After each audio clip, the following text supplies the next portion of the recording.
So, the event's starting really, really soon. Let me explain the format for the team tournament, okay? So, it's called a Waseda style. What that means is you submit your player list first, and you don't get to see the other person's player list. So there's no like counter picking. It's basically random select. And you can maybe like guess what the other team is going to do, but you won't know for sure. You go down in order. So like go Landon D versus Go Saying. This is how we did it in the old NA versus EU tournament. You play each other down the list. If you lose, you're eliminated, and then it cycles back around, so nobody plays 2 times in a row unless you're the last player, right? Now, what's weird is they described this Waseda style as a 2-phase style, all first to 3, but I don't think that really actually matters. I think it's going to be treated as a regular Waseda style. Maybe the phases are just split up for like players taking a break. Maybe they'll redraft after the first phase. We're not sure yet. I'll probably explain it in the YouTube intro once we know for sure what happens. This is in contrast to, say, the Pokemon style, right? A Pokemon style bracket is where you send your first player. Depending on the result, you choose who goes next, right? Okay. Here we go. Let's open up the stream. I actually don't know if we can avoid the DMCA music. I don't think there's anything we can do. Hello, thick RE thighs. No rebrand yet?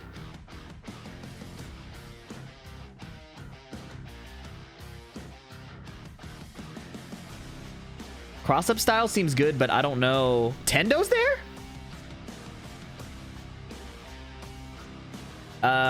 Cross-up style is probably good, but we don't know how strong it is yet. You can avoid it, mute in between matches, bro, but I don't know when I'm gonna miss like a commentator saying something, man. I don't know if my name is allowed on YouTube. I'm sure it is. Welcome everyone. I am here with Majin Obama. My name is Gerald, and you are watching Pakistan versus Korea. This tournament is 7 players from Pakistan going to Korea to face 7 of the best players in Korea and duking it out to see which region is the best. This is going to be a crazy day. This is day 2 of a 3-day tournament. Yesterday we had some crazy exhibition matches that kind of went in the favor of South Korea, setting the tone for the rest of this Usually tournament. in favor of South Korea. You were there, and you were commentating. How did you feel about yesterday? Yeah, like you said, 3-day event, and this is a regional showdown that has been 7 years in the making, if you ask me. You know, thinking about the tail of Tendo's Tekken cool. 7 and how that went down with these. I mean, how often do you have a new superpower emerge on a world stage in a game like that? Yeah. That's, you know, seeing how we went from Tekken 7 and now we have a new title to embrace it with, and being able to have this 3-day event like this. Absolutely. When we got the show started with those exhibitions yesterday. First phase is random pairs. Oh, I see. I get it. John and Edge, that was a hell of a way to start this thing, for sure. A final round match. That was. Oh, they're recapping yesterday. It felt like there was several games that went to the final round, and it's just that those two. Even last time they played at the Tekken World Tour Finals, that was Leon Florence. I'm doing right. High impact set. I felt like, and it lived up to the hype. The other 2 exhibition matches, though, man. Yesterday was sick. I'm glad you guys enjoyed it. Anybody had that last I was watching it in Discord with my friends. They were calling me cringe. We had Ulsan versus Atif. I mean, I think Atif was just kind of barely in the lead, like each time in this first to 10 set. And at one point, I think Pakistan is strong in best of 5 and best of 3. I think it's only in like a first to 10, literally first to 10, where it becomes very Korea favored. Able to win any more games, and it ended up 10-7 in Ulsan's favor. But the last match, Knee versus Arslan. Oh yeah, now that was fire. Okay, I'll be right back. One second. It's going to set the tone for what we're going to see today, day 2. It was a 10-2 blowout in Knee's favor, and Knee was popping off in the game. He was showing off. He was doing taunts, and it was it was crazy. So that loss for Arslan Ash, he's going to have to try to recover today, get rid of that salt, and he's a team captain too, right? So he's going to need to get his team prepped up to make this main course count, right? If yesterday was the appetizer. I'm glad you mentioned that too, because yesterday something that stood out to me was how across all three of those sets, you saw a lot of long set play dynamic play out across all three of them, right? You have the very hyper competitive one where it's just trade after trade. There's a little bit of ebb and flow for each player, but it's also ultimately very close. Then you had another set right after that where one player gets out very, very early on, establishes a lot of comfort and gets a lead, but then the other player starts to rotate a little bit, and then they start to be able to build momentum. They come back, and by the end, once it gets to that tipping point, they played so many matches, and you started to see long set stamina maybe kick in, and that become a factor. And like you said, loss of confidence perhaps in terms of, you know, all of a sudden now I'm mashing on the same strings repeatedly. Now we're changing different characters, and and then you saw the last set where I'm back. Hello. One player just showed up and they let everybody We're about to witness a cookout. We'll see. A lot can happen for sure. Yesterday was, of course, this is a team event, right? Yes. But yesterday, in a lot of ways, felt like singular entry play. Yeah, and this is the thing about today's tournament, which is going to be so different. And this is what Arslan said after he lost in the post-match interview. He basically said, like, okay, you know, I got outplayed. But my PC's not pre-built now. Stronger in the shorter sets, right? Who you got your money on? Oh man, Pakistan is going to be really hard for Korea to beat in short sets. What's known as the Waseda format. We're going to have 7v7. Thank you for the restream. Cheers, 7 nights. We're going to have thanks, Karan. Elimination style format where one team will try to eliminate every member from Thank you, the Daiquiri Jack. team. So basically, what's going to happen at 7v7, 7 of the best Pakistan players, 7 of the best Korean Excited for Edge? I don't think Edge is in the team unless somebody drops out. Out of a hat. What's up, Hassan Hanif? I think this is going to be hard. I don't know. I feel like Pakistan might cook here. And Brownman go, again, short sets I think are heavily in Pakistan's favor. Picking the different players. Okay. But basically, each match is going to be a first to 3. Whoever loses is going to be eliminated, gone forever for the whole day. And the person who wins will go into the next wave. And so we're not going to have like a winner stays on kind of format. The person who wins in this will go on to the next wave. And then we'll do that with the first 7 matches. And then, then we're going to go to the second wave. And in the second wave, there's going to be blind picks from each side to see who gets matched up then. And it watch, rinse, repeat until one team is completely eliminated. So this is what I was kind of getting at earlier is the benefit to this Waseda format and the tomorrow's Unleashed style format is, I think for the Pakistani team, they're encouraged and will be able to have a lot more inter-team communication with each other, especially in between sets. These are gonna be a bit loud stream volume, is it? Right? But think about making it to that second round. Your team is going to have a chance to congregate, be able to strategize, talk with each other, be able to maybe try to make some. I feel like it's well balanced. Plays on some certain matchups like that. Your mic is too loud, motherfucker. Turn down the volume. They are a very, very communicative group when it comes to them playing. You are in control of the maximum volume. Like, let's get this out the way real quick. You know, Pakistan versus Korea is something that we have to talk about with. I mean, it's obvious, right? The visa issues have been a constant plague ever since this thing first got kicked off. And so the way it works out is you typically only see these matchups occur in sprinkles at. I need to screenshot this. Combo Breaker CEO and Evo with maybe a few players, right? So like Atif, Arslan, the ones that travel the most, Farzeen as well. But then for the other players outside that core group of 3 or so, you mostly only see those showdowns happen at EWC qualifiers, FV Major Malaysia, Tiger Uppercut, and occasionally. Okay. So Waseda format, 7-on-7, first to 3 every match. All opponents are eliminated. My team wins. Okay. Choose sides with rock, paper, scissors. Okay.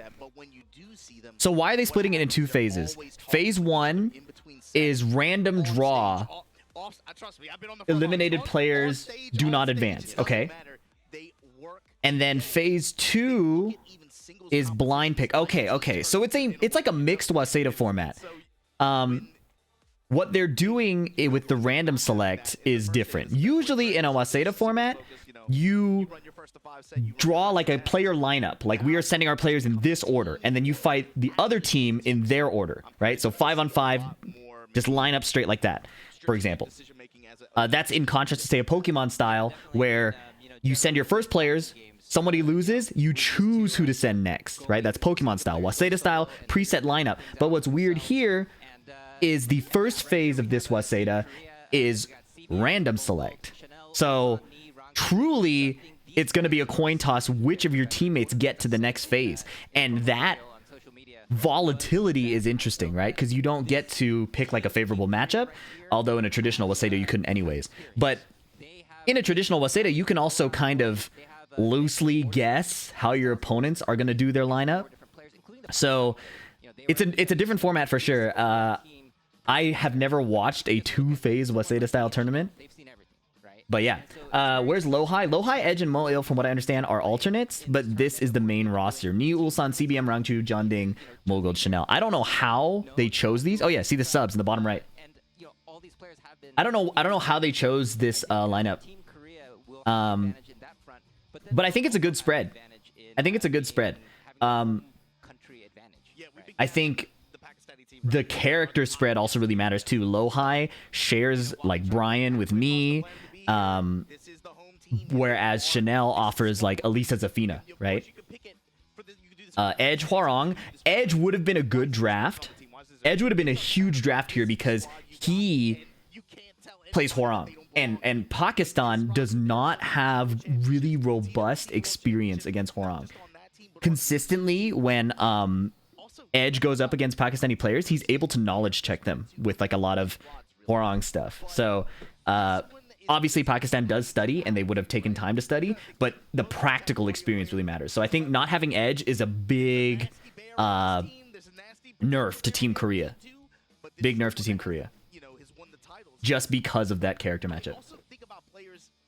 What are they saying? Dark horse picks or wild card picks. It sounds strange to talk about in this way, but is this a John Ding weekend? This is a player who we've seen shine in these kind of matchups, especially like these Pakistan-Korea matchups, in various countries on various weekends. It kind of just depends on how somebody's feeling this weekend. And yeah, it does matter, your condition and how you feel, stuff like that. People always say, you know, like Chanel on his best day can beat anybody, but when is it a Chanel weekend? That's a great point. And yeah, that really matters. If it isn't, in my mind, tournaments are like that too. That shines as who shows up that day? Sideline, like an assistant coach kind of role. Is he somebody who could just become a strategic asset for this team to let Mulgold shine, to put CBM in the driver's seat? Hello, PhiDX. I'm a Legacy Tekken player. I didn't play T5, T6, T7, Tag 1, 2 online. I'm currently 25 hours in Tekken 8. First time playing online. Hope I can reach God watching your videos. Good luck. Hope it helps. One of the best players, arguably right now, in the world. Chanel is known for being extremely good at the team battle format. Sweet. Yeah. That makes sense. In a first to 3 set like this, I mean, I think who would you put on Team USA? That's a tough question. Especially after yesterday, they're feeling confident as well. Yeah, and you think T8 Eddie is holding John Ding back? Is the team captain, right? Go from such I don't know. I'm not gonna pretend that I know. Huge confidence boost to Team Korea. Seeming a little biased towards Team Korea. They haven't shown Team Pakistan on the screen. Just because you're a mod doesn't mean I can't ban you. Don't forget it. The team dynamic is really going to shine here as well. The Pakistanis are very close, and like you said, you've seen off stage, on stage, you've seen them interact. In your opinion, who's in Korean teams is the best at versing Pakistan? Well, Ni was cooking yesterday, that's for sure. To be honest, all of these players are pretty good against Pakistan. In the traditional, typical open bracket tournaments, you see, like, sometimes you'll see an unlikely... Arslan Ash didn't pull out all of his cards yesterday. I doubt... Arslan is not, in my mind, the type of guy to sandbag like that. I think there's a lot of pride in winning the first to 10. I don't think players are half-assing it, to be honest. We have another country in play, and now we have to prove that we can beat these guys. Who would you put for Team USA? That's too hard of a question right now. I haven't been tapped into the USA scene. I would want to see how Tekken World Tour kicks off early. Okay, here we go. No subs on this team. Now the other thing too, Gerald, if you saw in the Korean, no subs on this team. Now this team is gonna be. These guys are really good. So Hafiz Tanveer, if you've watched him fight me in Tekken 7, Tanveer has this ability to just hit everything. For one reason or another, oh my god. For one reason or another, everything he does hits. I have no idea why that's the case. Numan is fearless. Like, when he was fighting Edge, he didn't know the matchup very well, right? You know, Usama has been And his response was not to backdash, not to wait. He was just going in swinging and making his reads. I am a Numan super fan. I really want Numan to show out because his gameplay is so cool to me. especially if he's going to be, Usama Abasi, I believe, is a June player. you know, or Numan. Yeah, sick as June, right? Like, he's really, really good. I watched his gameplay earlier in the TWT season, but I haven't kept up.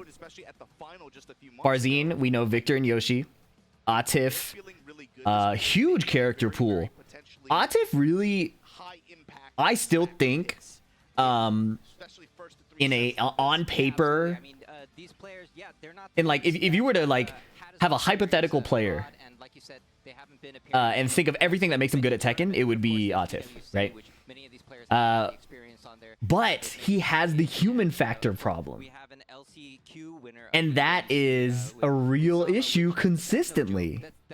Atif's biggest enemy is Atif, yeah. And like, it's so relatable, I guess. Not feeling like you can't fight to your top potential, even though Atif is so much better than like all of us. Pretty relatable. The John is super proficient at just getting the win in this clutch small set. Like, he wins so much in all the tournament sets. He like, even if it looks like he's nervous, even if he's like dropping stuff, he just gets the win. I think the John is going to be a menace. Every player here is so scary, man. This is going to be such a good tournament. Playing against Edge, where Edge barely edged him out. Atif is Arslan's human-less cyborg twin. Dude's locked behind mortal limits while Arslan is just Himothy. So that's the fascinating part. I think if you were to drop like a Tekken stat sheet, I think Atif outstats Arslan Ash in everything except tournament clutch. And that's what makes Arslan so cool to me. If you've ever met him at a tournament, he's so nervous. I've told this story before, but we were at the tournament where I fought him, CEO 2023, like 3 sets before ours. He was fighting an NA player he never heard of, and we fought this guy online all the time. So he was going around to all the NA people like Landon and Tony. He says, who is Daddy Thickums? Who does Daddy Thickums play? And we were like, this dude is so scared of Daddy Thickums. He has no idea that he will 6-0 him no problem. And I think Arslan did 6-0 Daddy Thickums. But Arslan wears his nerves like on his sleeve. He's very verbal about it. And then when the game comes, he's stone cold. And that's what's interesting. Like, Atif seems stone cold all the time, and then in game the nerves come out. So maybe the trick is to just be nervous all the time and then harness it in the fight. It's so fascinating watching how Arslan does what he does. I think from any kind of competitive sport mentality thing, even just outside of fighting games, Arslan Ash is so cool, man. Team USA, Fear, Jasandi, Speed, Shadow, Joe Crush, P-Ling, Trizzy, Subs, Fee, Joey Fury. That's a pretty good list. I think Joey Fury would get in over Jasandi just based on his international experience recently. Joey Fury really leveled up in terms of output in tournament towards the end of the season. Ninja Killa, yeah. Oh my god, Ninja Killa would be a menace. If glaciating weren't immunocompromised, he would be fire too. Who's gonna step up and say like, no, I gotta bring the fire back to this team. We're here for a reason. Yeah, I mean, it's way better to accept that you're nervous and go from there versus trying to deny it. Yeah. Like, harnessing the nerves is a skill for sure. Would Speed even participate? I bet he would do a team tournament. Yeah, Jimmy J. We gotta get Jimmy J in there. Ty, y'all are sleeping on Ty. Jake, man, yeah, you know. Before I interviewed Arslan at Evo, he was labbing his entire bracket with Atif to snipe the matchups. Yeah, the Pakistani prep is insane. So,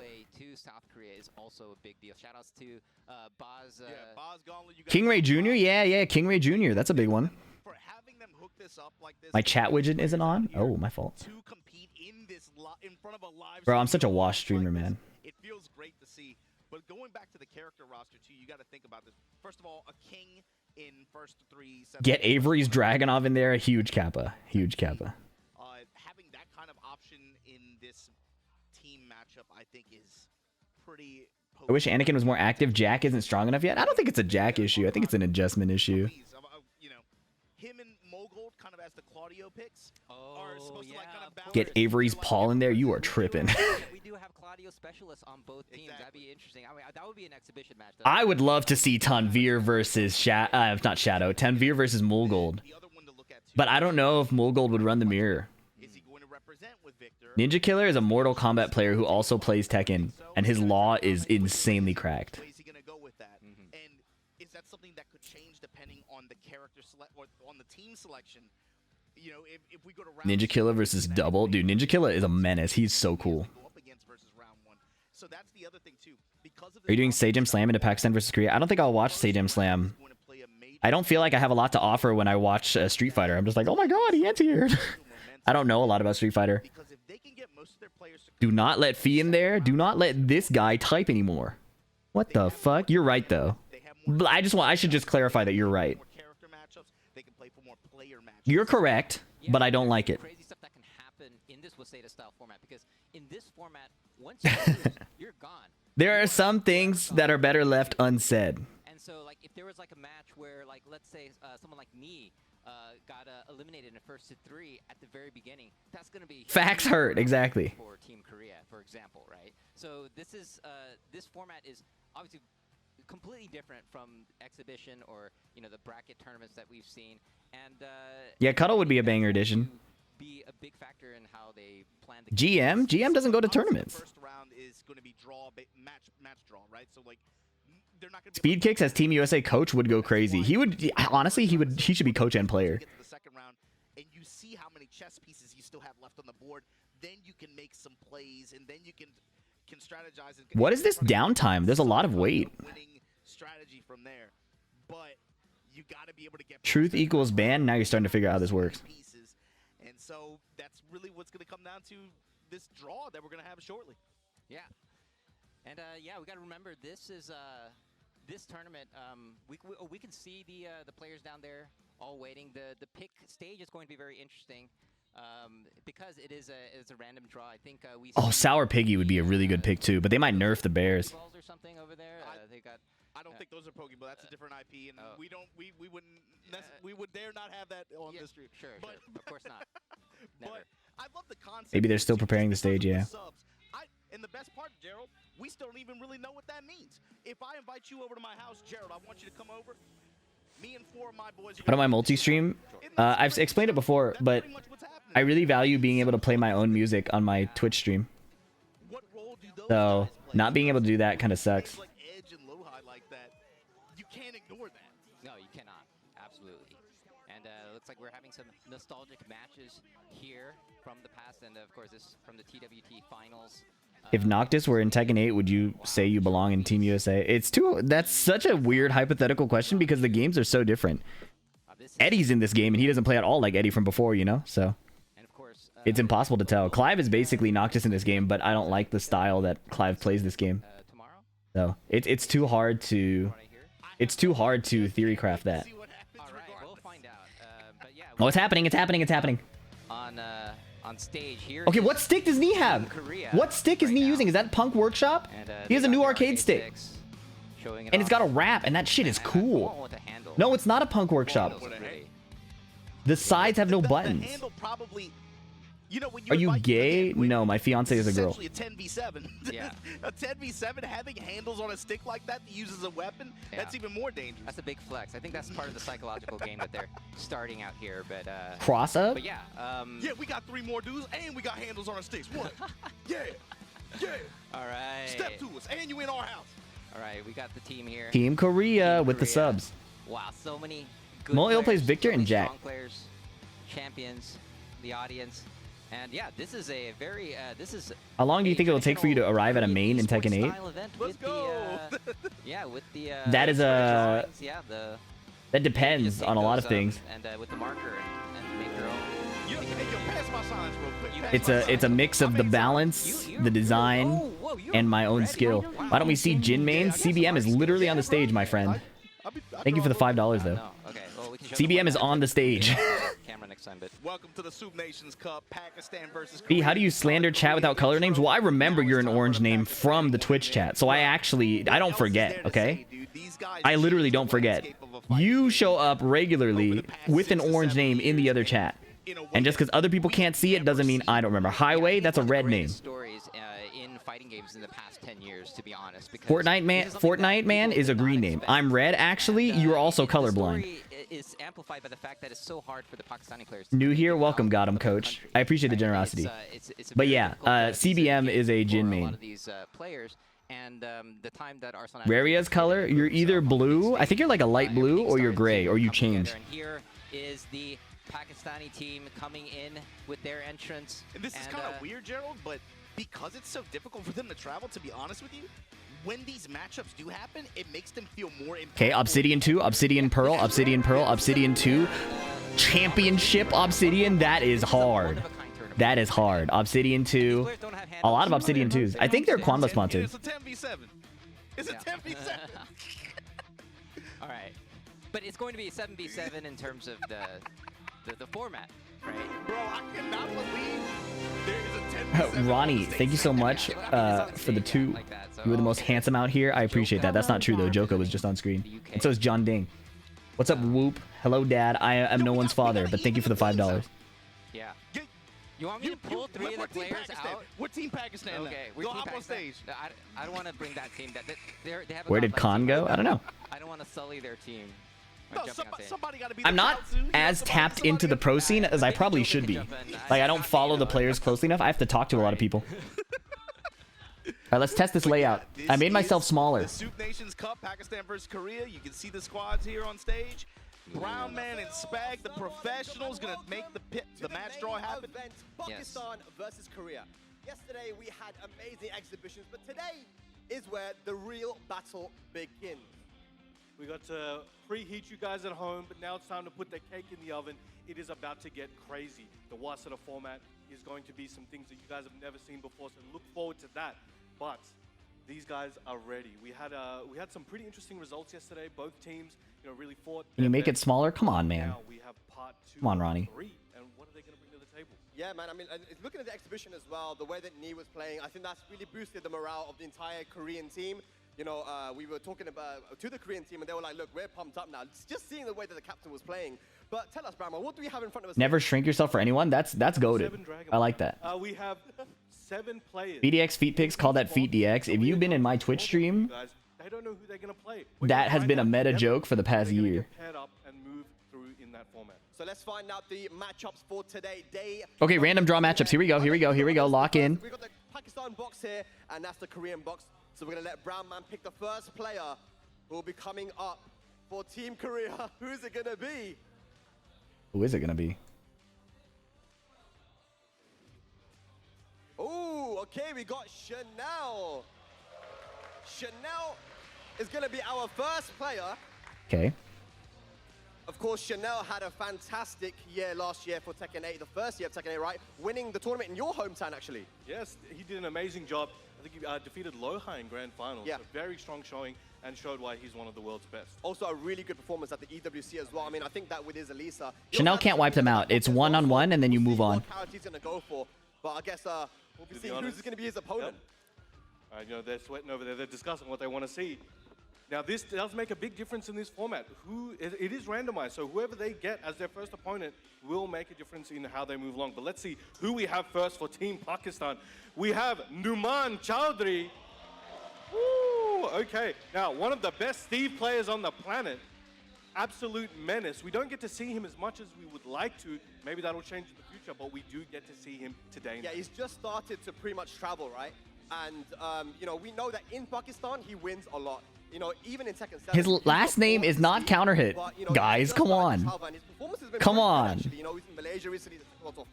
Numan versus Chanel is going to be crazy because as a Steve player, this is going to be a first time. As a Steve player, I hate Elisa and Zafina. But Numan has a Paul. Who is it going to be from the side of Korea? CBM. Cheerbearman. Cherry Berry Mango. Fantastic year that he's had. Not even just a good year last year, but, in Tekken 7, you know, the last year of Tekken 7, getting grand finals in Tekken World Tour finals, playing against Arslan Ash, and just really, really well played. The consistency that we've seen from him has been amazing. No, for sure. And he came second in the final PWT for Tekken 7. And throughout the game's life cycle, he was always there. He was always a threat. No matter where he fell in the end, he was always like, do I really want to go up against CBM? He might end my tournament. So let's see who is he going to be going up against here for the team Pakistan. We've got a few CBM. players there getting ready. Let's see who CBM has to face in match 2. And here we go. We have Hafiz Tanveer versus CBM. Now, that is going to be a very interesting one. These guys both kind of use a couple characters as well, so I'll be interested to see in who they select finally. Yeah, I mean, Hafiz Tanveer to CBM. CBM has a lot of experience against Pakistanis, but not just that. He is one of the few Koreans that has actually been to Pakistan. Oh, I'm trying to get some a chat box on the screen. Tekken 7, right? So he's got a lot of experience. So that's going to be one that I think the Koreans definitely want. You know, they want him to stay alive here. Oh, for sure. And on the side of Chris, that's 2 matches sorted. So we've got Chanel and Chanel going up Tanveer versus CBM is pretty Numan, good. And Hafiz Tanveer going up against CBM. Got work tomorrow, but I gotta stay for Unk stream. Hey, thanks for the thanks for the 5. I appreciate that. The video will be on YouTube, so don't nuke your work schedule. Stay up for UNC's stream. John Ding You don't gotta stay up, but I really appreciate it. Thank you so much. on Team Korea. John Ding, number 3. Those short sets especially, man. The way he plays fearless, it's so scary. And he does have the reputation of, the whole Pakistani killer vibe. So he has taken down some Pakistanis in the past. He is a very, very strong player and in a way that is unpredictable. And the characters he chooses and the way he plays, he could take out anyone on any day. Yeah, I mean, that Eddie is scary, man. But who is going to be his opponent for that 3rd match on Team Don't listen to Pakistan? PhiDX. Work is temporary. PhiDX streams are forever. You're tripping, bro. Let's see. Is that draw on the short straw, perhaps? Let's find out. And we have Usama Abasi versus John Ding. Oh, he's feeling it. He's happy about that one, apparently. The Pakistanis just went crazy because Osama Abasi is one of the few players that plays Eddie at a high level as well. We might get the Eddie mirror match there. I don't know what's going to happen, but the Pakistanis are definitely happy about that one. They're kind of buzzing at the moment. They're feeling something. Now, yeah, matchup experience is so huge. I know that's a very obvious statement, but that shit actually really does matter a lot. Gotten together, studied, lab, played, and we saw it again in the training room as well. Oh my gosh, okay, so that is Osama Abasi versus Johnny. I'm very excited for that one, the young player from Pakistan. Here we go, 4th match now. This is so exciting, man. Who is it going to be for Team Korea in game number 4? We have Mulgold for Team Korea. Again, one of the players that once he started to travel, incredible performances, winning master events, multiple master events. I think he won in the Korea one and the one in the UK as well. That's correct. He was an absolute machine last year. He didn't take out maybe the largest, most prestigious events, but everything else, he was just dominating. Top 3, top 1, yeah. And he was, even when he lost, it was fun. Consistency from that guy, and that's a scary player. But who is going to be his opponent? Out. I wouldn't want to be them. I really hope to see Lily Pichu in the top 8 next year. This will be the craziest thing. That would be pretty crazy, Ronnie. She would have to grind super hard, but it would be very cool. It would be very cool. So who's looking over there? Now Farzeen, another young killer. You know, he's been around for a little while. Was very. I like to play Lydia, waiting for your PP Lydia. So much, but last year was definitely season 2. The resources and the Thank you for the support. To go around and show the world what he's capable of. And he's one of the guys. You compete at your locals? I need to go to more of them. I don't go to enough. I definitely need to go to more. In a lot of people's mind, is a guaranteed top 5 in that team. He had to be in this team. The way that he's been using that Victor is just, I feel like the Victor player of the world right now, man. It could be, and he. Yeah, I think that's fair to say. Farzeen versus Mulgold. That's insane. Farzeen does feel like the 3 victor of the world. Matches remaining. Team Korea. Who is it going to be for match number 5? And it's going to be, ladies and lads, Rangchu, the Tekken World Tour champion, the double champion, doing it with Panda in 2018 and with Kuma last year. Yeah, my problem with Elisa isn't her chainsaw stance. It's her movement against Steve's hitboxes. So I have to sit there and kind of be her victim for like a lot of the game. Pretty loyal to his bear characters, yeah. right? There was a Julia period, things like that in the past, but stayed strong, and he has single-handedly, as we've said before, forced people to reevaluate how they look at Kuma, his main character. Yeah, and this is a character that you can see in the training for Pakistan. A lot of these guys were starting to pick up Kuma specifically because they were trying to prepare for Rangchu. But who is going to be his opponent? Let's take a look. And how much have they prepared for the bear? There's so much things you got to remember when fighting Kuma. Let's see who's prepared and who will need to be ready. And we have Arslan Ash! Who do you want as a guest character? I'm not really a guest character enthusiast compared to other Tekken characters coming back. The TWT 24 champion. Which is ironic as a Noctis player, but you know. Oh my god. I don't know if they played in this recent Tekken World Tour finals. We know that Atif played against Rangchu in the grand finals. Yep. But again, like I said, Arslan has been practicing a lot of versus Kuma, specifically kind of preparing for Rangchu. Yes. So I'm excited to see how that's going to go. And I think they definitely played before, right? But yes, this is a different occasion. 100%. All right, we've got two matches remaining. 2 left. It's going to be one of you guys. So wait, who do we have? We have Ulsan still around, right? And we got Atif too as well. We still got him. We got the John remaining. And Ni. Oh my god. And guys, it's going to be Ulsan. Arguably the best player in the world right now. Ulsan, EWC champion. Won 5 tournaments, 5 majors in a row. I mean, this guy's consistency and his playstyle with Dragunov, insane. He's a once-in-a-generation talent for sure. And we saw his performance yesterday. So he was one of the few players that got to play so far in this 3-day event. It looks kind of okay. He is looking fired up and a little hard to see. Feels good after that win yesterday. Okay. Here so it we is. have the John and we have Atif remaining. Yo, can we get a run back? 50-50, let's go. All right, for those of you at home, there's a 50% chance. Which one feels like Atif? Very blurry though. Yeah, which one's the correct one? All right, I think. Is it going to be Atif? Let's find out. Let's find out. And we have Atif! Yo, I don't know if you expected the run back so soon, but you guys at home are in for a treat. I promise this isn't rigged. Okay, I got the crowd to decide that one. I swear. Atif versus Ulsan again. This is scripted. There's no way. That was rigged for sure, bro. Insane. There's no way. So that means I can't believe that. Match remains, and we know what it is now, but let's show it anyway. I can't believe that. That can't be real. And of course, the legend himself. The GOAT, the greatest of all time. It is Ni coming up with the way that he played yesterday. I mean, that is someone that you've got to watch out for. Ni, and of course, his opponent is going to be none other than the John!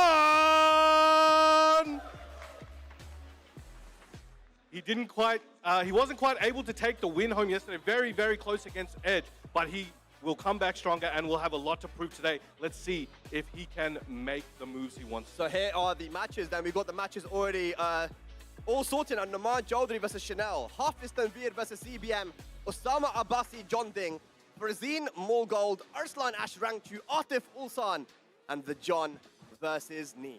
Woo, we are in for a treat. You guys in the studio, at home, in the production rooms, wherever you are, watching in the future, watching the John somehow, beat me at the last TWT event, right? The font is fucked. I'm trying to fix it. Sorry. To the casters, guys, and let's get this started, man. Pakistan versus Korea, the main event. Woo! All right, folks, watching from wherever you watch from, whatever time it is. If you in the chat, if you here in the studio, you gotta talk to us, man. I know y'all saw those matchups. Gerald, what are you thinking when you look at that list of matches that we're about to run for Wave 1 of this Waseda-style showdown between Pakistan and Korea? Yeah, I mean, if you look at the Korea side of things, it's almost like the final boss thing. It's like there's the Ulsan Rangchu, TWT champion, Evo champion, the champions. They're at the end that are waiting in the order of the tournament. And also what I found very interesting about the Pakistani side, remember we were talking about the in the picture, where you had the players at the bottom and the players at the top, and it was kind of like the players at the bottom were the ones that had the most travel experience. And what I noticed in the order of things, the ones with the most experience are the ones that are suited for the later matches. So it's almost like there's kind of an order here. Of course, there's the Atif versus Ulsan Rumback, which we can't ignore. Even Spag was like, I promise this wasn't rigged, right? So they're going to be doing another it's like watching Avengers Endgame. That's a good comparison. It's interesting because you know, from EWC they had like a 1-5, which was a blowout of 5-0 in Ulsan's favor in grand finals, and then yeah, and then of course there's the exhibition, and now there's a 1-3 here with those players. So there's a lot of Dragunov versus Dragunov. So here's the thing. Looking at the last 4 matches, right? When you look at the John versus Knee, that is actually the John favorite. And they talked about that a little bit in the interviews up until this. The John has had really good success against Knee in general when they played, especially in the past year. And so if you're looking at Knee, obviously after that performance yesterday, we're looking at him with like kind of like new eyes, like, okay, so what's different about you today? We got to wait to see that one. Atif versus Ulsan. Of course, Ulsan was able to get the win yesterday, but you got to think, this is 1-3. This isn't 1-10 anymore. You're not going to have 7 games to warm up now. Can you come in and win on that 1-3? Because if we just evaluate it based on 1-3, Atif is in favor there. So what's going to be really important to me, looking at it, when you have Rangchu versus Arslan Ash, Mulgold versus Farzeen, these first 3 matches are going to be very important for Team Korea because they have to be able to remove the chess pieces that Numan, Hafiz, and Usama, those threats that they pose and the character spread. It's going to be very important for them to have Chanel, CBM, and John Ding as X Factors, I think, going into Wave 2. Depending on how those last 2 matches go, that could end up being very important for them. Yeah, and you're talking about, runbacks with Atif and Ulsan. There's the Arslan Ash Rangchu runback. Actually, this is from TWT Finals. We yeah. just saw it just a few months ago. Exactly. The other thing, too, is, I mean, CBM and Hafiz Tanveer, they played each other before. Hey, Faizan, thank you so much for becoming a super supporter. Hafiz Tanveer, in my mind, international stage, Tiger Uppercut 2023 is when he really made a big name for himself to international audiences. He got there beating CBM in that tournament. Now, that was Tekken 7, of course. This is Tekken 8. But there is that bit of history. Thank you so between much. them. He has had good success. Oh, against boy. them. Okay. Numan, traveling from... we got to see him at Tekken World Tour Final, right? But we don't get to see him so much at international stages. This is one of the best E players on planet Earth right now. And again, the power that he presents, just in terms of, I think, character threat, but also player ability. He is so good. His neutral, his ability to shift between stances and always be able to find the CH. I don't even know what his name is. Counter hit to me. His counter hit to me. Right? Numan counter hit. His sense of timing and ability to find when opponents like to press from minus frames and always have the best either back one timing or whatever counter hit launching option. That's why it's CH. Exactly. The back one. Yes. That's Steve. Yeah. Ronnie, thank you so much for becoming a member as well. I appreciate you. So thank you. It's going to be important, I think, in the course of a 1-3 set, right, that might come a little bit slower for him. You're going to see he might be a little bit passive in the opening of the set. But as the set goes on, it's going to be very important for whoever he's fighting against to take note of what he's trying to scout for. And they're going to have to keep their option rotation. All right. RPS. Double paper. And it looks like they're doing the paper, rock, scissors to determine who Oh, Numan winning the RPS. Okay, here we go. Here we go. So the first match is going to be Numan versus Chanel. Hafiz Tanveer versus CBM. We're going to see that next. And then Very exciting. Abasi going up against Numan won Ding. first interaction. That was the That's third another interaction, bro. Because John Ding, again, depending on what John Ding shows up today, if he's playing on, being able to remove him as an element from this Korean team, if Usama could do that, that could be All right, here we go. very strong play for the Pakistani team. Yes. However, Usama is also an Eddie user.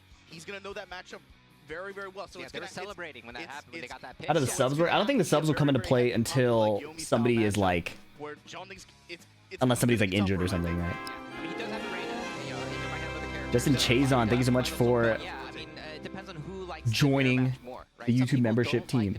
I don't know what you say, but thank you. Okay with it, right? Or if they even play into it. You know, it might be June versus Eddie. You never know. Okay.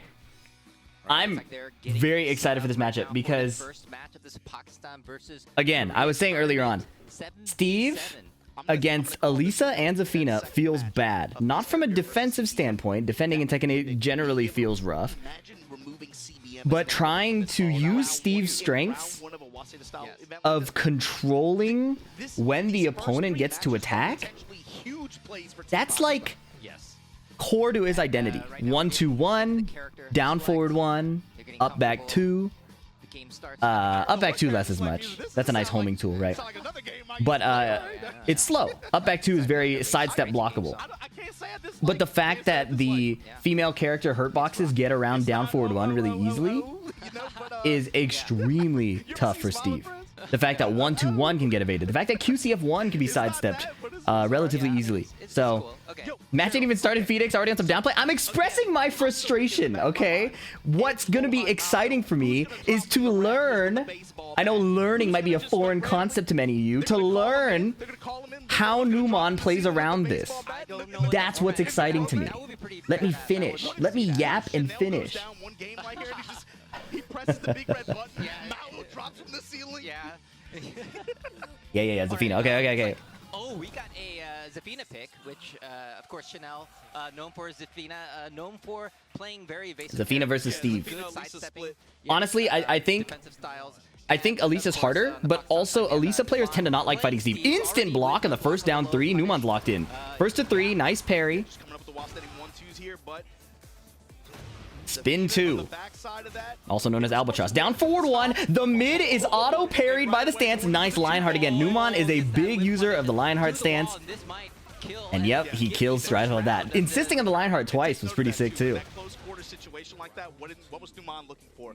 A struggle, some kind of press like that. Back. Oh, wow. Raw down forward 2. I don't know what he was trying to catch there.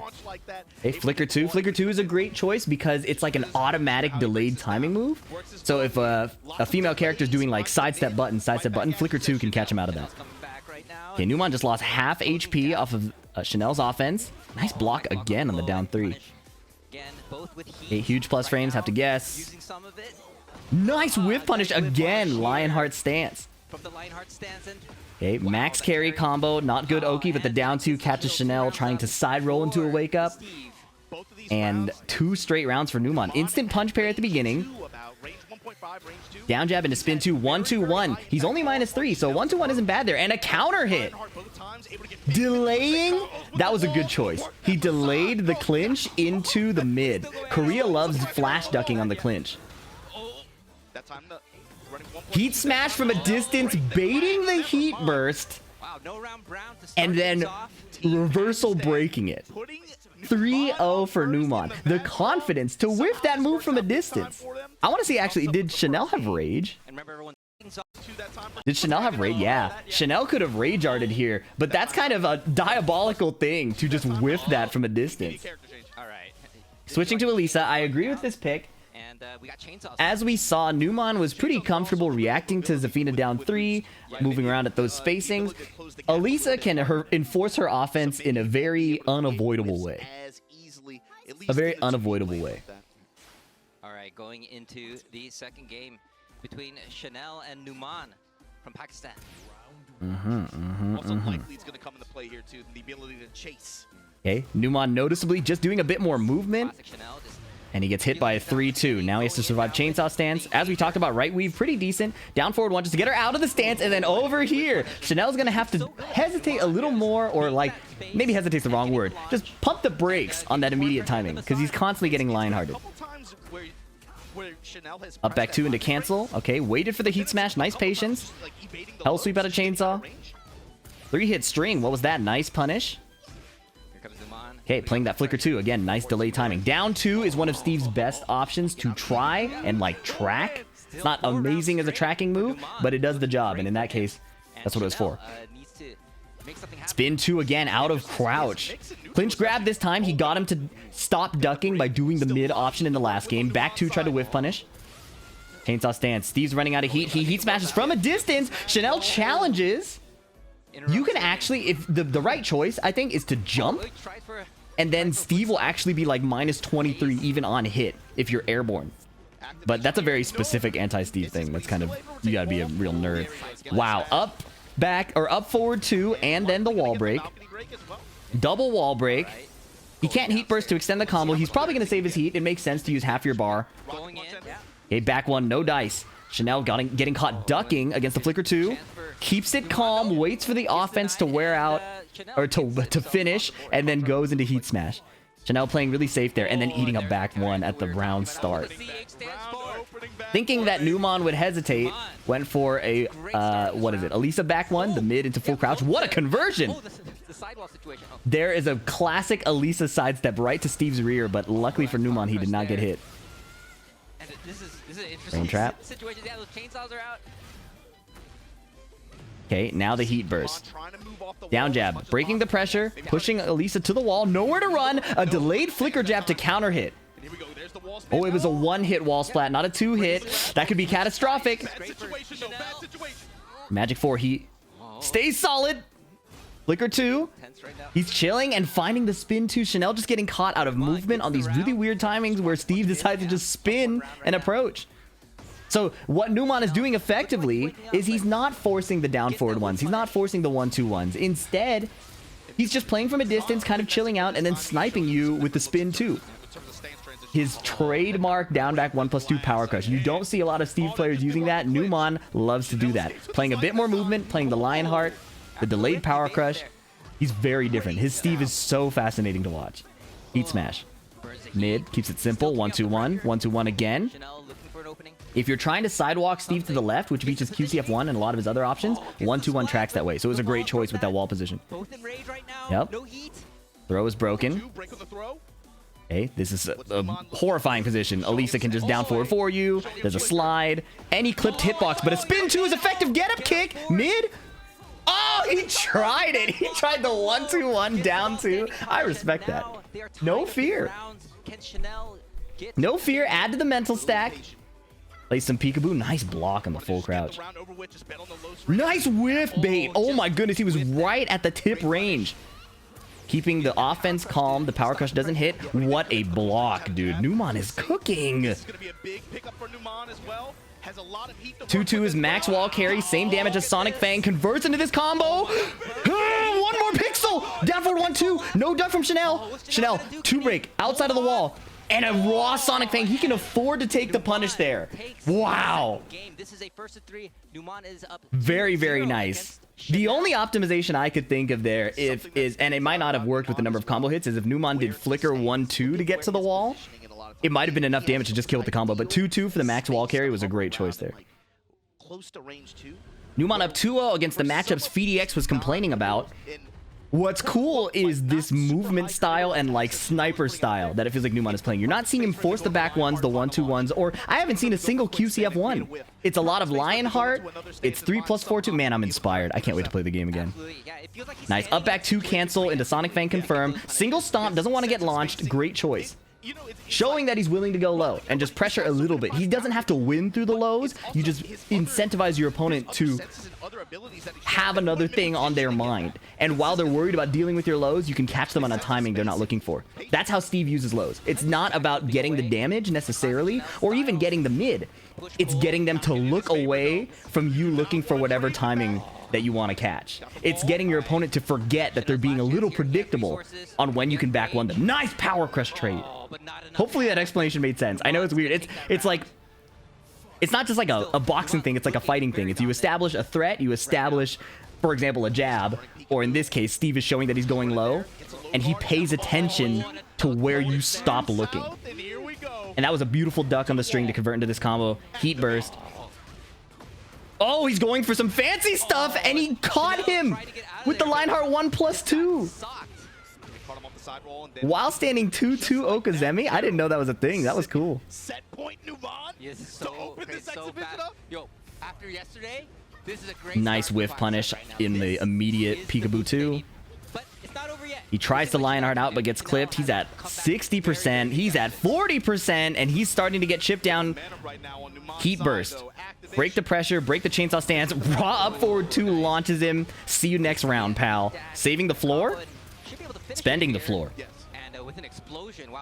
I like the alternate scoreboard too above the player cam. That's a really cool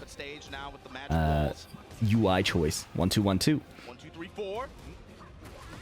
Oh, normal hit. He wasn't blocking. Power crush.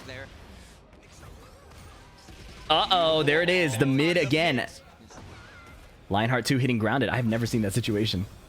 Run up low parry. This guy is maniacal. Not gonna kill. Last hit, toe kick just to break the pressure, create some space. Chanel wants to get into heat. This could be it. Oh, that was the best way to do it. A counter hit heat engage. Oh, he got all that life back. He's in a good Watch the rage art. He's gonna do it. You know he'll do it. 1, 2. Why would you do that? And Numan denies. Snake Edge? Gets the rage art. He was reacting to the Zafina down 3s. That was wild. 3-0 Numan.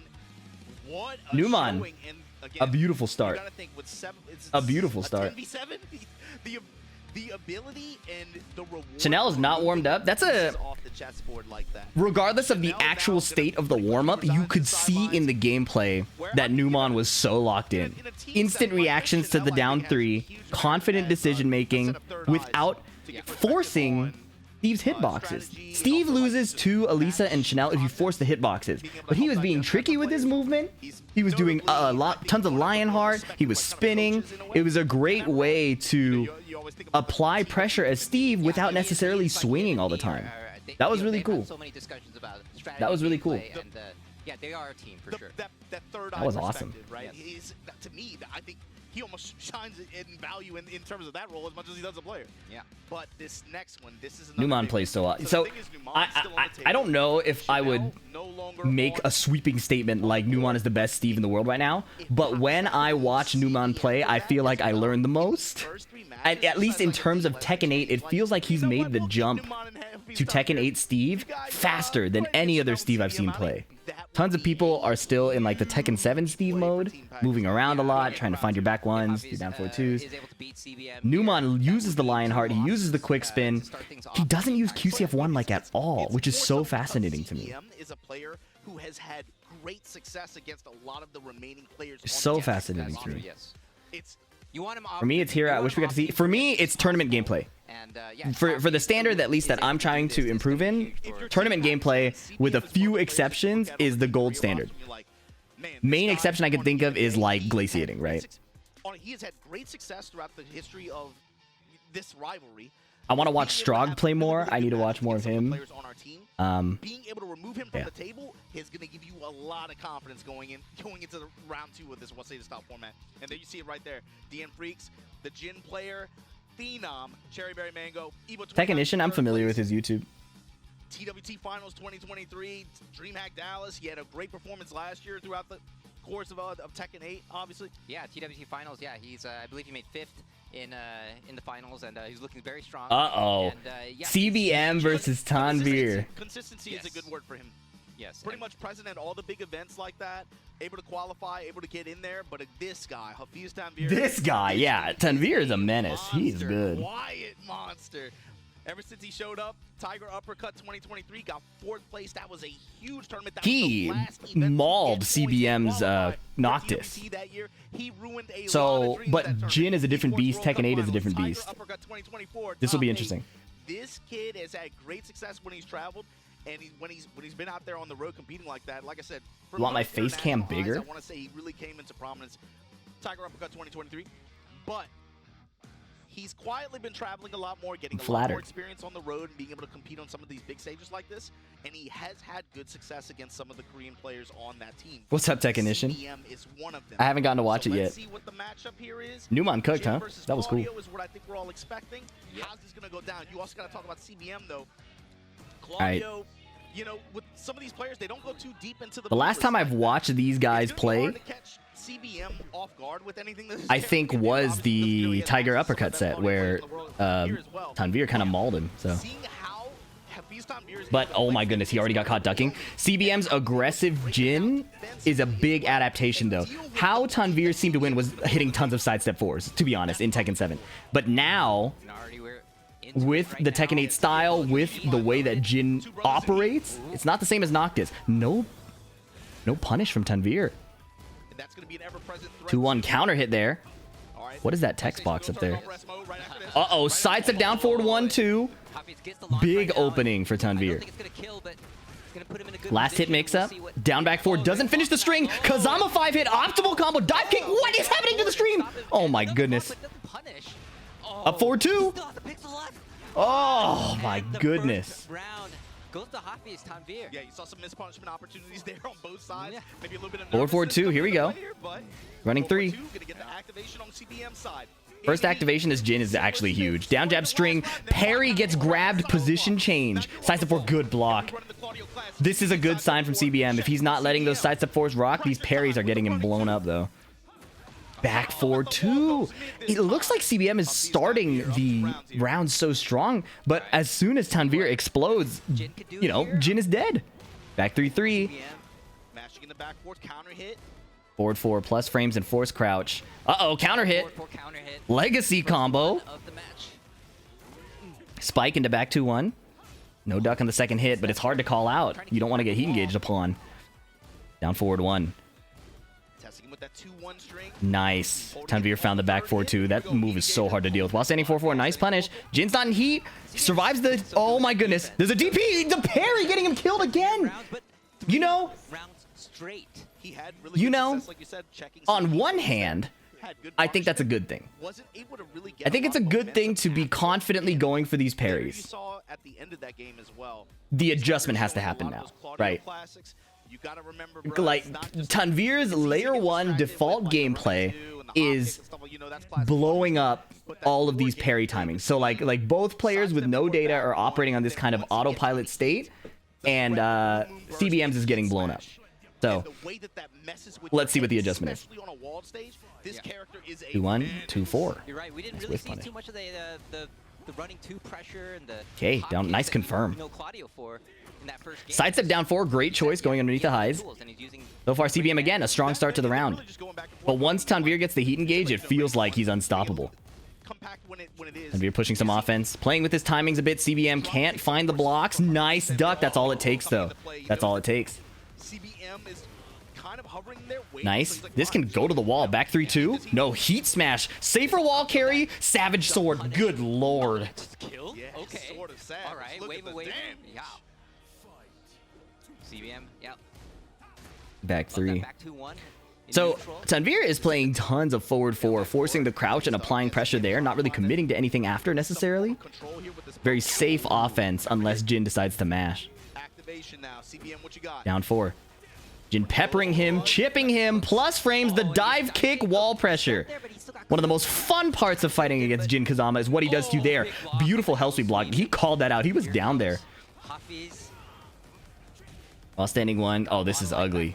This is ugly. Bait, still continuing the combo. EP. Got him to the wall. Whiffed electric and a slow whiff punish. And a jab after the 2-1. Wow. CBM's mashing and Tanveer is checking him for it. It happened with back 3-3 in the last game. Sidestep down forward 3-1. Tanveer is so activated. Pressure and then single jab pressure. Yeah, just solid good. Back 1. He's finding his spots. No confirm that time.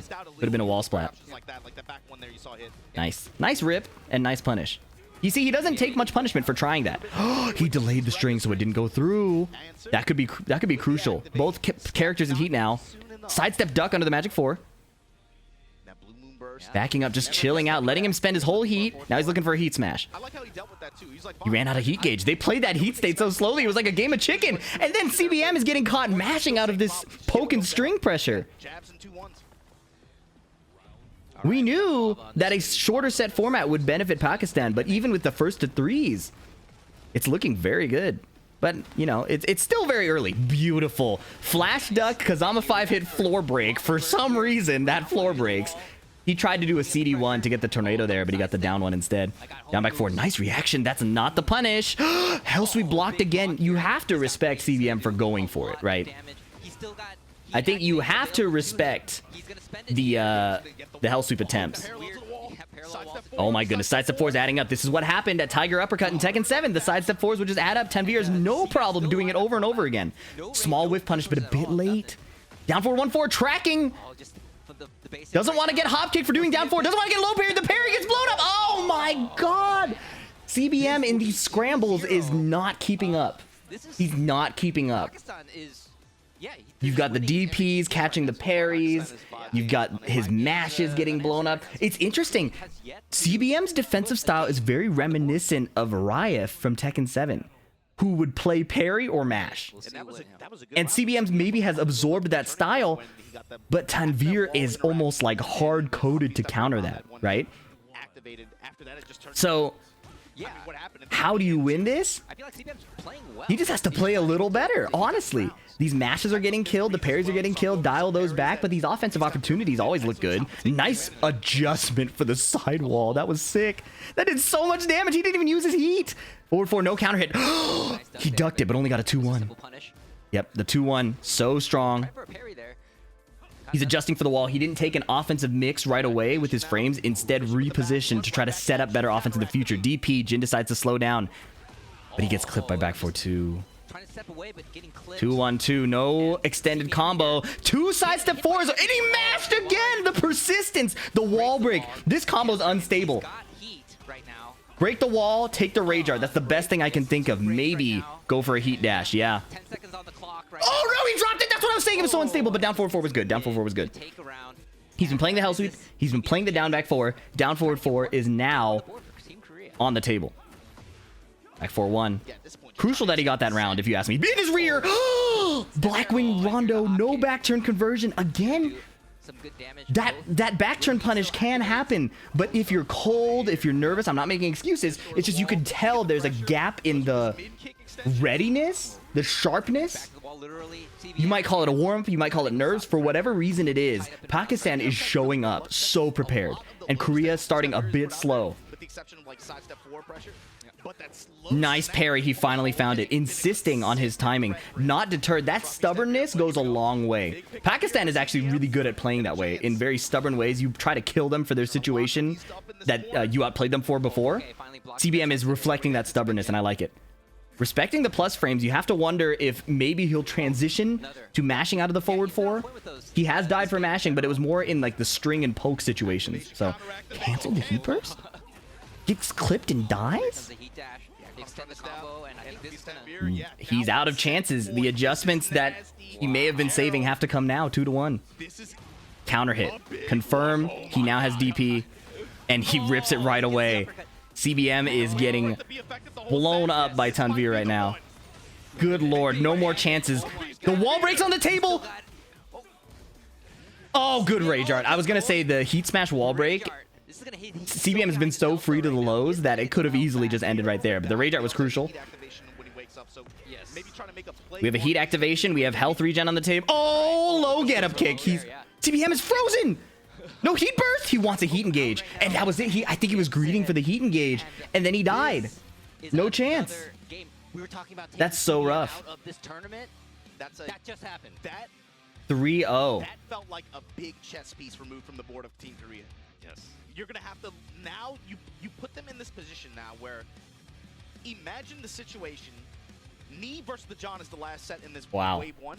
If that goes according to how it's been going, and the John removes knee from that equation, and you're left with just that Rangchu. I mean, we got the John thing. Pakistan is going crazy right now. 2 3-0s. Thinking like team dynamics. CBM We track the scores here. Is not good for Team Korea. No, it is not. That could potentially have been a huge impact set. Yeah, and like you said, CBM is a player that has good record against a lot of the Pakistan players. Like you said, he's one of the players that went to Pakistan. What was the first one? Chanel versus Numan. And yeah, just not having him on this team anymore, it's a huge win for Pakistan. And they're 2-0 right now against Team Korea. Not just 2-0. Gerald, they haven't won a game yet. Yeah. After yesterday, after the way they turned up yesterday. So what do we got next? John Ding versus Usama. Turnaround here? Was yesterday just, were they just like sandbagging? Yeah, were they? I didn't want to say it. I didn't want to say it either. But I don't know. Were they sandbagging? Now it feels like a valid question, right? But obviously, I think the commentators are being dramatic. They're different players, different situation. You know, Pakistan might just be super fired up by what happened. We'll have to see in the run-back rematches. I can't believe it's Ulsan versus Atif and Neve versus Arslan again, bro. That seems so scripted. I'm like, man, from Team Korea, they might not all be popping on the same day, but you can look at one of like 3 of these. Do you have any sticks to recommend to someone who wants to try out Arcade Stick? In my opinion, it's good to get like a high-end one, like an Obsidian 2, so you can resell it if needed.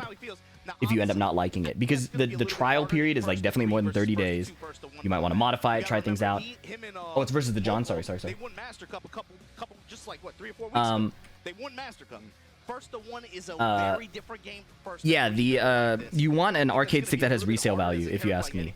Because if you end up buying like a drone and you end up not liking it, yeah, you save money initially, but it's so hard to get rid of it, and when you just have a stick that you won't want. So that's my opinion. Who is also an Eddie user at a high level, it's going to be hard to catch him off guard. He's going to have to force some mix-ups and kind of, this is going to have to turn into like a Yomi battle and kind of like a cerebral kind of fight. Exactly, and this is one of the advantages, like, if you play a Can you explain what is tournament method, how one team is going to win? Oh, the format? Yeah. Everything about them. And to have that kind of advantage, I mean, this is the reason why these guys are going to play. Specifically, gaps are going to come. Anybody who lost is eliminated from the team, and then they'll go to a phase 2, and then they play until everybody's gone. He's going to have to keep stuff kind of like frame tight, I think. Usama's not going to let him get away with a ton of like. So you have one life. And delays. He's not going to really fall for a lot of those. It's tough too because I didn't like using stick for Tekken until I got a Korean lever. Yeah, exactly. And then there's the modding scene, stuff like that. So. Okay, now you know your opponent knows your character so well. So are you going to go for that stuff? And is that going to make you play too conservative, right? I wonder if some of the like quicker passive tracking attacks that June has. Yep, CBM is out, Chanel is out, and I thought Chanel was going to be an amazing weapon against Numan specifically. I also thought CBM was a good weapon against Arslan Ash because he did really well against him at TWT, I think. TWT group stages. So Korea has lost 2 strong anti-Pakistan tools specifically. John Ding versus Usama. This will be interesting. I don't know how this matchup goes at all. I'm not super well versed in Eddie or in June, so. This doesn't say anything about who's going to win this matchup per se. Okay, here we go. You do see that Junting, how many tournaments and how many matches he's played overall on the big stage. Yeah, whereas his opponent Usama, not quite as much right now. These are rising stars, right? These are exciting players that are. I don't know if Reina is good into June particularly. Gerald, looking at the score right now and looking at how these guys are playing today, Usama's really good. Usama's really good. Yeah, I don't know if it matters as much as maybe some people would have thought. Yeah, well, I'm gonna alt F4 the stream if Korea gets 0-3 again. Yeah, they are showing their stuff. And right now, okay, 1-2 into evasive button already. Very aggressive from Junting. Yeah, Junting finds a counter hit there with the needle shot punch. Down 4. Delay lows and now. And the thing I like about Usama is he's poking. He's putting out June's pokes. And this was the difference when we watched Arslan Ash's June early in Tekken 8. He was not as heavy of a poker. And even on Nina, he's not hitting as many buttons as Usama is, putting up just like a wall of stuff that feels impossible to get around. Huge cash out on this wall damage. Goes for the low out of stance, and the second hit ripping the unsafe string with no regard for the lack of safety of it, trying to just take the round right away. I love it. You rip your string early, you get your opponent to hesitate, and then you get a bit more freedom later. Showing your opponent that you have no regard for the lack of safety of your moves makes it hard to fight against you. How do you fight somebody in a knife fight if they're not afraid of getting stabbed? You know what I mean? Like, psychologically, it's a very weird way to fight. With Usama knowing his character, he's going to be able to float him out of a lot of his right, and then the commentators are talking about Usama having being an Eddie player himself and having that Eddie experience. So, wow, but down forward 1-4 counter hit. Great choice. Great choice. Dominant round from Junting to tie it up. Down forward 1. Junting poking back himself. Sidestep 3+4, but Usama ducks underneath. Sidestep 4 gets evaded. Nice block. Knockdown punish is great. Stance mix up on wake up. Again, finishing the string. But Usama's right there with him. The chase down. Activation now from John Ding. Cancel into full crouch. Double low poke. And again, ripping the string. No combo, but it didn't matter. That's scary. Ooh. All right, Usama up 1 round, looking to continue the Pakistan win streak. Nice. Eddie's demon paw. Uh-oh. Got his rear. No full launch. Takes the plus frames, uses forward 4 to try to keep him at the wall. More plus frames. Just taking the chip damage. Mixing him up with the stances. Finally, John Ding blocked the string but wasn't ready to punish it. Korea missing punishes. Korea not flowing with their offense. It feels so weird to see them not being sharp. Try and turn things around. That is one of the weaknesses. Did they go of out Wasa. drinking last night before? You know, like, it feels like the lack of sharpness is alarming. But you do have enough time to be able to squeeze that in there. 1-2. Down forward 1 poke. Evasive. Yes. Up forward 2. Great choice again. 2 rounds to 2 rounds. Great call. Right back to poking. Right back to evading. Oh, Nice. He's waited to get up and then did an instant while rising 3. Nice conversion. Clean wall splat. That is a lot of damage for a wall. Canceling again. Usama free flowing with his offense. Oh my god. okay. He caught the heat burst with the June parry. Oh, Junding. Junding running his offense just to heal as much as he can. But he is in rage also. Counter hit 1-2-2, disregarding the advantage. Just finishing the round. Usama not afraid to swing. Usama not afraid at all to swing. The amount of decisions This tournament is in Korea. between pretty both of crazy, these yeah. players is so like Fasting versus alcoholism. Osama's right there keeping up with a lot of these decisions too. Get ready for the next battle. All Game right. 2 wide open. Infinite stage. Now this is going to be a little bit more difficult for Usama to find walls and be able to get the return that you saw. Yeah, getting in the Majin Obama took the first words out of my mouth. I was gonna say June loses access to her wall combo. The oppressive poking and control is easier to mitigate, but ducking the sidestep 3+4 is cooking John Ding. You can tell that Pakistan studied. So let's not just assume it's a lack of being warm, right? That elbow. You also know that the way Pakistan operates, they hard study their opponent's layer 1. So the fact that Usama is finding these ducks on the sidestep 3+4 is probably studied. Because in an absolute zero data situation, it doesn't make a lot of sense to duck like that, right? But these callouts on the sidestep 3+4 up close like that feel prepared. And it's very within Pakistan's Very good about putting the shield out there. preparation to look for things like that. And the way he's finding that June parry is so insane. That's so cool. Hey. Nice. Sidewalking to the left calmly, getting around the big buttons, and then Junding finds a heat engage. Running the mix. What's cool about Junding is he's also not afraid to just run the mix. As soon as he finds the moments where his opponent will just hesitate, he'll run the forward 4-3 and just put you in the stance mix. Yeah, you see, but his approach has changed, but he's still making. Usama was slow for a little bit and then sped up. Wow, tracking 8. PhiDX explained that one. Forward 4-3 from a distance. Usama with rage has one more. Nice patience to not die to back 3. That was really, really good. Look at how Usama's moving. He's hovering around at like range 2.5, range 3, showing clockwise step, and then once Jonding approaches with a linear option, Nice punish. he's ready with the side step, and he's been getting Full crouch low again. Harassing with so many lows. Compact play here. You see him working the jab strings, working the down back. Full crouch. Stiletto pumps. Oh man, here we go. John Ding has not gotten a heat down jab to get out of the pressure. He wants this heat state. Oh, the gray health was what he was looking for, and he went a bit too fast. Clean sidestep. He's up 1 round. Still looking like Pakistan is gonna keep on winning. Sidestep. This time, one too many demon paws on the same timing. And Usama, after putting out so many pokes and restricting when John Ding could hit him, found a big sidewalk. And then he's getting all these. He got the back turn set up.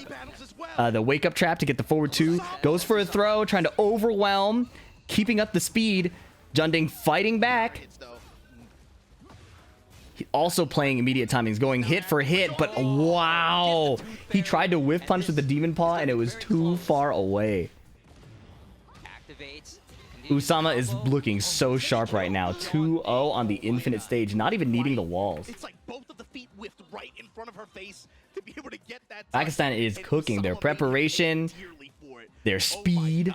Okay, coaching coming in.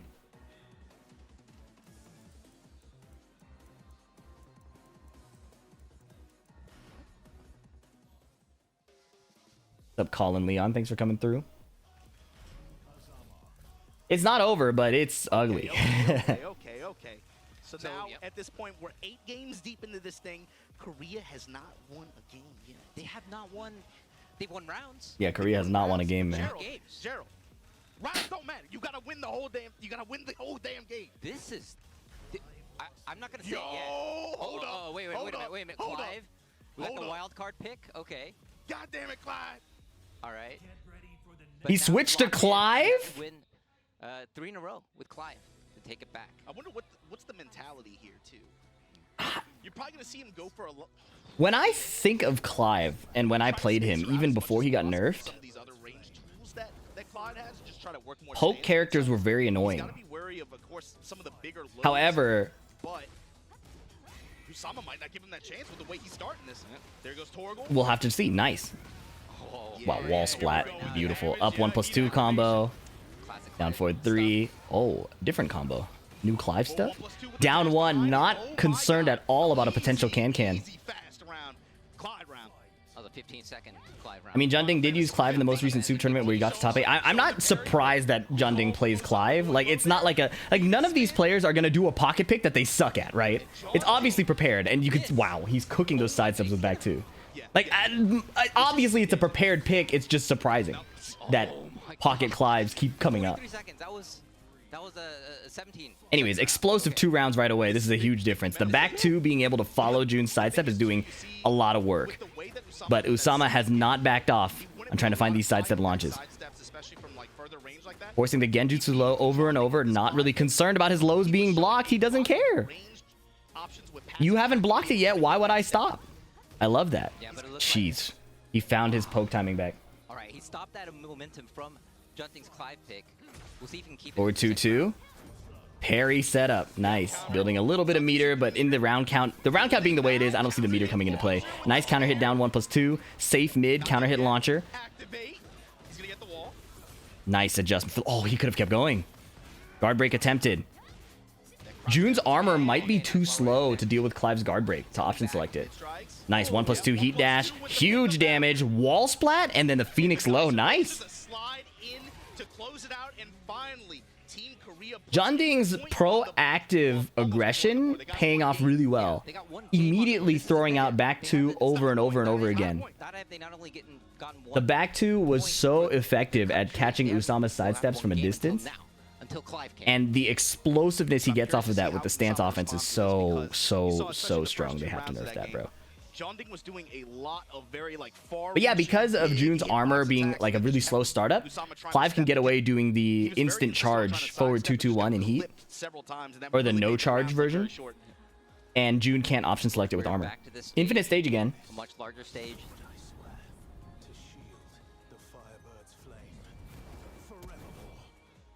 Yeah, so on both sides losing a wall, not gonna have access to that damage and be able to get the lockdown in the same way. Okay, full crouch low again, full crouch low twice. Again, he's spamming the lows. He's just saying, you guys are not blocking my lows. I'm gonna keep doing it. Sidestep on the down forward 1. Is Clive able to reliably sidestep June's pokes? That's a huge deal. He's getting caught mashing though. Ripping the mid. Good lord. Usama's string offense is so confident.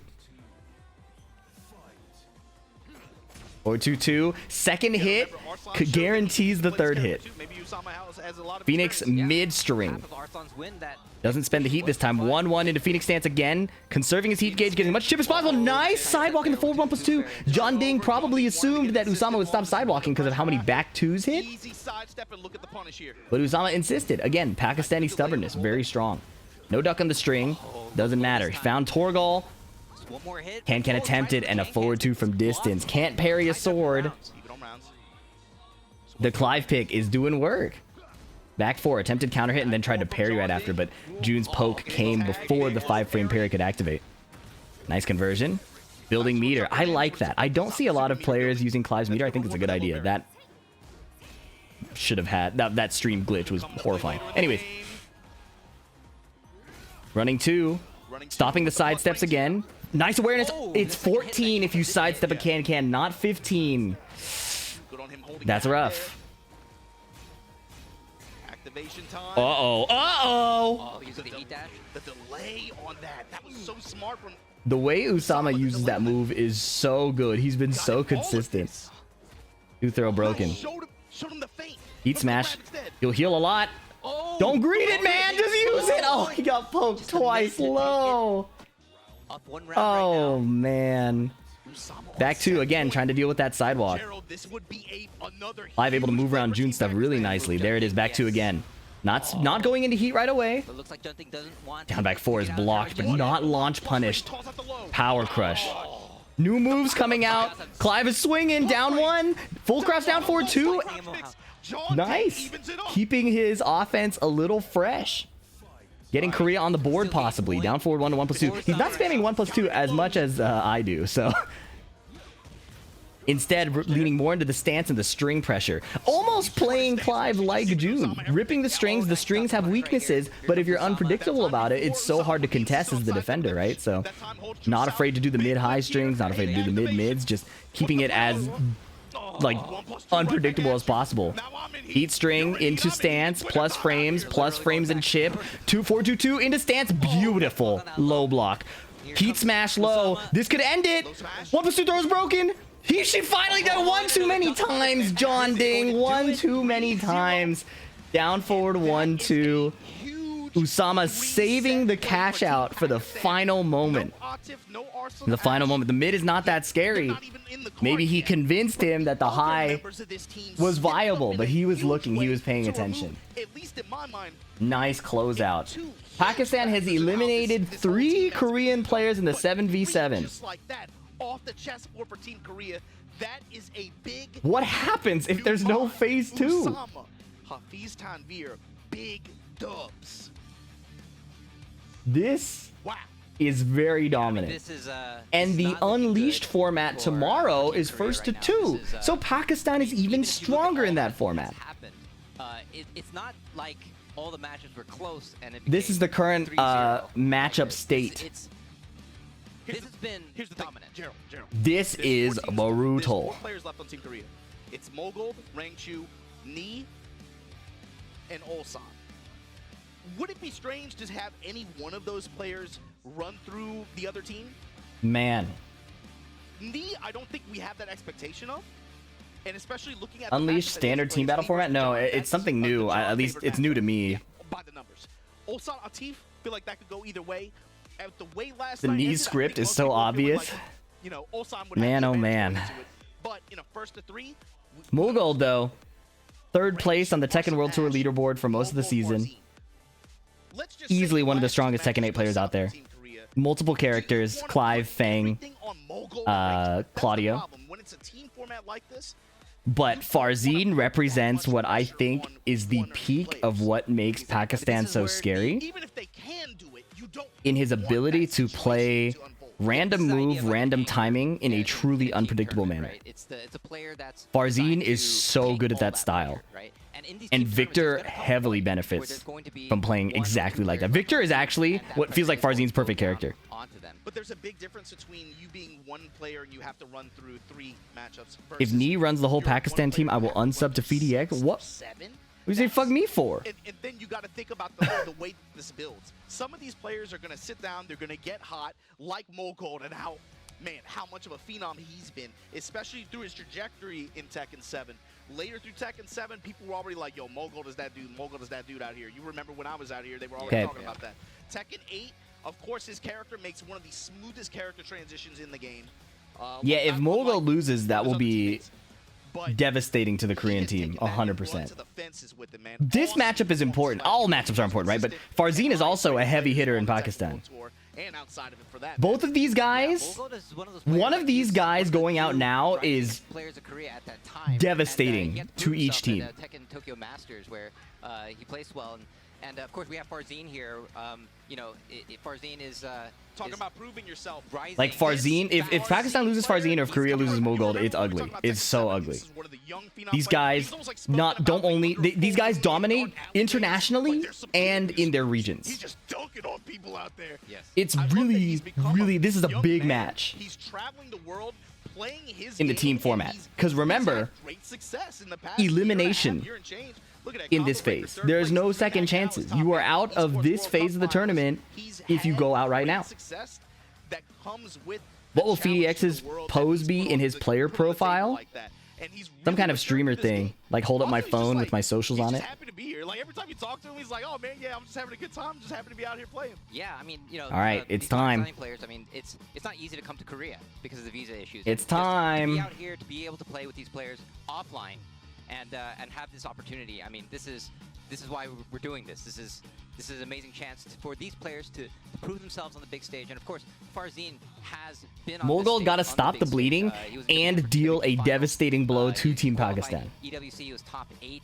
Got some good prize money. It's crucial for both reasons. Victor versus Claudio. Victor versus Claudio. And so yeah, this was one of the questions that we had going into this event. Who is Farzeen going to put on the table in terms of character choice? This time going with the Victor up against Mulgold's Claudio, the trademark Claudio. But what is Farzeen going to put on the table and 1-2. try to keep Mulgold off balance? Farzeen putting out tons of jabs, putting out the down 2. If you get a back turn get up kick, guaranteed 13 frames there, which Farzeen took advantage of. Forward 1+2, attacking from a distance. Again, we're seeing it. Putting out his hitboxes. Yes, Victor is a counter hit, a character who benefits from counter hits. But by putting out the attacks in different timings, different spacings, different speeds, you can get your opponent to swing into your counter hits, especially the more unpredictable you are. But Mulgold ripping the heat smash low. Love to see that aggression, taking the first round very, very nicely. Get the first game for Team Korea. The way that played out too, that's Claudio. Running 2 into stance, goes for the safe mid option. Sidewalk gets caught by the back 1. In conjunction with the side step 4. In conjunction. Huge duck on the while running 2. Superman punch punished. Nice combo. Oh, never mind. It was a little too close to the wall. Nice duck. Okay, expulsion. No more heat. Mulgold spending the last of his heat on a DP. Still has one more charge. Running up to him, not afraid of these hitboxes. We saw Farzeen throw out the forward 1+2. We saw the 1-2 jabs, but Mulgold is so confident he's sprinting into his face. Running 2 power crush. Alright, he's bringing out those back fours. Okay. Nice punch parry with the raw stance. Down back 4. While standing 3, 1+2. What a duck. No punish. He was concerned about the second hit. And he gets smacked out of his stance, leading to this combo. 3-2. DP. Okay, forward 1+2, spending his heat, applying stance pressure, trying to deny Claudio his heat usage, unable to do so. Chip damage definitely in Claudio's favor here. 1+2, no counter hit, huge deal. Nice flash duck underneath. The counter, while standing 2 wouldn't have counter hit there, but while standing 1 would have been nasty. No punish. Uh-oh. 1-2. They're fighting so hard over these neutral timings that the missed punish is honestly reasonable, and he tries a down forward 1-2. You can bet that was scouted. You can bet that was scouted. Mulgold is known for throwing out down forward 1-2, and Farzeen pumping the brakes there is a very, very good awareness of how Mulgold likes to play. Back 1+2, heat dash. Mid, nice stand blocking just in time, but he's falling behind this round. Back 1. Farzeen tried to evade a high with down back 3. Beyblade on the table, DP on the table, down forward 2, no counter hit, back 1, catching the movement. Oh, he shot him, he baited the get up kick and shot him in the face. Oh, that was sick. What a cool read, man. I've never seen that. He moved forward, whiffed the standing 4, and shot him. That was like a specific anti-get-up kick type of bait. That was awesome. Counter hit throw.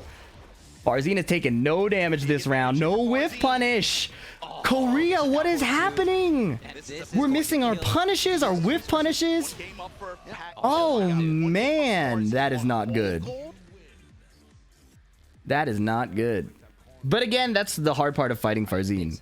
When he is so good at mixing up not just his timings, but his buttons, a whiff can really just come out of nowhere. Oh boy. Oh boy. All right, we are in the Coliseum of Fate, a very big stage, second biggest stage in the game. Okay, Coliseum of Fate. Find a way to win this. Bruh, that's a lot of pressure you're putting on Knee, Rangchu, and Ulsan if Mulgold is somehow off the chessboard here. Yeah, Korea really instant low parry. Start off a low parry. It doesn't hurt that bad, but the destabilization of yourself as a fighter when that happens to you is where the strength is. It's not the damage. It's the fact that it's like, why would he do that? And then Mulgold. I don't know if he was thinking about that, but he just got counter hit right after. And now it's starting to be a big deal. Low sweep. Doesn't even matter. Perfect. Oh my God, Farzeen with the perfect.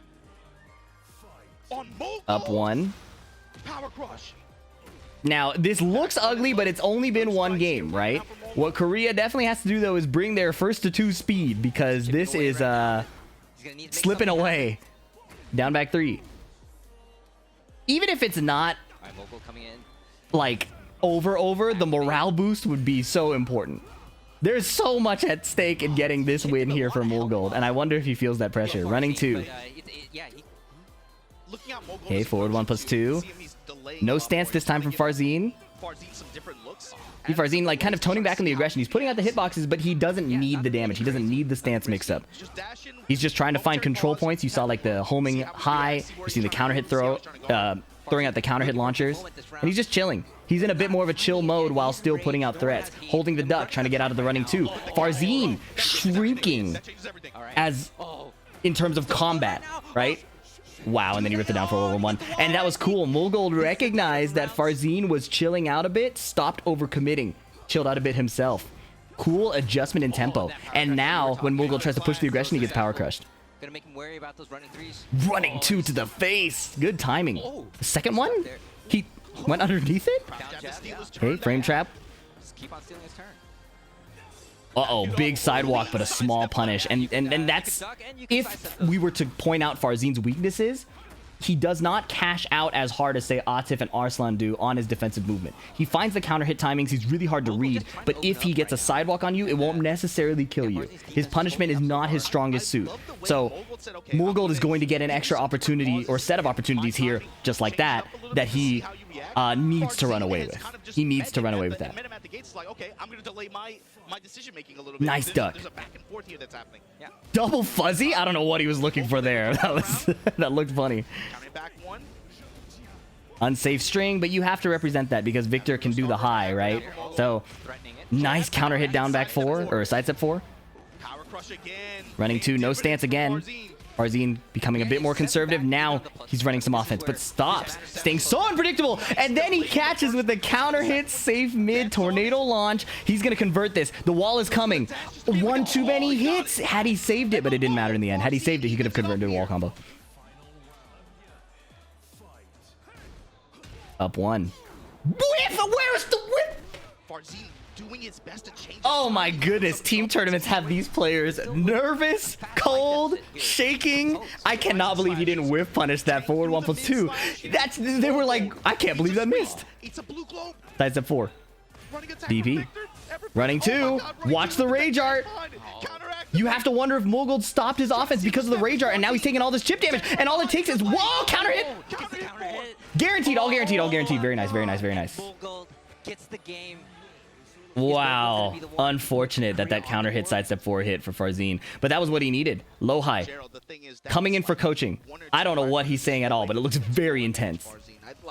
That game felt extremely close. Yeah, Korea's still catching up. I will say this. Korean coaching makes me nervous. We saw this in TWT 2023, where Arslan won the title. We saw this on the EVO stage. Koreans, whenever a Korean comes up to coach, sometimes, well, okay, I said whenever. There have been times where a Korean comes up to coach and the player stops doing what was working. And I'm not saying that's what's going to happen here, but Mulgold is in an ugly position now. He got power crushed, right? It's like, it's almost like maybe they're, I don't know what they're saying. Maybe they're putting their attention on the wrong things.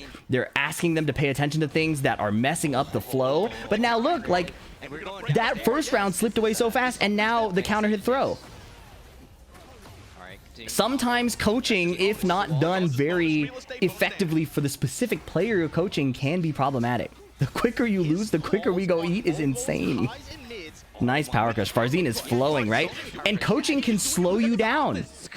Like, Mulgold looks slower, visibly. He's getting run over. Mulgold is known for being fast and dynamic. Like, he doesn't care. Well, he does care, right? But, like, he plays extremely fast, but now he looks stuck.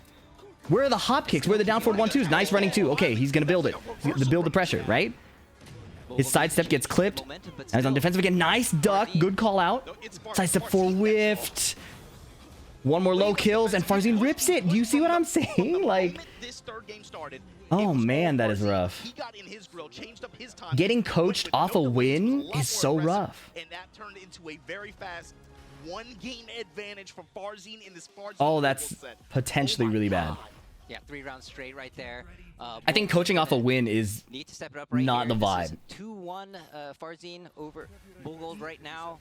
And yeah, if Farzeen wins this, Gerald, it's gonna I just did not think it was continue. gonna, I didn't think it was going to Coaching is 100% giving more data for the player, and this data can give messy info. It's not just messy info, it can mess up your flow state. Back one is nice.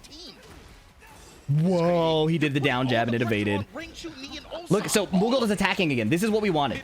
This is what we wanted. Mulgold has been... It's starting to swing. Get in there, run his offense. Nice power crush. Nice delay timing DP. I don't know what Farzeen did. Was that a punch parry? Was that a backswing blow? He is so dead. I spoke too soon. Hold on. Nice jab! Low sweep doesn't care. Launch punish, whatever. No way he found that. And he's gonna get some life back here. Gonna get some life back. He's gonna end Mulgold's. Get the clean wall splat. Flip over Oki. He's in the lead now. Multiple stance cancels. He knew Mulgold was gonna be frozen. I can't believe that was so confident. That was so sick. Back 1+2, bro. Down forward 2. Nice, perfect punish. Farzeen is feeling it. Farzeen is really feeling it now. Farzeen is giving him a lot of different looks, and it is. Yep, back 3, 1+2 from a distance. Heat smash. Farzeen, pick a random move out of the hat. You can't predict my timing. You can't predict my offense. Every choice he's making feels so correct. Nice, back 3 duck. Uh-oh, dropping the combo. Not good. Not good. Mashing, getting caught by the frame trap. What's next? Frame trap again, but Farzeen is airborne. Farzeen switched the option up, ended up getting punished for it. Beautiful. This is a very important combo. Mulgold, take this round. You can't let it happen again, Mulgold. Nice jab, counter hit into the heat smash. He's still in it. He's still in it. Staying alive. Mulgold. Ha ha ha, staying alive. Here we go. While standing 4. Not another power crush. Sidestep 4. Okay, nice. Nice, okay. Breaking the pressure with his own heat burst. Going low. Uh-oh, flip over. This is end of the line. Finishing the string, trying to end it right there. Mulgold ran out of heat. Low parry! Hold on, hold on. This combo can be lethal. Farzeen plays it very safe. He dropped it! He dropped the hit! Nice block! No wall splat. Sidestep 4, will it get blocked? Back 3 counter hit. Oh, 1-2 mash! That was getting scary. Farzeen, you just took off.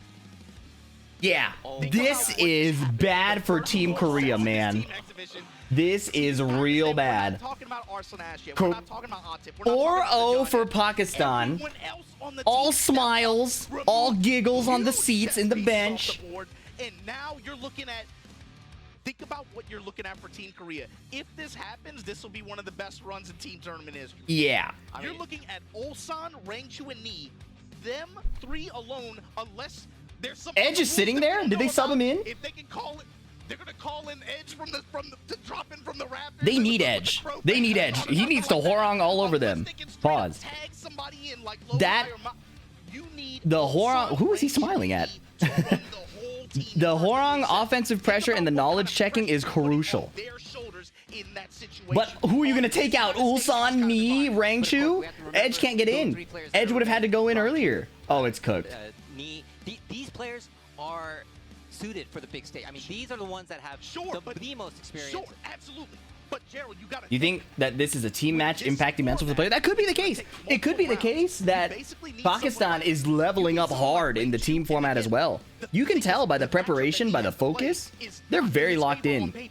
So you could even Ulsan Atif, that could kind of go either way. You don't. I'm thinking, are we in a situation? Are we in a situation where you're gonna have to be looking at Rangchu, proud father? Yes. Hey, Rangchu, we need you to play for like This is 3 hours. so, oh my goodness gracious, bro. Can you imagine a 7-0? Okay, cool. Oh, this is looking horrendous. To pick who they want to send up. You gotta This is think, Tekken you Infinity cannot War, put bro. That much pressure on one man's shoulders. You can't put 6 team members worth of presence on one guy's shoulders like that. Obviously, he's one of the best in the world, but I'm saying It doesn't even look like a sandbag to me. Put him in that situation. You know, I didn't Because wanna bring this so up, first of all, you but said I they think it's sandbagged about yesterday. time. None of the play. We are That is such a forward dumbass comment. And you know why that's a dumbass comment? And I'm not afraid calling that a dumbass comment. Is because none of these players played yesterday. That would be a Who was sandbagging? Who? Name the sandbagging player.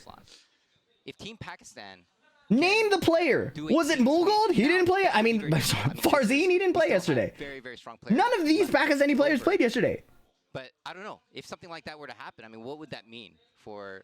You think Lohai should have been in the lineup considering his reputation versus Pakistan? I don't know. Long dinner tonight to be able to kind of look at some tape and be able to figure. PhiDX, I see why you say don't read the comments now. You know. Format that we got there, where it's like adjusted Wasa. I'm getting like YouTube comments have a reputation for being demonic, right?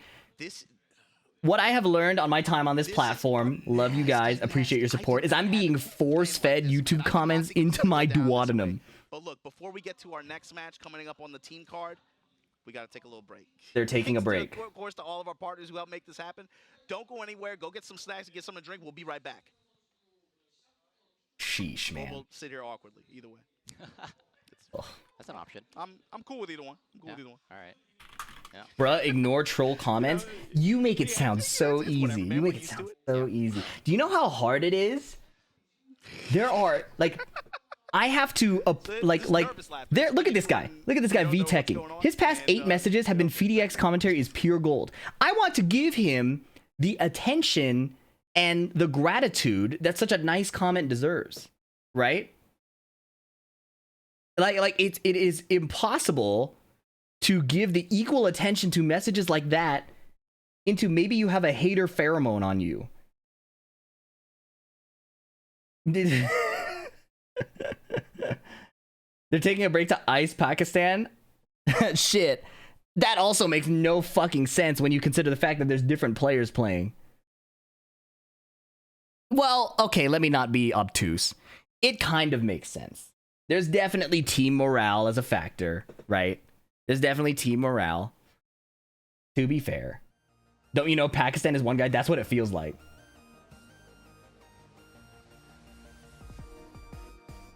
What did the Pakistan players go to? I would not be surprised if they're going to the setups backstage and practicing more. How long is the break?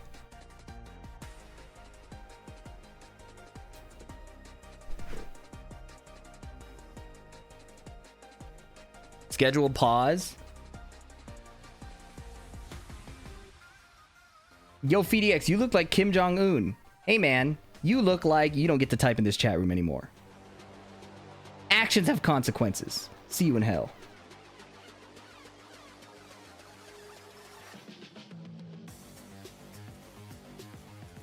Show me the break timer. Show me the break timer. Show me the break timer. Arslan changed because he was afraid of me. Arslan Ash is fighting Rangchu, bro. Dang, people love typing weird stuff, man. Fortnite, man, nobody forgot what you typed for your first message in here, okay? Nobody forgot. Don't try to deflect.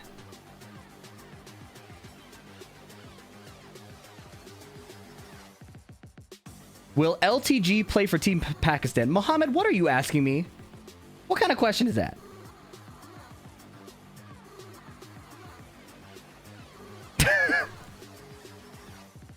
One of the reasons I'm here is because of your comments analysis. They're really good. They give a new perspective on the game. Thank you, Joaquin. What is funny is that YouTube accounts usually have people's names. So it feels like I'm talking to people, even though they behave less like people than on Twitch. What do you think about Season 2? Is this game going to get better? Technician, I don't have the Season 2 patch changes in front of me. I have no way to know that, bro. There's no way I can tell whether or not the game is going to get better.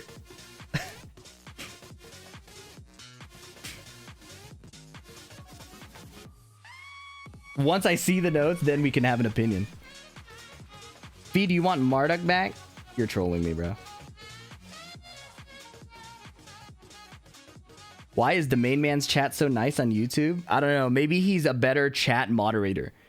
Wait, I've had this question before too. People have asked me, like, why is the main man's chat nicer than yours? And first of all, how the fuck would I know? Second of all, I think what it is, if we're going to be fully honest about what's happening, I think I know what it is. He's probably more experienced and better at moderating his chat room. He probably sees half of the dumbass shit you guys say and shoots you immediately. I try to be compassionate, let it rock, and then a dude asks, like, what the underside of my pants looks like. That's my reward for trying to be nice. You know what I mean? I think that's what it is. I think that's what it is. You see, this guy just said, PhiDX, I edged to you, and I didn't time him out. It's really my fault. People have said before that I do it to myself. I'm starting to believe them. I'm starting to believe them. OBS timer. Maybe I can do a Monster Hunter hunt real quick.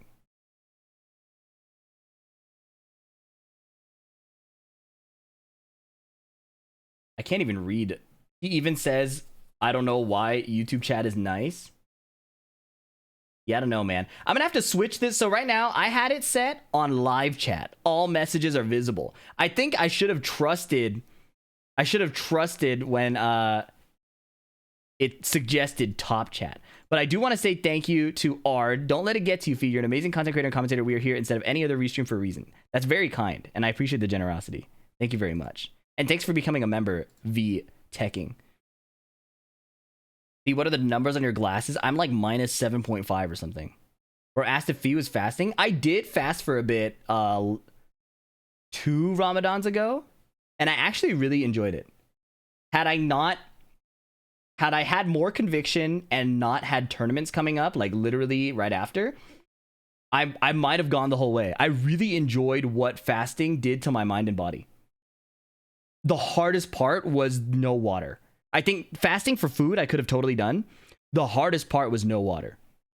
No, but I had Muslim friends observing Ramadan at the time, and we were like talking about it. We were hanging out in Discord all the time. So it was cool. It was really cool what it did to me.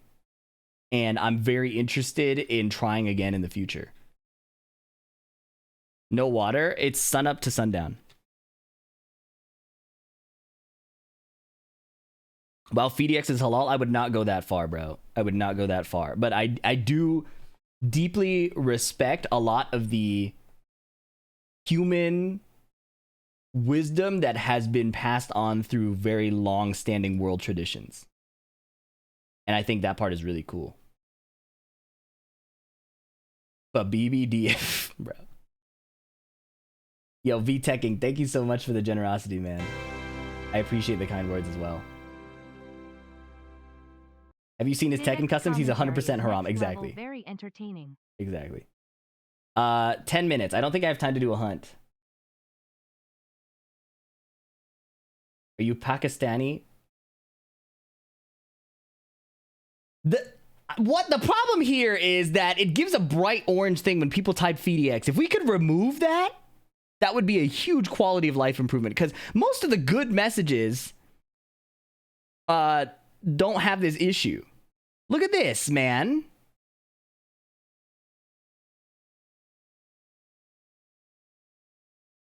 Run Fortnite during the break. You're actually cooking. You're actually cooking with that. Fortnite during the break is a good idea. That's a good idea.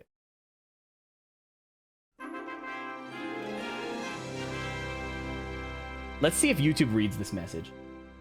Application not owned? What are you talking about? PhiDX. Enjoying yeah, I'm muting the alert box. I can't believe that. Hey, thanks for the $5, Boop Bow B.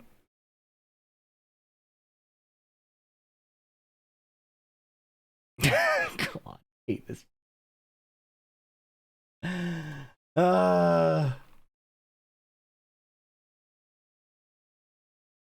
Unbelievable. Why are you and Main Man not streaming on Twitch? Licensing restrictions in this.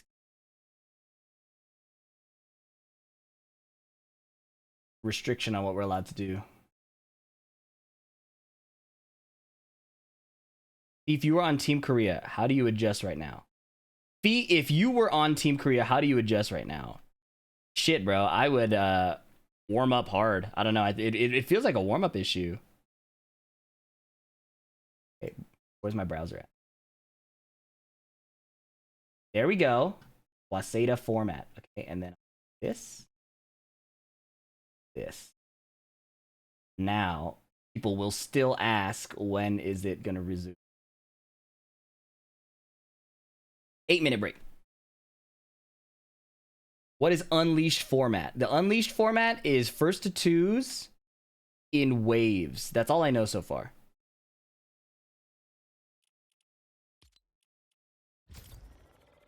If I'm understanding the format correctly, Pakistan has won today. No, but they've eliminated 4 Korean players, so it's going to be really ugly. Hey man, huge fan of your channel. Been here since you started. Thank you, Adil. Would you try Street Fighter 6 again? If I do play Street Fighter 6, it probably won't happen on stream. Allegedly, if I'm going to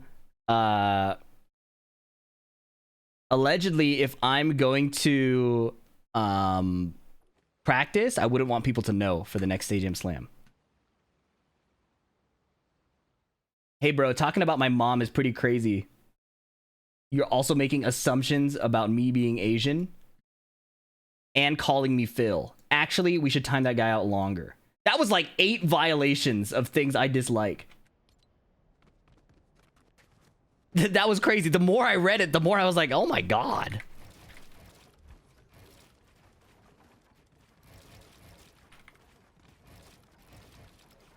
Fortnite is better than Tekken 8. Fortnite is a fire-ass game, but it takes so much time to be good at it, man. I'm so ass at this game.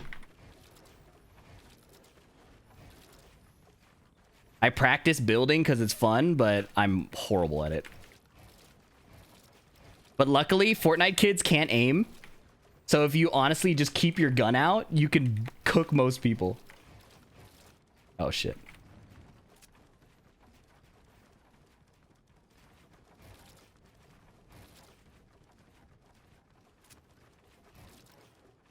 Why no Twitch stream?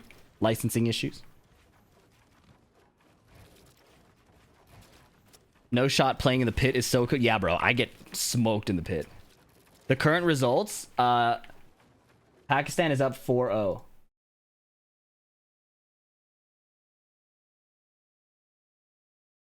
Currently 4-0. It's actually so ugly for Korea. Do you practice aiming on aim trainers? No, I need to. My aim is really bad. My aim is actually so horrible. But I don't like practicing aim. I don't like eating my vegetables in like anything. The fact that I even hop in the Tekken lab now and then is a testament to my growth as a person. Oh, 04, sorry, thank you. Isn't it infinitely harder to do homework on these Pakistani players when all they play are local tourneys? Like besides local, you can watch their streams, you can watch their tournament play. Like a lot of them, like Numan is pretty scoutable, right? Usama, pretty scoutable. The difference is that the way Pakistan scouts is very efficient. The way they build their layer 1 gameplay around your layer 1 gameplay is uniquely something I have. It's something I haven't seen outside of like players like say Joey Fury, right? The way Pakistan as a team constructs their anti-strategies is pretty unique.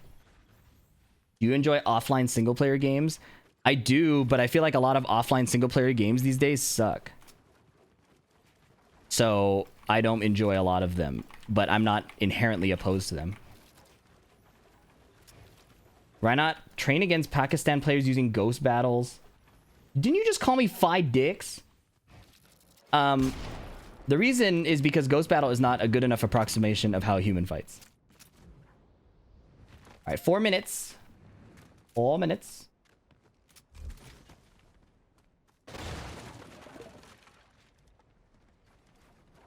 Would you main Jonesy if they added him to Tekken? No. You still playing SF6? I just got it for my... Hey, thanks for the $2, man. If I play, it's mostly off stream. Allegedly, because I don't want to lose in the Sage Am Slam ever again. I went to the Evo Awards and everybody's like script that mentioned me said he knows a thing or two about losing in the Sage Am Slam. I'm like, bro, the disrespect is crazy. I kept getting put in a seed that was so much harder than mine, but I'm making excuses because SK was able to do it. So I just need to play more. I need to play more and practice. Re-queue? Oh, I'm just doing drills. It was so fucked up, man. So, if I play Street Fighter, nobody's gonna know until the Sage M Slam. When is the Lily Pichu training video coming out? Probably after this Pakistan event. I wanted to do it sooner, but I've been struggling to keep up with content. I've been like I'm not like burnt out yet, but I'm definitely on the edge. And I want to he said edge. I wanted to save as much energy as possible for season 2 drop. Are you good at FPS games? Fuck no, I'm not. I wish I were though. Right here. Is good enough? People gonna see?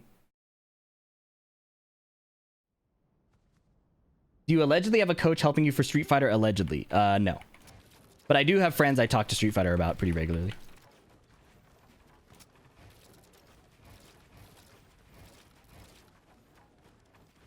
Is frame data important? Bro. Your growth is admirable. Keep up the good work. Thank you, Tyler.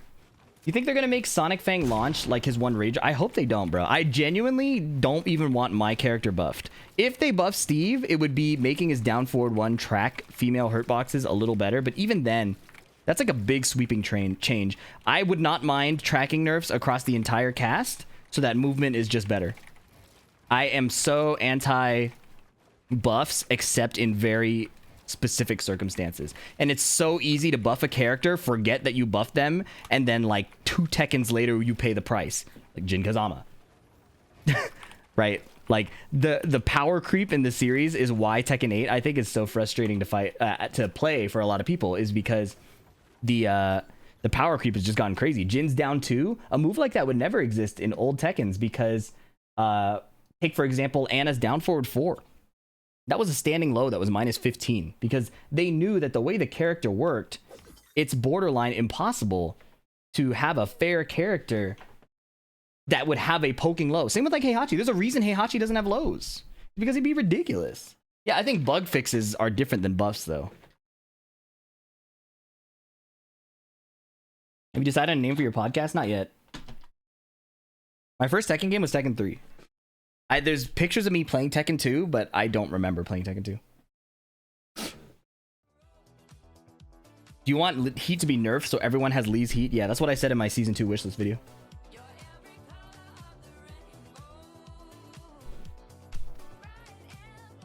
Heihachi has lows now, though? Exactly, which is crazy, but you know. Your parents play video games? I used to play Tekken 3 with my dad. Do you think Steve needs better lows? I think I just said that I don't want buffs, but assuming you just came in, you wouldn't have heard that.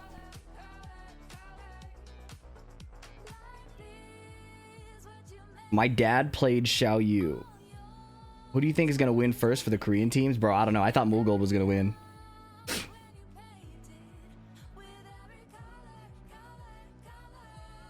State of Reina? Reina is still a ridiculous character. I think she's definitely more fair than on release, but she's crazy. The nature of Forward 2 in a Tekken game is insane.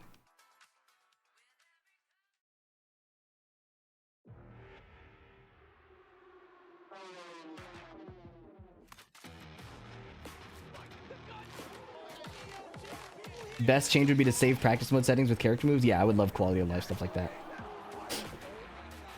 Maybe call it downplayed. I thought about that, but I want it to exist outside of just Tekken. When I do a podcast, I don't want to be bottlenecked to Tekken, so that's the hard part.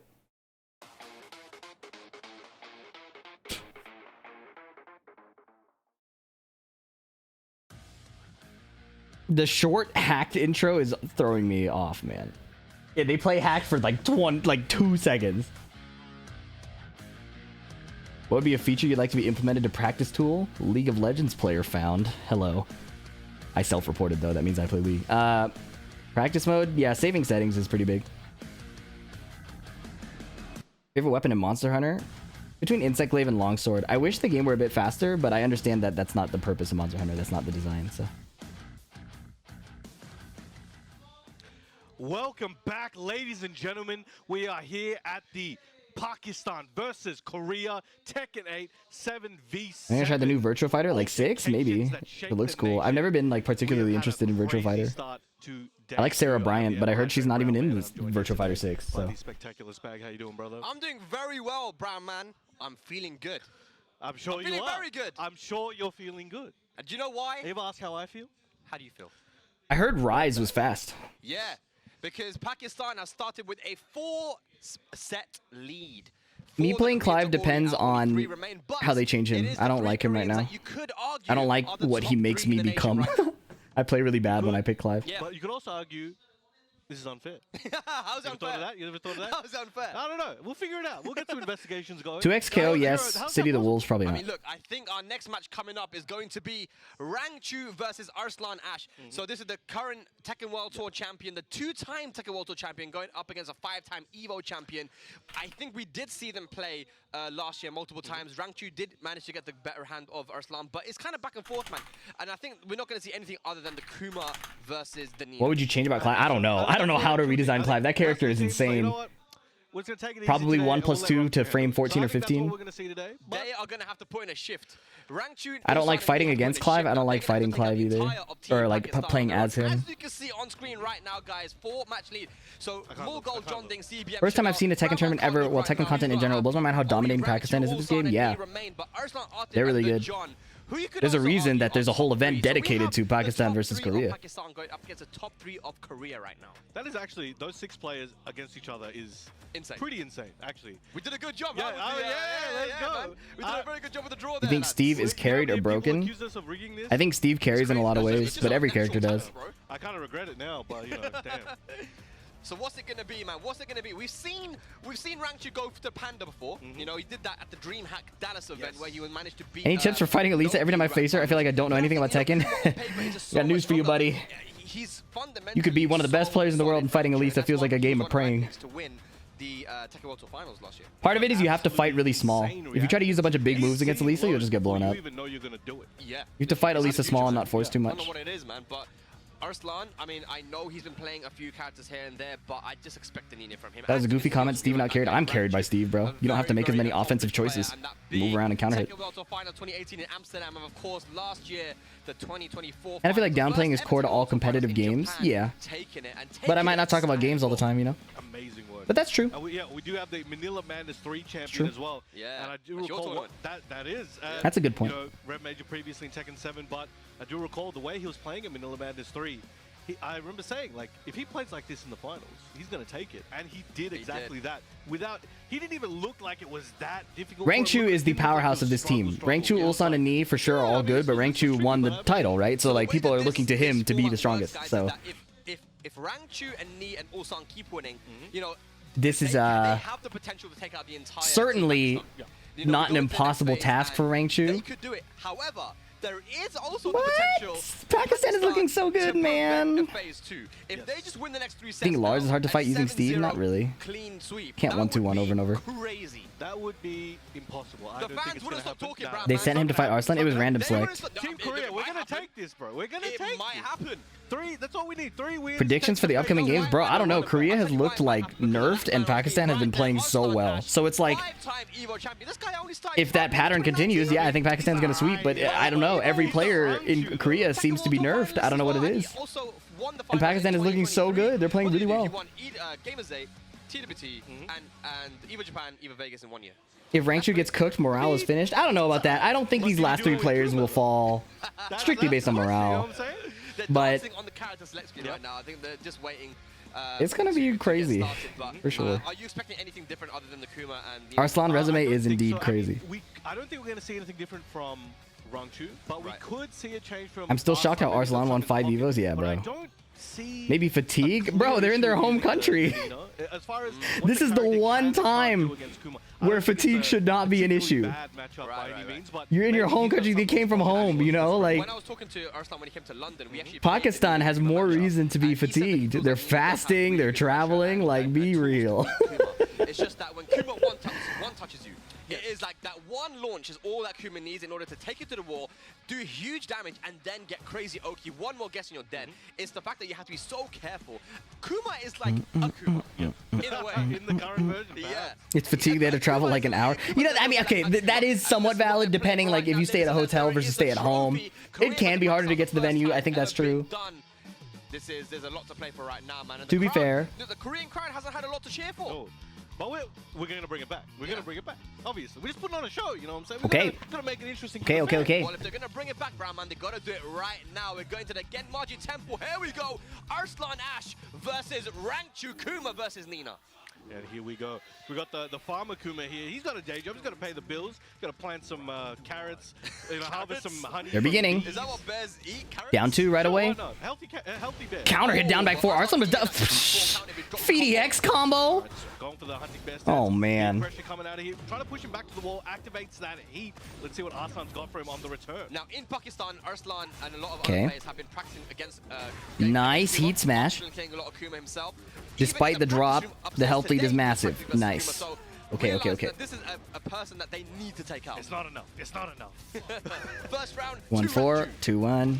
Very nice. Going. Okay, now we got Arslan trying to build that pressure up. I like the Wow, that hop kick, but Rangchu wasn't doing the hop kick just to call out and do a combo. He was doing it to low crush. That's why he finished the string.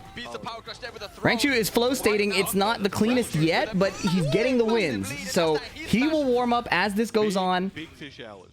His default gameplay is paying off. This is okay. This is fine. Bear X, shout out to MYK.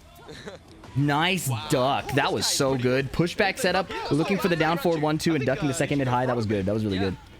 Big damage. Insane amounts of damage. They gotta fix that, bro. Oh, whiff. How is Arslan getting out of this? Partial string. He punishes. Trying to play that mind game. Usama probably would have finished the string. Oh, clipped. Good composure by Rangchu to not get counter hit, and then wow. Very nice. We saw Rangchu. Oh my god, 3-0. This is Rangchu, man. This is Rangchu. So hard to fight.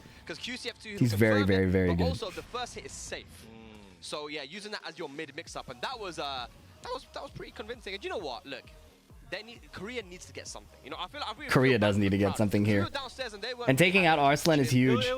But the thing is, you can't just take out Arslan and be like, yeah, we're fine now, right? The whole Pakistani team is demonic. They're so good. Now the real game Very begins. kind of you guys. Yeah, no, it's okay. No worries. But, man. How many sets they have to win? Each match is first to 3. If you lose, you're eliminated. So when a team gets eliminated. Everyone around the world, put your hands up. Okay, nice jabs beating the back forward 2. Arslan staying up close and beating up the bear, which is what you have to do. But the bear has good ways to kind of auto-defend against an offense that isn't just right. Too aggressive, too passive, the bear cooks you. You need to attack him just right. Goldilocks style. Nice rage art. Forced to do that in that situation. There was too much pressure coming from Rangchu. That's going to recover a little Shooting bit the of health. bear. You see how much recoverable health there is for Arslan. 100%. Did you just say Arslan talent gone after 3 rounds? What is up? What is up with the chat, man? Side step 4-2.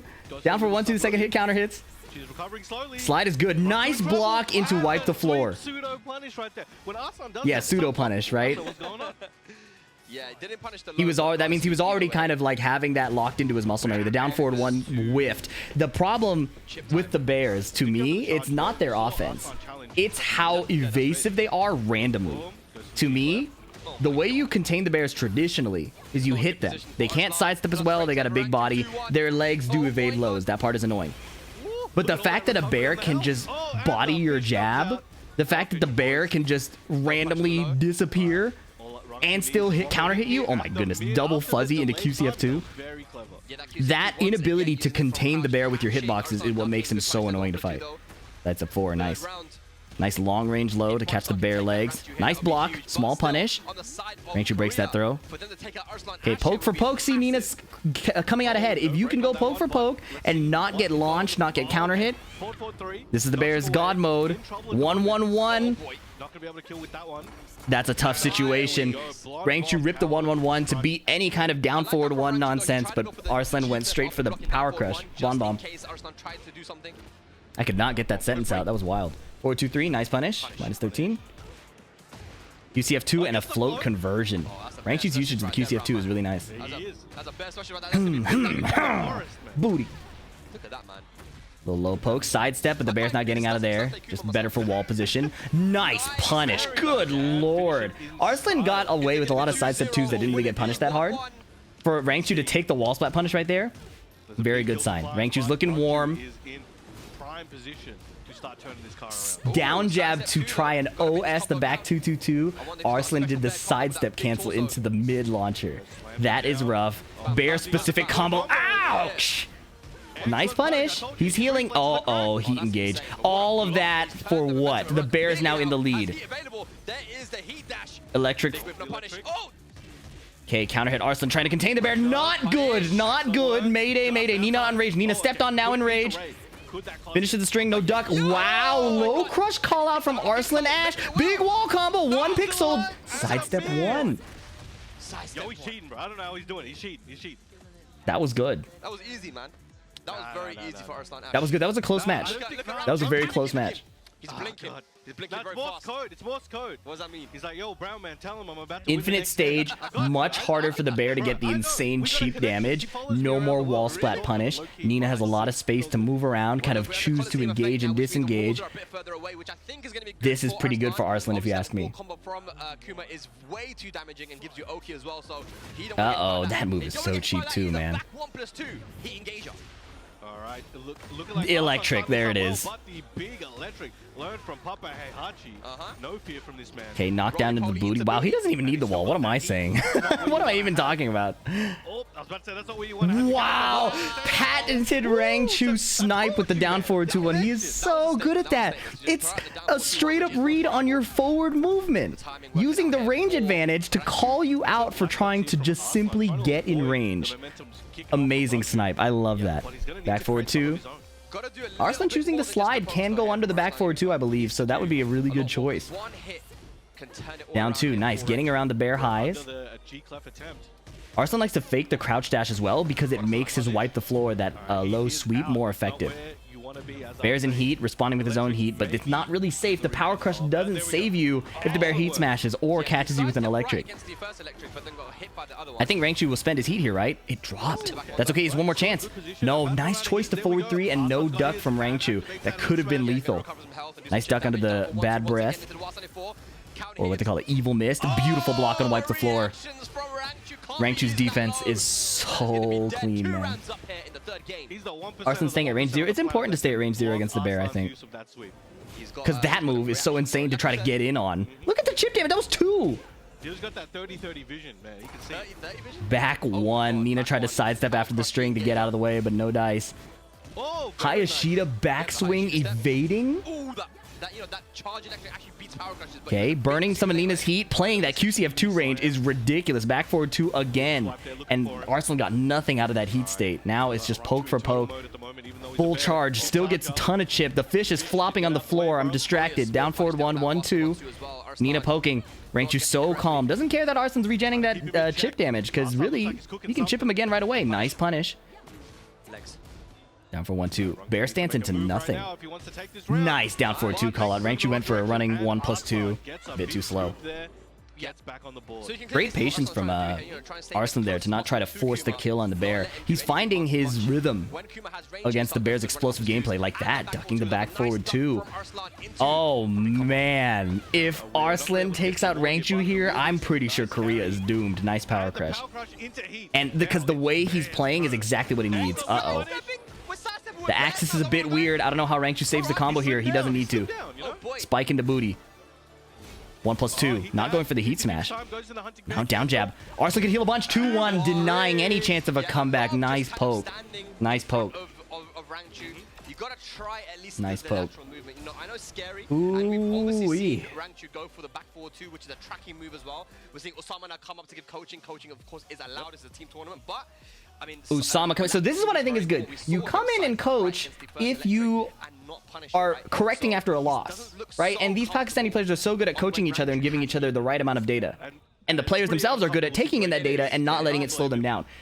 The Korean coaching we've seen, the coaching on a win, maybe giving too much data and slowing them down. I think that is a key weakness in a team tournament setting as well. Pakistani coaching is so efficient. The big swipe. Look at Arslan. Now he's fighting back. And so is Rangchu. 1+4. Interesting choice. Is Arslan going to be eliminated from the exhibition for today? Tons of chip. Plus frames. No charge. Beautiful punish. Activates that heat. Arslan's turn. Can he keep it? The wall is right behind Rangchu. But Arslan has sidestepped. So much to The look position out for is when it comes to very, very ugly now. especially that electric does high crush the 10. You have to think about the walls here. He dropped the sidestep cancel. No, no, no. Running 1+2. Slide. Nice block and nice float punish. Big combo coming. Nina gets this big wall combo. Down 4-3. 1-2. 1-2. Push. Good combo there. It's all good. Yeah, it's all right. Everybody gets one. Okay. Guess right on that 50-50. Easy guess. The commentators are picking sides. This is funny. Keep out with those stubby legs. 1+2 throw. Position change. Back 1+2. Arslan picked down back 2, which is a really slow move against the Bears. Really slow move in general, right? But oh man, this chip is adding up. And the low pokes augmenting the chip pressure with the what a duck, but no wall splat. That was sick. The chip damage no longer does as much damage when Nina's in rage, but QCF2, not Nina specifically, the defender. Rangchu's QCF2 usage as a mid poke with a mix-up after is so diabolical. 1+2, catching the crouch dash in, nice. Evading electric, they have got to do something about that. Listen, I'm not the biggest Reyna fan, but the fact that full crouch down forward 4 doesn't evade jabs anymore, but the bear electric does, can we be real? Season 2, please. Big wall combo, big heal. Sidestep pressure. Down for 1-2, stopping the heat smash. Rangchu is frozen against the wall, looking for an opportunity. Can he find it? Arslan gave up his turn with the down jab. Oh, he ripped the whole thing. What composure. Great pressure from Arslan. Great pressure. He's a big character, so he can't really sidestep. That was really, really good. Sidestep 2. Hold on. What did Usama say? Usama feeling like the MVP here. If he won so dominantly and is coaching the other players to win. Yeah. Right now, just poking away, activates heat as well for some more pressure here. I'm gonna need you to cast some hexes on Pakistan. I don't know, man. Arslan's looking so good though. Look at this. Is he dead? One more interaction. Right away, 3-1. He's understanding how to pressure the Kuma without getting blown up, and it's doing a lot for him. Coaching the winner, that's not good. New coach coaching the winner, that's scary. If I just won, don't talk to me. You'll see. Just don't worry. Why didn't Rangchu just spam Bear Electric like Nino did against Joka? Nino didn't spare Bear Electric that much. He spammed running 1+2, and Joka was clearly not attacking, but Arslan is attacking back. Korea #1. The Korea #1. Coaching the winner, I don't think is a good move. They need something to cheer for. Hop kick, small punish. Sidestep 2 again. He's trying to challenge, but that is really cheap actually. Nina can fake the last hit, and if you try to challenge and disrespect it, she can sidestep to you. That's rough. The back 4-2s aren't hitting. The down 4-2-1 snipe not hitting. Uh-oh. Oh no. Not a good sign. I don't know what you're talking about. Big bear combo. Slide. He's dead. Sidestep 1. This could be disgustingly ugly. Okay, Rangchu on the back foot. Up forward 1. Hold on. Oh, it didn't whiff. That was a good choice. Back forward 2. He found the counter hit. He needed that. Insane. Yeah, let's just go to the next round. I agree with that. That is so ridiculous. Like, look at this, man. That is off of 1 safe high counter hit launcher. The push will not kill. Damage reduction when you block something with a rage art. I think if that hit normal, it might have killed. Still, Kuma has heat. But he's gonna, yeah, I was about to say, he's gonna wake up with that heat. But slide. Arslan. I was gonna say it was good he didn't heat burst right away, but slide into heat burst, getting mashed out by the heat smash was not the best use of the heat burst. It's okay. Arslan unfazed, quickly recovering. He's got the championship mentality. Look, it's like that round didn't even happen. It's like that round didn't even happen. And now, what is Rangchu gonna find? He already got the counter hit. Arslan's gonna look for it. He survived the down 4-2-1 twin piston snipe. Down jab, nice, breaking the pressure. Hold on. Rangchu is also a champion. Do not sleep on him. Look at these pokes. Nina finding her way in. No reversal break on the uncharged electric. Heat smash. Now he's to survive Nina's way. QCF2 from downtown. 1+2 punished. Blonde Bomb connects, and he was airborne, so there's a combo conversion. Big bear combo. Does he spend the rage? No, he's gonna save it. Now he has to attack a Nina Williams with Blonde Bomb with rage. His back is in the literal corner. He's dead. Arslan Ash takes out A Rangchu catastrophic loss for Team Korea. 5-0 over Korea. The Tekken World Tour champion, defending champion, out of today's Oh tournament. no. Arslan moves on into phase 2. If there's even going to be a phase 2. Ladies and lads, is there going to be a phase 2? What's going on? Oh Yes, there is. no. No, you know what? It's all good. Rangchu, I appreciate it. You know, you just couldn't win it today. We got 2 of the boys ready to go. No. We have. You know who we have? Am I gonna get to go to bed early? Okay, Nee, yeah. And Ulsan. Okay, Nee and Ulsan. Do you know who they are? Yeah. Okay, now, consider this. In their time? Yeah, they're pretty good. Atif is 0 for 3 against Ulsan, okay? Me and Rangchu 0 for 3. First to 5, first to 2, first to 10. Pakistan is clearly here to play as a team. Look at this though, it's the run back of the run back. Atif winning a first to 3 here would be so good for him, so good for his team. It's crazy. We had the exhibition yesterday. It went down. It was 7-7. And recall as well that Atif came out very strong in the first to 10. His preparation clearly paid off. Slowly but surely, Ulsan started. The stakes here are insanely high. Once Ulsan got comfortable, he kind of put a lot of pressure on Atif, and Atif switched. There's also a lot of like mental traps here, right? There's a lot of ways to mentally trap yourself outside of just playing as a competitor. For example, if I were in Atif's position, an intrusive thought I would personally encounter is, man, am I gonna be the only person on my team who lost? That's a totally useless thought as a competitor. But it's debatable whether that is an intrusive thought that can come in. Perhaps I think sticking with Man, this guy beat me 3 times in a row. Am I really gonna lose again and be the only one who lost? You know what I'm saying? So, that would make it much easier. I think Dragunov, man, if you just make the internal changes, make the gameplay changes. There's also the chance of the Ulsan knee sweep script, right? Recall as well that Ulsan, prior to losing to Farzeen in the Tekken World Tour group stage and not making it out of the LCQ, was basically seen as arguably one of the best players in Tekken 8 Season 1. Look at his resume, bro. This guy simply did not lose. And when he won, it didn't look close. Yeah, there it is. Yeah, sorry, it's right there. That's crazy. Yeah.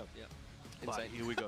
Now, so, like, boy, you know, he's got a, you know, Rangchu, if a sweep was to happen, this would be the guy to do it. No. I don't know who that guy is, man. I've never met him in my life. Man, they really put all his second places in here. That's a curse. It's a curse. Not only is it a curse from like a spectator standpoint, like, oh, Atif is a second place curse, you know it's bad when Atif expresses frustration about it too. Right? It's not just, oh, second place curse, which is something the audience is making up. Atif has tweeted that he's frustrated that he gets second place all the time. That, even if it's some, like, so there's like levels to it, right? Like, oh, I don't care that I always get second place, I'll be fine. That's like probably optimal. There's, oh, it bothers me, but I'm going to pretend it doesn't. And then there's the amount that it bothers you to the point that you tweet it. That's something I would do. And as a competitor, that is a display of weakness that is very telling. And this is no disrespect, right? Atif, again, on a stat sheet, I think is one of the strongest players in the world, if not the strongest. But if he had a weak point to target, it would be the mental. Arslan Ash actually about it as well after the Esports World Cup, and he said that he felt like Ulsan, even before they played, that based on this is the first to 7. You must have just gotten here. This is the first to 3. 7v7. Update the score. Yo, my fault, bro. Chill. Damn. Is Atif just Vegeta? You see what I mean? You can't think about it like that as the player. You have to just go to the next game, lock in, do what you need to do. It looks like we're locked in, ladies and lads. Here we go. Pakistan 5-0 against Korea. Can Ulsan get one on the board and keep his team's dream alive? No, if he doesn't, I'm gonna run. Dragunov Mirror. This is the stage where Atif 9-0'd Nobi. But I'm not gonna lie, I still love seeing that mirror because you see can this literal asteroid gameplay that these guys have. Yeah. They play in such Bring an interesting Atif way, out of so this fast and cursed so matchup. exciting. Running 2 And as I said, works. the Russian Assault hits, got the blue sparks going. Nice. Oh my god. Ulsan's making the reads from their first to 10. Ulsan let so many of the down 2s go on his sidewalk. Now he blocked the first one. And Atif kind of like, you blocked my first down 2, block these other ones. Sidestep heat burst, evading the jab. Back 4-2, not ripping the high. 1-2, no counter hit. Nice duck. Atif ready for it. That's fair. That's fair. He knows his character. He's seen it before. That's crazy to me that Ulsan kind of bet the end of the round on that, right? If this gets ducked, I lose. If I hit, I win. Well, that's one of the good things about heat dash is that in those situations where you gotta get the kill, There's not a lot of time in these first 3 sets to make the adjustments that the Korean players definitely prefer to do in longer sets. You have to go. Nice. Wall rising 1+2. Reeve running 2 gets sidewalked. Atif chases him down to catch him in the back. Spike combo while standing 4. Oh my god. Back to the wall, big damage incoming. This is going to be a whole lot of damage. Okay. Doesn't get the... Wow. 2 straight rounds very quickly. There's no time, Ulsan. Your team needs you right now. Good for Atif, but this is exactly how all of their sets have gone. Even in the Esports World Cup, Atif was 2 rounds up in the first game. Spag is right. The first 2 rounds Atif against Ulsan are always very explosive in Atif's favor. The set would be over. Yeah. Well, maybe not always. I think TW2 is different. But Atif has done this before. Ulsan has adjusted before. Sidestep! That was amazing! Taking the floor. Takes the floor explosion. Floor blast. Excellent combo. There's not any chances left. If he gets wall splatted, he's dead. Good try. I respect that. You throw out the wall standing move, you get the wall splat, you could potentially end it right away! We saw that a lot from Ulsan, but this time coming from Atif, finishing with that low. 1 game up, 3 rounds in a row. I believe we call that a no-round brown there, brown man. I believe they call that a no-round brown there, brown man. You know he turned to look at him before he said that. Actually, no, I figured it out. These guys are... Oh boy, okay. He just broke fast, and he's full of tasty food and energy. Oh my goodness gracious. I think Ulsan's gonna be back Once in his business. blood sugar goes down, it's 1-2, the second hit counter hit. Sidestepping the down forward 1, poking back with his own. We saw last time, yes, some movement into QCF4. The more aggressive Ulsan is, the more successful he is. He tends to play defensive and pretty low risk, even though he's pretty high APM and is like threatening interactions. But he did so much better in the first to 10, in my opinion, when he started swinging and started going in. So kip up, nice, good choice. That was beautiful. Counter hit between the 1-2-1 attempts. Nice punish. Heat smash. I don't know what Atif did, but he got smoked. Team Korea with their toes, their fingers, toes, everything across right now. Down 2. While standing 2 attempted, but Atif did a quick mash, interrupting it. Down 2 again, catching Atif's sidewalk. Small jab with punish. Look at Mulgold, he's lying back. Big side, how did he get behind him? Oh, wrong punish! Korea consistently missing these punishes. It's looking not very good, if you ask me. Yeah, man. We did see that a lot yesterday. QCF4. Oh my god, running 2. The QCF1 option. We did see it a lot, and they were starting to build mind games around it. Down 2. Back 4-2, not ripping the high anymore. And he found so many damaging pokes in between all of these. They're all counter hitting. Back 4-2, crouch dash, nothing. Deep running 2 again. He catches him in the back. Atif is on top of him. Spike, guaranteed. 7 golden letters. Dude. My brother, what's happened?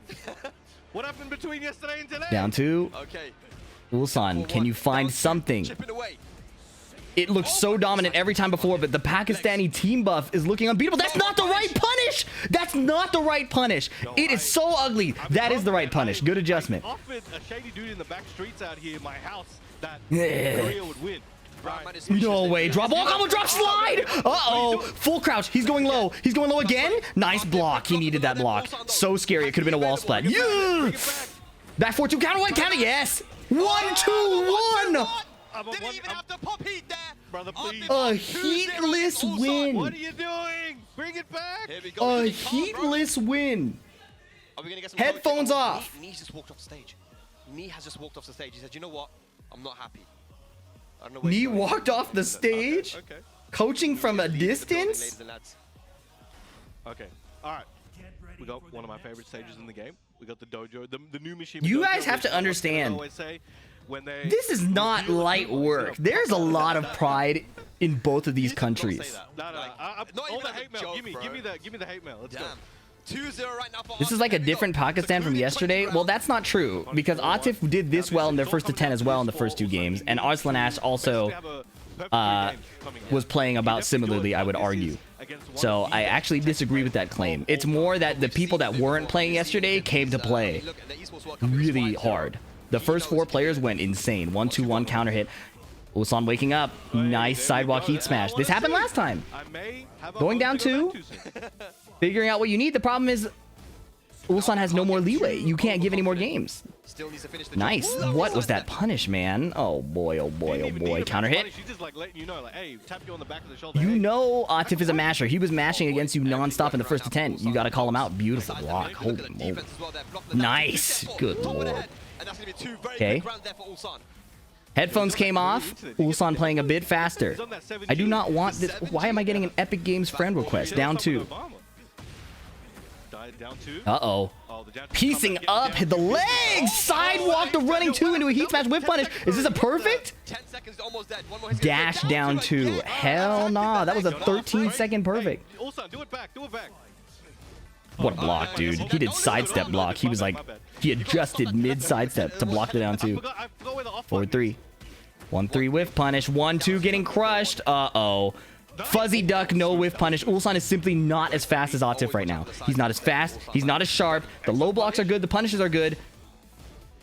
Sidewalk, good. No whiff punish. You see what I'm saying? He's finding the opportunities. They're just not... The punishment isn't there. Beautiful parry. There it is. Uh-oh. Uh-oh. He got that parry before. He got that parry before when he ran away with the lead in the first to 10. Atif has to stay composed. Usama's coming in. They look so locked in. Okay. Atif some advice, and there's Arslan as well. Okay. Hold on. Pakistan is better? How do you explain the results from yesterday then? I'm so confused. Well, let's look at the variables. It's a team event instead of individual exhibitions. It's shorter sets. There's coaching. There's a lot of variables at play. There's a lot of variables at play here. It's so... That's why the event has so many different formats, is to give each team a chance to shine in different ways. Did he get double coached? That might be a lot. You don't want to slow down Atif with some double coaching. This may have been a mistake. Double coaching is crazy. They're trying to calm him down. That might be... Uh-oh. Do you see what... Coaching is a double-edged sword, you guys. Not everybody can handle a lot of data and continue to flow state. Double coaching? Like, did they not believe in me, you know? You see... Oh, no! Too many coaching! Uh-oh. Oh, no! The big pressure's coming. These guys are great players. They're a great team, but coaching psychology is a very fine art. And he has Ulsan in the corner, which looks good. Nice. He's pushing the offense. He wants to end it. Hatchet kick. Uh-oh. Nice. He wants to end it. He wants to get out of here. He wants to get out of here and prevent the throw. Nice counter hit jab. This is a big deal. And especially now this one. Look at the movement, man. Uh-oh, QC. How did he find that QC one? That wasn't even a whiff punish. He just caught his movement. Yep, heat burst to save the sidewall. Tries to resplat. No, he tries to spike. Yes, he knows Atif wants to do the crouch dash. He learned that in their last set. Stop! Oh, no! Are they going to send 3 coaches if he loses this one? Maybe 4? Uh-oh, 4-4-2. Ulsan making mistakes, though. It's not over. No, too desperate. And he's 2 games to 1 him, and he just needs 2 more rounds. And Ulsan now finding the windows to attack. Miss punish. It's not good. It's not good. How do you uncoach? Okay, fair enough. Slide 1-2 or 2-1 mash out of it. 1-2-1. Beating the armor is crucial. Oh, it missed. And you can't be happy about that. 1-2-1 counter hit wall splat! No way, Rangchu! Okay, we good. Ladies and lads, we are going to a final game. Why did they send 2 coaches to talk to him? Okay. Where's Knee, bro? He's looking over his shoulder. Where's the 3rd one? Is this a new coach? Is that the John? Okay. Sorry, he's feeling it. He's happy. Oh, no. That's 3 different coaches. But he's 1 game away, man. He was up 2-0, and just like that, Bro was Ulsan exhausted took it after back. taking it from How both much sides. is You on need to the get line back on here? Only Fortnite, bro. Ulsan What is is that stand chat message? for Team Korea against Pakistan. I can't believe he got double coached. He's still talking to him and they were loading in. It's over. It's over. Make some noise. Send everyone. I can't believe it. This is a disaster. Surely they're just trying to calm him down. If it's 3 people talking, surely they're trying to calm him down. But do you know how that just makes you more nervous? 3 people?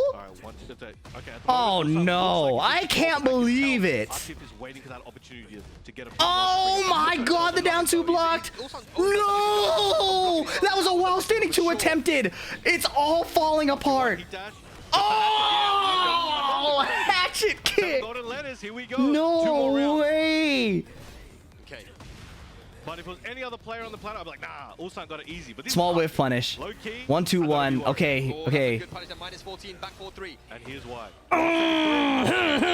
To the This wall. is looking like an RTF round right now. It Okay. is, but it's not over yet though. Ulsan still has resources available. Good block. Heat smash is good here. Just finish him. No! That's got to sting. You've got to be kidding me. He walked a down 2? Alright, spikes him down. Goes for the QCF. Nice try. That worked before, and you can tell he's nervous. That's a good try. Look for those counter hits. Oh my Full crouch low. Atif's going to push the offense. Ulsan needs to find that opportunity now. Block into no punish into heat smash. I don't know what he's cooking, but I think a hatchet kick is coming. I can feel it. Or a raw ranger. He tries the 3+4 in the open.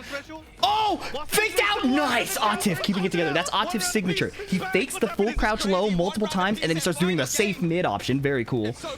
Ah, counter hit running 2. Oh my god. We thought it could be immediately over, or it could be a reverse sweep. What's going to happen?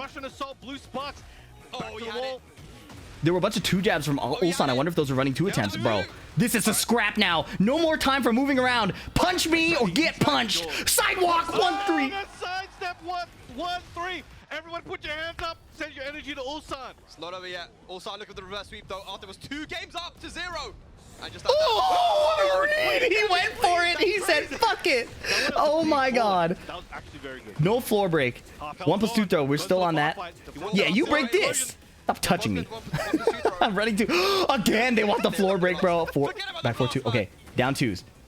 Maybe giving up on the throws, or maybe another one will come right away. Nice. Oh my god! Why does he keep going for that?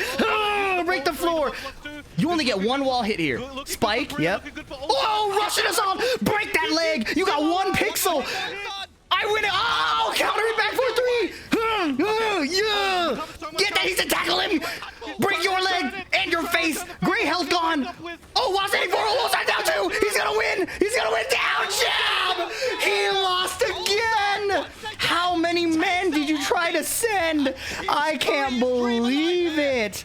Ulsan is not going to be a team. Oh, he's taking a victory lap, man! Oh my gosh. What Stays alive in there. the Intermission. world? Gonna be going No! Wow. That's Good handshake, all respect. everything aside, you know, I'm a huge fan of Tekken in general and all the regions.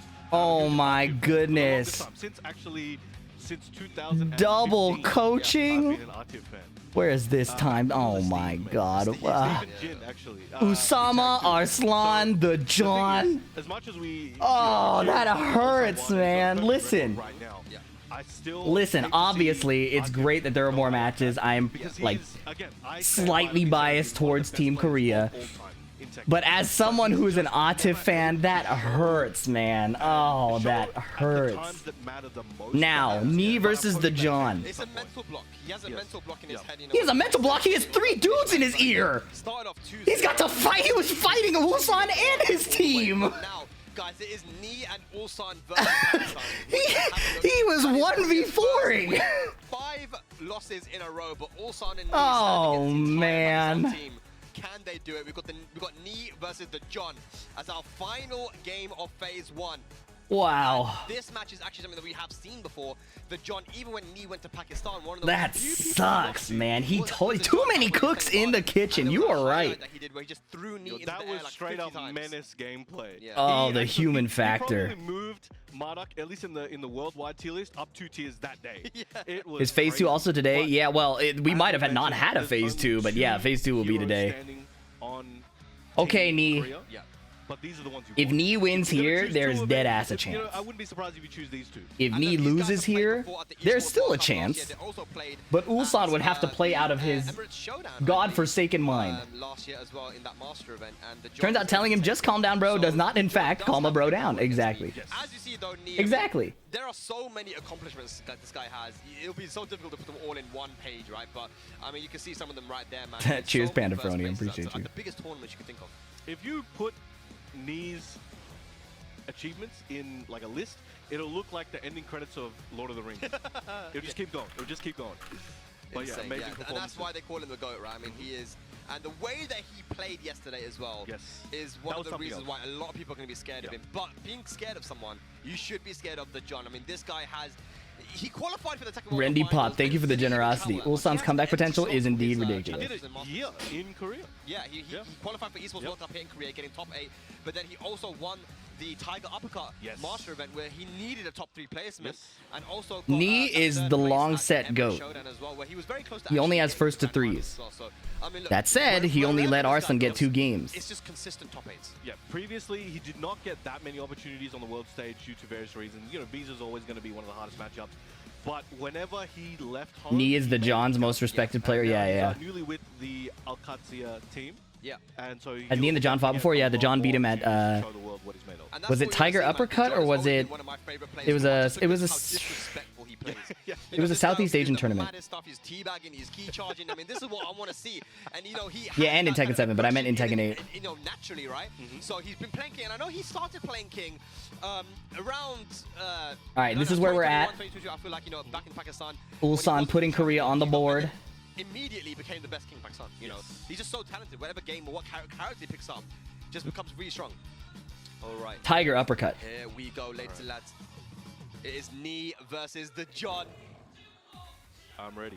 Okay. Can Korea get another win on the board? Okay. This is a SoCal match. Jake Man versus Tony. Belief in their, Okay, Knee playing forward, moving into jabs. 1-2-1, counter hitting the John.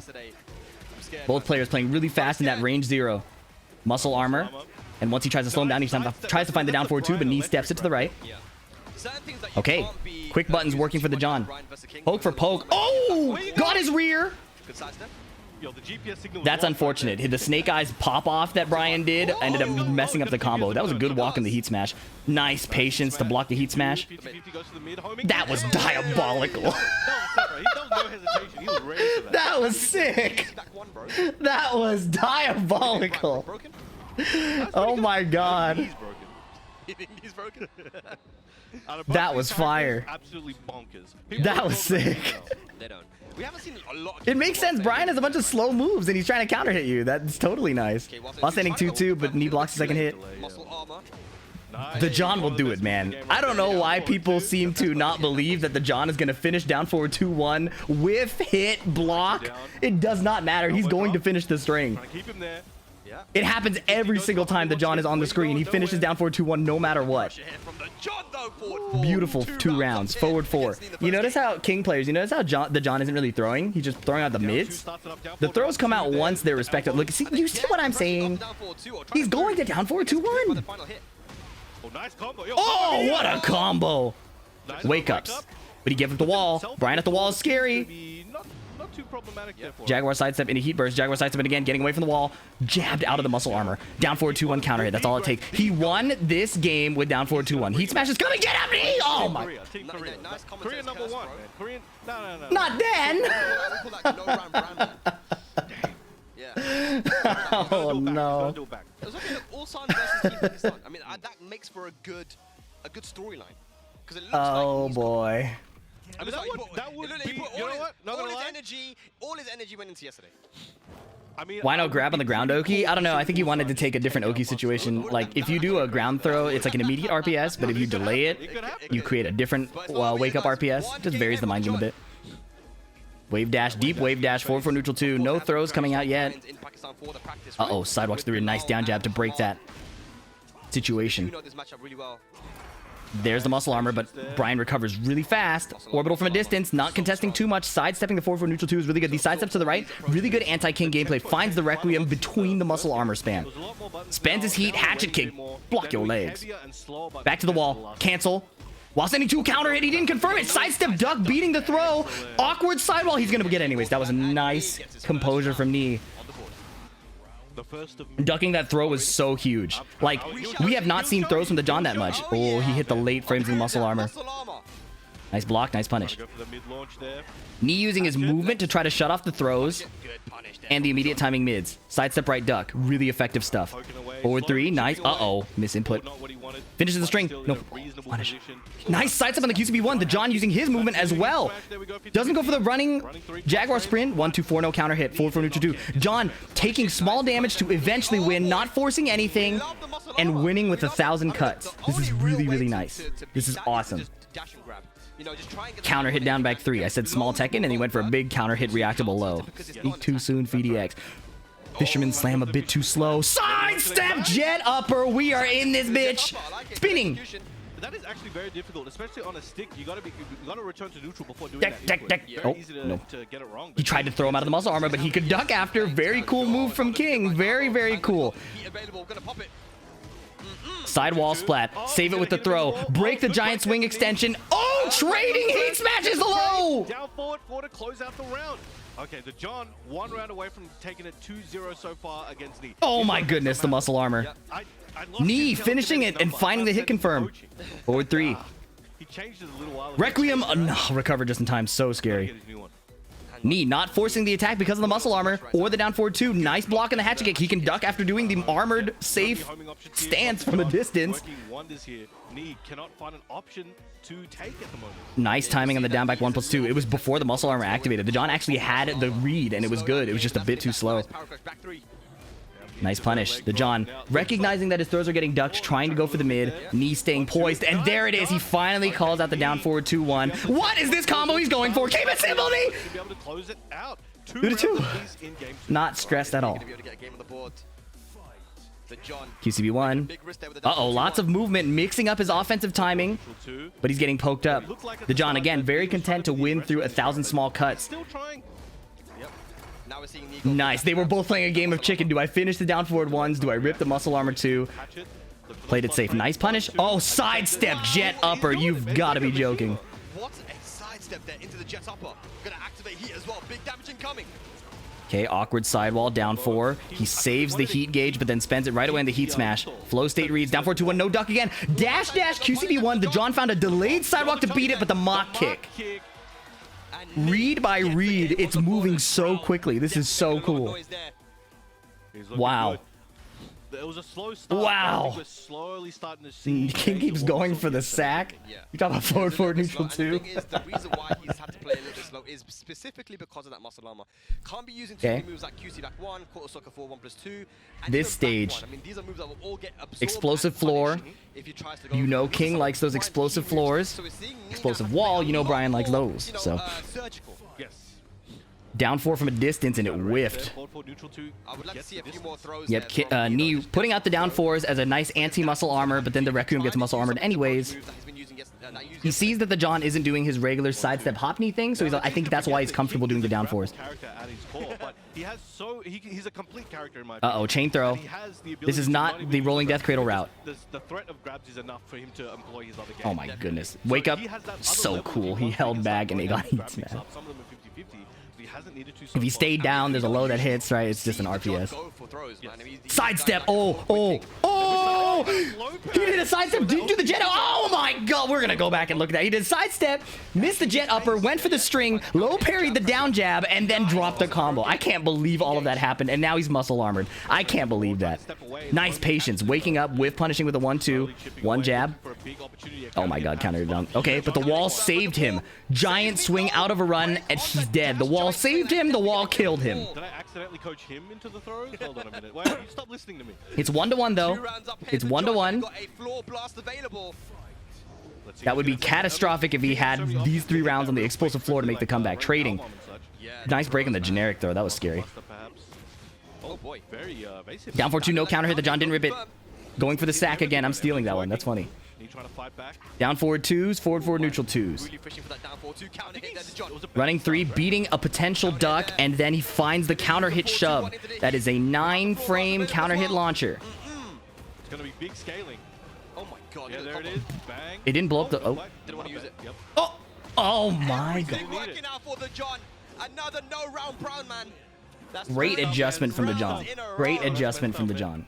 And we've got Arslan coming up to give coaching to the John against Knee. Obviously, Arslan has a lot of experience versus Knee. Here we go. Okay. Get ready for the All right, Knee going to bring this one back. Yeah. Surely.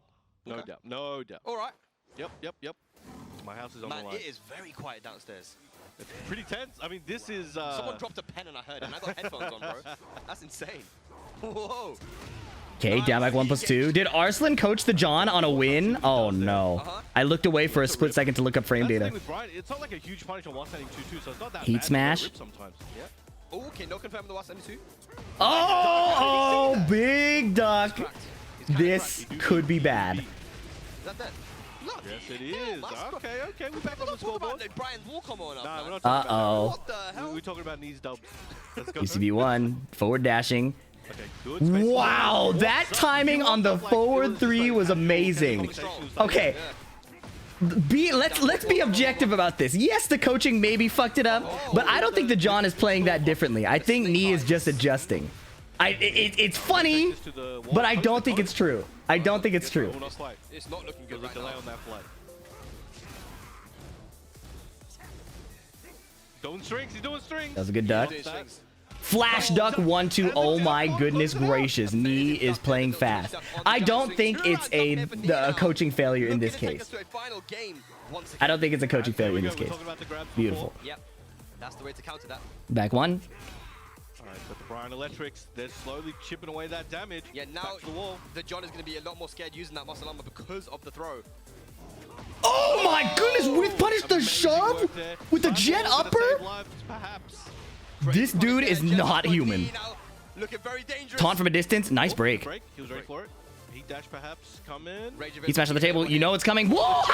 Perfect! Oh my goodness. Is the download complete? Did the coaching mess it up? We may never really know. By the way, I should probably correct some misinformation. The startup frames of shove is I9, but when you count the forward neutral, I think the fastest it can come out is 11 frames. Similar situation to the last set as well. When that's The last forward and the neutral.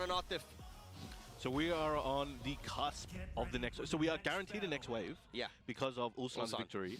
So we're gonna find out if Knee is going to join him or not.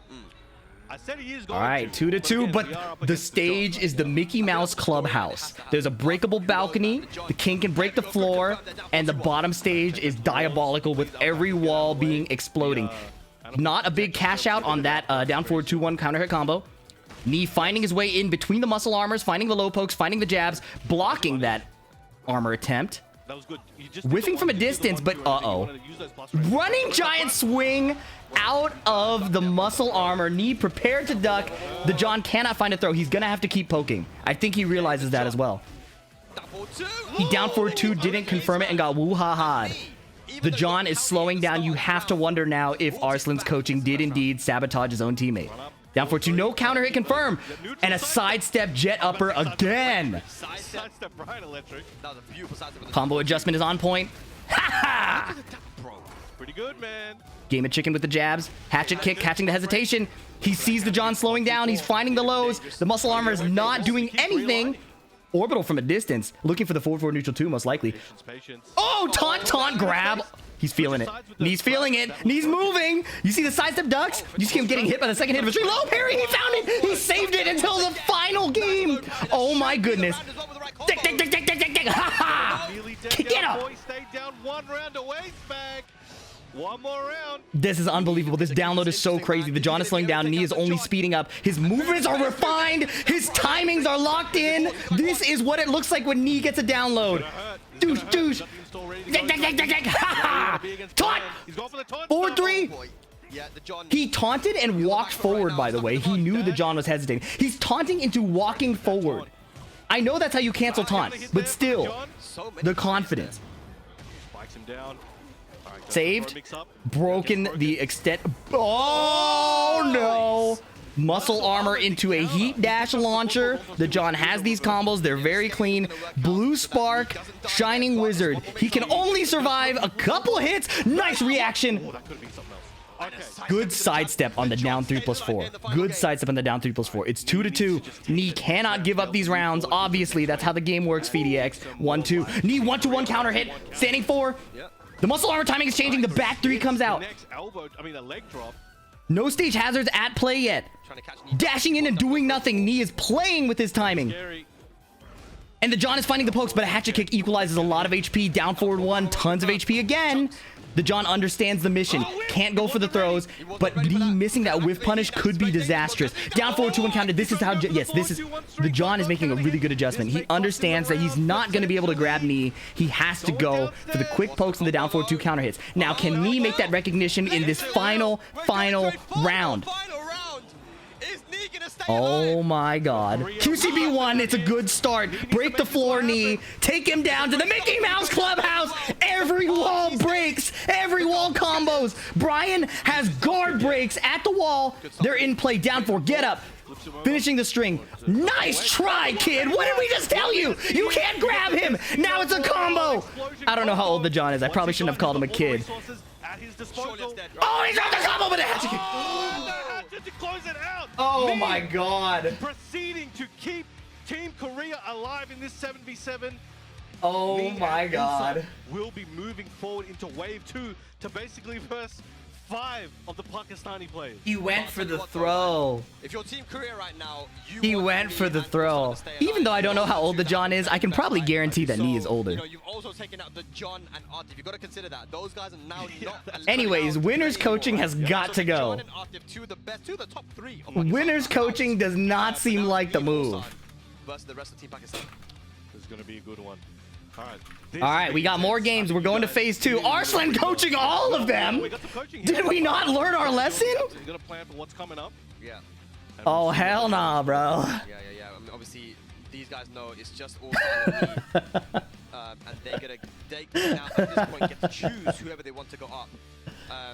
They're not going to know. This is going to be a blind pick. So they're picking they're picking their order. Who is going to be going up, whether it's Arslan or Knee.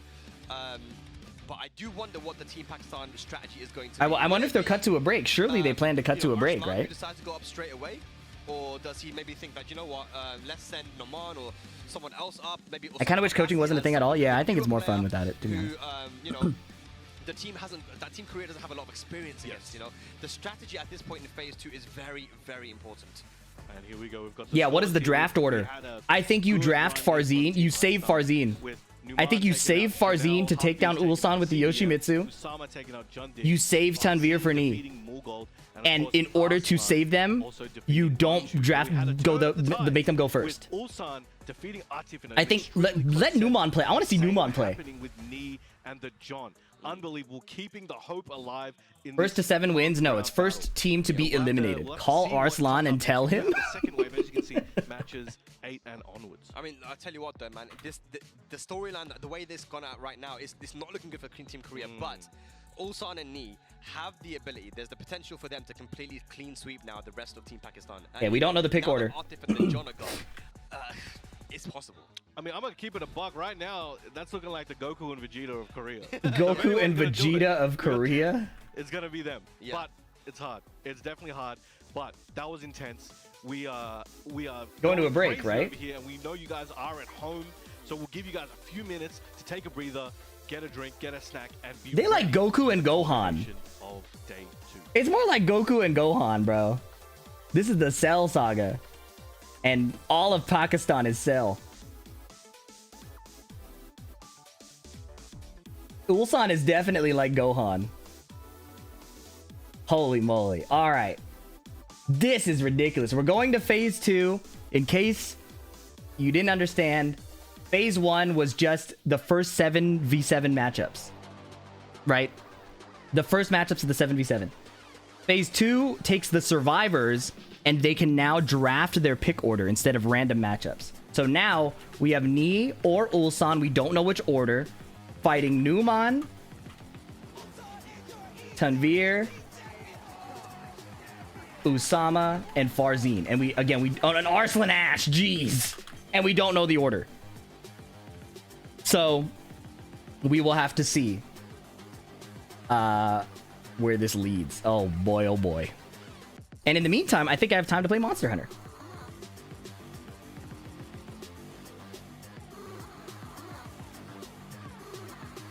Let's hunt that. I don't even know what it's called, but he's a bitch. No, Fortnite. We already did Fortnite. Barret.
Three-minute break? That's it?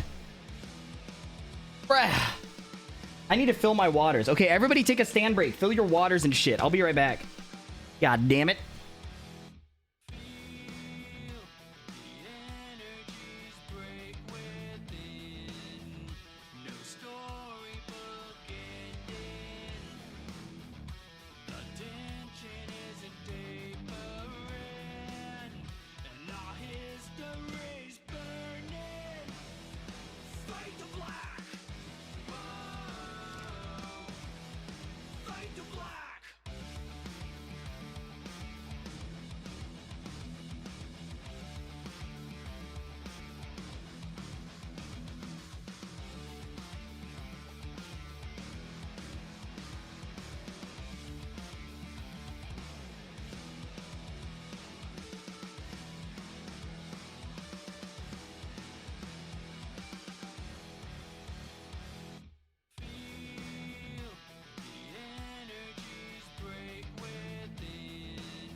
Okay.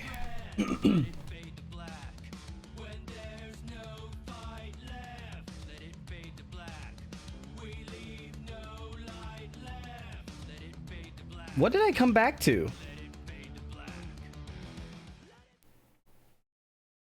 What the fuck was that?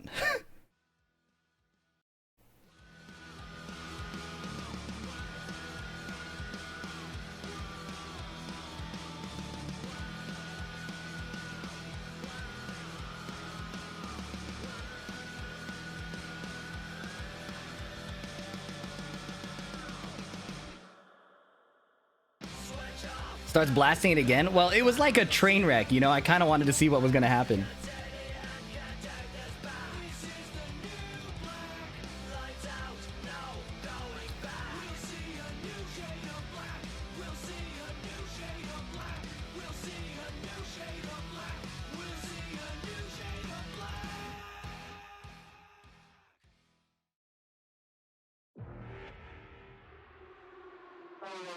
Oh, you can't hit without whiffing a few times, right? Jesus. Ugh. The fuck?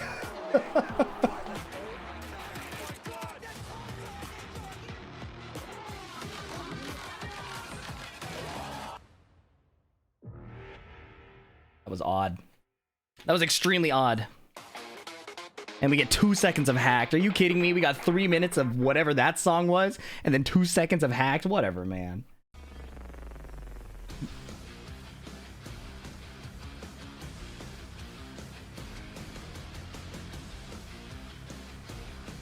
You know what this soundtrack sounds like? It sounds like Excite Truck on the Wii. Do you guys know that game? It sounded like the Excite Truck theme. If you know, you know. All right, ladies and lads, here we go. We're back. And this time it's going to be phase 2 coming up. Knee and Ulsan have kept their team alive here. Team Korea. Ulsan, take my energy. That's a cute little thing. Why is it crying, though? Really small hands. Is that why he's still going to attack it? Yeah, maybe. All right, like you said, Brandman, the Goku and Vegeta of the No, Team it's Korea the Goku right and the now. Gohan, man. Which one's Vegeta? But there we go. Look, man, we got Knee fans in the crowd, man. They're pinning their hopes on Knee and Ulsan. What is that face? picture? What is that? What is that face? Where are they getting these? That's I'm your father. What are you guys doing, man? Turn that off. Turn that off. That's like a screenshot from his stream or something. Like he must have eaten some bad food. But guys, So unserious. It's going to be 5 Pakistanis going up against the 2 Koreans. Also, Pakistan is not the Ginyu Force here, man. Come on. Good right now for Come on. Team Korea. But if you look at the way that the format is, Ulsan and Knee, you know, and looking at the players that we have on the side of Pakistan, look, Atif and Dejona out. That's a win. You gotta be. If you're Team Korea, you gotta take. That's that disrespectful. You know what? This is possible. It's going to be a big task, right? The Goku and Vegeta path right now, it's like their own little tournament of power that they're going through. Will we see a Gogeta? I don't know. Let's see what happens. We'll see how the night pans out. But I think they get to choose the lineup, right? From now. Right. Yeah. So in the way that it works now is that Ulsan and Knee, between them, they're going to choose who goes up. And Pakistan will then send a player up as well. It looks like the choice has been made. Raccoon beat up Vegeta. Knee or Ulsan are not Vegeta. And on the side of That's Team the point. Pakistan, they have chosen Numan Chaudhry. So it's interesting because they drafted Numan first. That's what I was saying. That's what I was saying, man. But I think Arslan has gone for a strategy where he wants to stay in the back. Yeah. Maybe just to give the rest of the team confidence that, you know what, even if you guys don't get the win, I'm still here as your captain to potentially go and win the whole thing for us. So, I mean, what do you think about that strategy? I mean, it could work, and ultimately... Ulsan versus Numan. Here we go. Like, this is going to be sick. Okay. The drafts are in. In this whole list of players, yeah, anyone can beat anyone, in my opinion. And I think that's really what's happening right now. It's like, look, we got 5 of us, we got 2 of them, and we're just going to see. We'll send out Numan. Numan, again, could beat anybody on the planet on a good day. Oh boy, oh boy. Extremely strong. Oh, this is going to be good. So there is this is going to be good. Familiarity, and in addition to that, his Steve is one of the best on the planet. So now they're Gohan up first, yeah. We're going to test how much Ulsan knows this level of Steve. But because there's only 2 players on Team Korea, now Team Pakistan knows for a fact that Knee is coming up next. So there is the potential for counter-picking there from the side of Pakistan after this match, right? This is actually Goku versus Jiren. Are you calling Numan Jiren? Come on, guys. You just like saying shit at this point. You know I'm the biggest Numan fan ever. But Numan being Jiren, you guys suck. When it comes to international travel, God. Ginyu Force? Disrespectful. Phase 2. Two throw, swapping sides. Sonic Fang match. I love that. Stomp, going in hard. Oh, yes. Don't give him any chance to stabilize. Fast offense. I love this. Numan is going in. Over here, over here, over here. PhiDX combo. That's okay. Single stomp. Sidestepping right. Sonic Fang. Chip damage. 1-2-1. Nice. Ulsan found the timing on the dash wait into attack. He's out of there running low. That was sick. And then low again. I love the way Numan is playing right now. I think maybe he was hoping for, I don't know if it's still possible, but you used to be able to get a up back 2. QCF1, nice sidestep. And an instant sends him up. flicker full crouch down forward 2. I am a big fan right now. Stomp. Going again. Canceling the Lionheart into up back 2. Running 2+ frames. Sonic Fang Chip, he's playing so fast. You notice how he didn't play like this against Chanel's characters? Because he couldn't. But against the male characters, Steve could go in. 1-2-1 up back 2. 2 rounds up here in the first game. Ulsan, you gotta fight. No, Numan is beating him up for fighting at the wrong time. Ulsan has to contain the crazy playstyle that Numan is coming at him with, and a sidestep left on the down 4-2 is a good choice. If Numan switches to playing more QCF1 and 1-2-1, this is going to be fantastic. I'm so excited to see this. Because against the female characters, Numan didn't do QCF1 like once. 1-2-1 got ducked, Power Crush got grabbed. Ulsan's down 2 rounds adjustment consistently cooks. Oh, give him an extra piece of stay down. Yep. Okay. Ulsan slowing down again, baiting Numan in, and then finding a 1-2-1 counter. Now he's running with the heat state. Launch punishable low, but obviously it's only bad if it's blocked. Sonic Fang did not whiff punish in time. Armor did not hit him in time. Nice duck on the throw, but the heat smash was a little too slow. Trying to catch Numan mashing. Power Crush on point. No mid. He knows Numan likes to go. He knows Pakistan in general loves to go for the low parry, right? Nice. Up back 2 cancel into Sonic Fang confirm. Running 2+ frames. Stomp again. Stomping. He's insistent. And that makes the mids even scarier because you never know when he's going to switch. He doesn't care. Oh, whiff punish.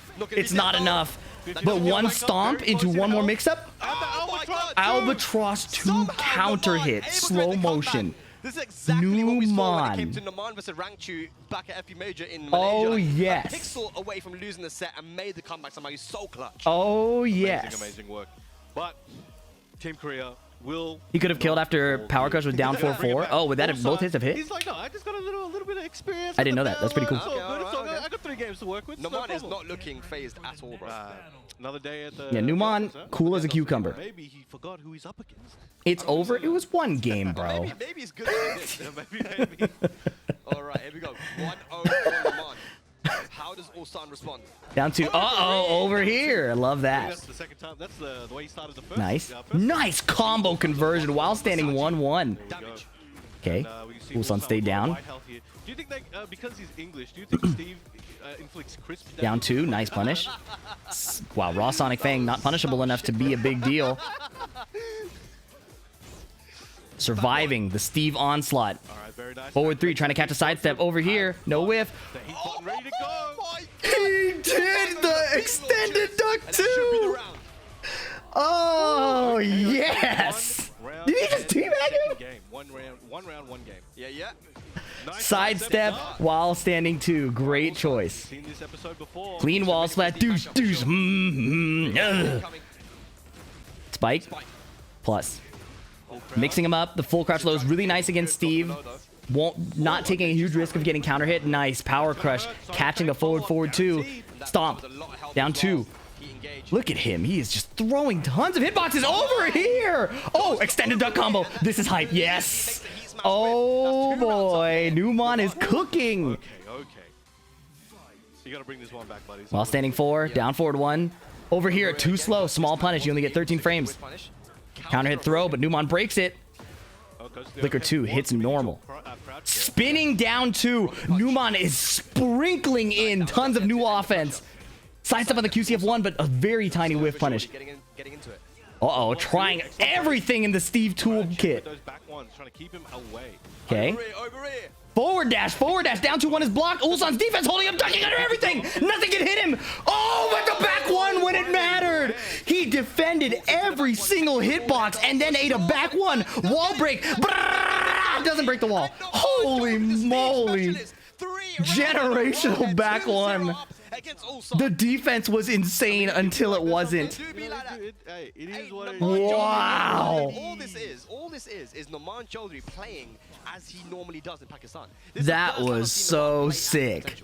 I'm telling you, he wasn't playing the way he normally does. Oh my goodness. He started, did you see the rest of the Steve command list coming out? You gotta be kidding me. But this is exactly what happened against Artif as well. That's right. 2-0 down. Mickey Mouse Clubhouse back on the table. International experience. I don't know many players who have more than Ulsan. Ulsan's smiling? Ulsan's having fun. You know Ulsan's having fun. Numan 1 round away from Nice duck. 50% of Smash! Team South Korea's Extended duck. Ba, ba, ba, confirm it! Yeah! Oh, yes! He got the link. Sidewall, extended duck again in the back. Multiple shots in the back. Conversion. What is this combo? Ba, ba. Oh my god! That was a Steve round. That was sick. Oh my god. Oh, no way. Nice interrupt, nice interrupt, nice interrupt. Running up to him, doing all the strings. Have you prepared for the Steve matchup? Nice, caught him stepping. He's gonna have to win this. Over here! Extended duck. Heat dash. Oh, he saved it. Extended. That was the perfect wall combo. Low, nice block. Heat smash. He has to heal. He has to heal as much as possible. Running two. Running two again. Counter hit. Oh my god. He needed that. He needed that one. He needed that one. Oh my god. Two break. Nice. Back one. Still trying to find that back on counter hit. While standing 2-2. Nice interrupt just in between those. Great timing. Spin two. Down two. Low parry. That was the first peekaboo down one. Are we going downstairs again though? That's when it's the party gets started. We'll try to go for some more carry there. Down two. Up back two. Nice Sonic Fang. Got the heat. 50-50 time. Down two. While standing 2-2. Yep. Okay. Heat smash plus frames. Okay, heat smash. Goes for the Gatling gun punch. Mind game there. It's not punishable. You got to be careful. And he did go Nice 3+4 but this. Oh my god, he found the duck in one. That is unreal. And then a rage art. And that should be dead, right? Great conversion. I think that is going to kill a Numan. Maybe moving to a set point. You've got to be kidding me, man. If Numan takes down Ulsan, this win will be ridiculous. Would you say Numan is to Steve like Yagami is to Reina? Kind of. Wow, he did it twice. Ulsan missed the punish. This could be it. Excellent combo. Down 4-2 trade, but you get nothing off of that. Peekaboo down one. Numan has so much free license to play like ridiculously insane here. He's up 2-0. He has tons of move lists to work with, and all it takes is one big launch to really end it right now. A back one, a full crouch down forward two. Ulsan doesn't want to give him a chance. And over here, oh my god, 2-1. Set point for Numan. Canceled. Nice, good attempt. Like, you catch him getting greedy, trying to duck the second hit and punish. Numan's really ripping out the entire move list. And now he sees the passiveness. He's going low. Oh my god, he tried to catch it. Oh, he did it! 3-0 for Numan as he takes out Ulsan. What a performance from the Steve specialist from Pakistan. Oh my god, he played so well. And now, only one remains. Dang. Look, if Dude. I'm Team Pakistan, if I'm Arslan, Pakistan came to play. If I'm Arslan, I'm getting up right now. And He interacted so much If I'm Team Korea, and hit the up back three every single time, except like one time. Not bad, not bad. But it looks like they're actually going to be sending out Osama Abasi. But look at him right there, man. He's happy with himself because, like, honestly, Numan, we know how strong he is. Yo. You know, when you first start traveling out, it's always gonna be Wow, Numan is so good. That was so insane, man. Then we saw him do so well, the OUG and then EVO Japan. So it always takes a few tournaments for you to really get used to, you know, the travel and how to look after yourself, you know, in a foreign country. So Numan playing amazingly here, man. But now Osama Abasi, with the way that he played versus John Ding, incredible. Oh my goodness. Also the Esports World Cup LCQ champion, his first time abroad, you know, in Saudi Arabia. So we know how strong this guy is. They played each other at the Esports World Cup. So there is knowledge on both sides on how each other play. But this is the Team Korea's final chance. It is 6-2 RPS decides right the player now for Team side. Pakistan. It's all coming down to this. I can't believe it, bro. 3-0. He's about to make one of the craziest runs of all time. I'm telling you. I'll tell you what. If Nee can do this, if he can win for Team Korea, then I feel like there's no point for doing it tomorrow. There's just like you know what? Just like okay.